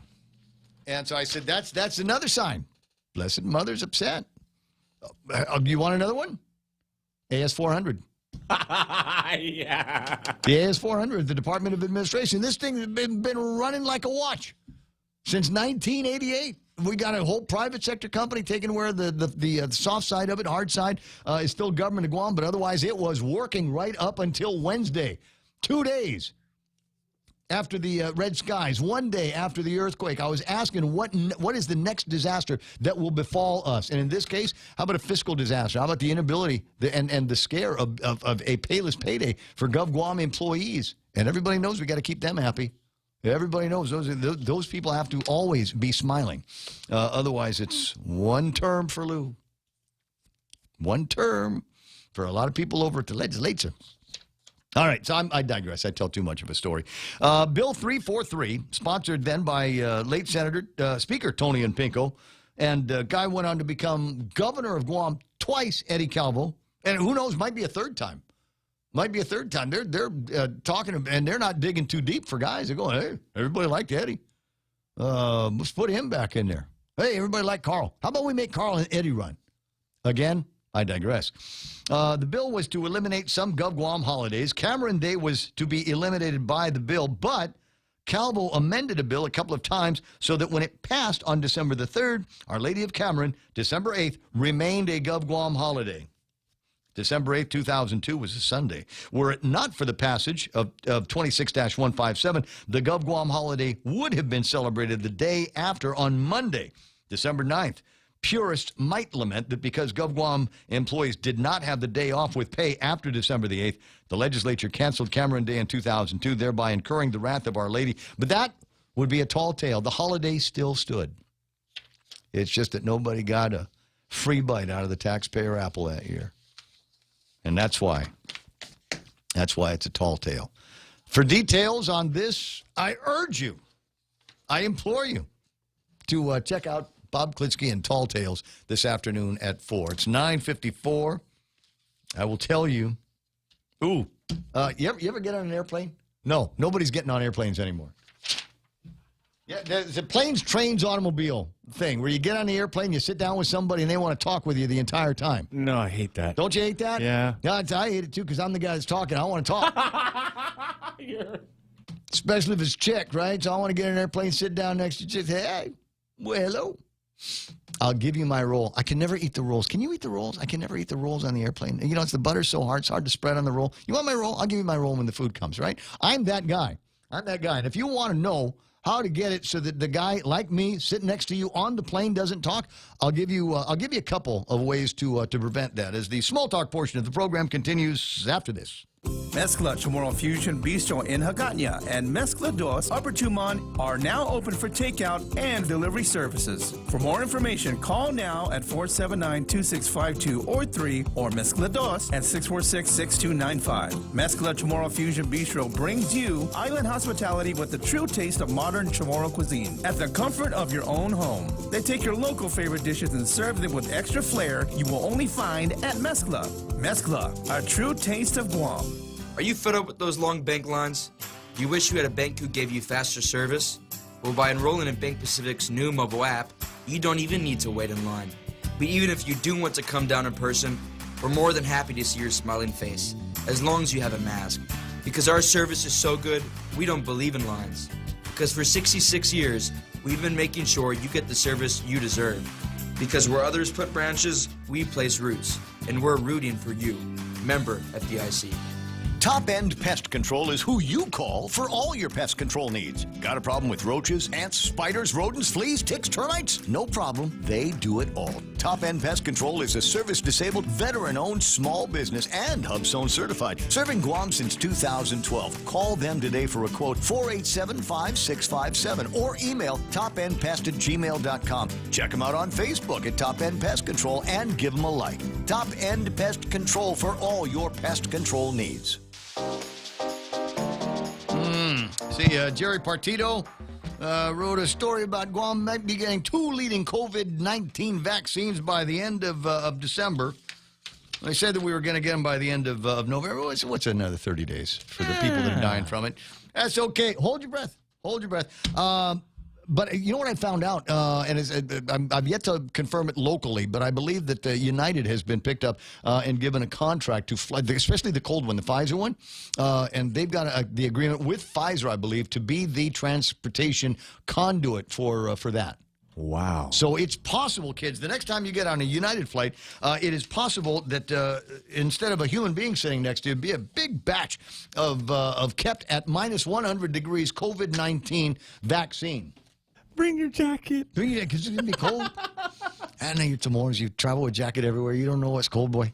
Just wait until you're in Iceland. So it says, and somebody also, Peggy Leanne says, Jerry is listening. Right on. Glad to hear it. My friend Cheryl is online this morning off of Michelle Charland.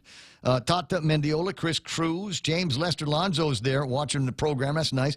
Therese Flores. Right click. Everybody's right clicking on you, Therese. You look like pretty girl with that icon. Carlene Harker, Hoffalai to you. Nate Horn, Roland Ada, and let me say Dahlia Baza. You know, all chicks named Brooke or Dahlia are always gorgeous. But I digress. So you're going to sit down in the airplane, and somebody like me is going to start talking to you. There's one of a couple of different ways to get them to stop talking to you. One of them, I use this all the time. I put my headphones on. Oh, yeah. I put headphones on. Good idea. Exactly. There's nothing playing, but I got this. So they think I'm rocking down the highway with my Doobie Brothers tunes, right? Yeah, he's busy. Couldn't be further from the truth. Now, there's another way, and I don't know if I'm ready to try this, but, you know, you might just get into one of those desperate moments. Break out your rosary beads. Oh, yeah. Right? That would shut me up. Would it? Yeah. Just hold on a second. I gotta do a novena. Really? How long is that gonna last? Maybe the entire flight. Give one to your neighbor too. Yeah. Would you like one? I always carry spares. I always carry spare rosaries. Oh, you don't know? Here's the little booklet. Here's how to pray the rosary. Sometimes they used to have. I used to have one of these things. It was great because the nuns were real big. This is back in the late 70s, early 80s, when we believed that the only way to defeat communism was with prayer. And I'm here to tell you, it worked. Pray the rosary, save the world. Oh my God, maybe we got to go back to that here.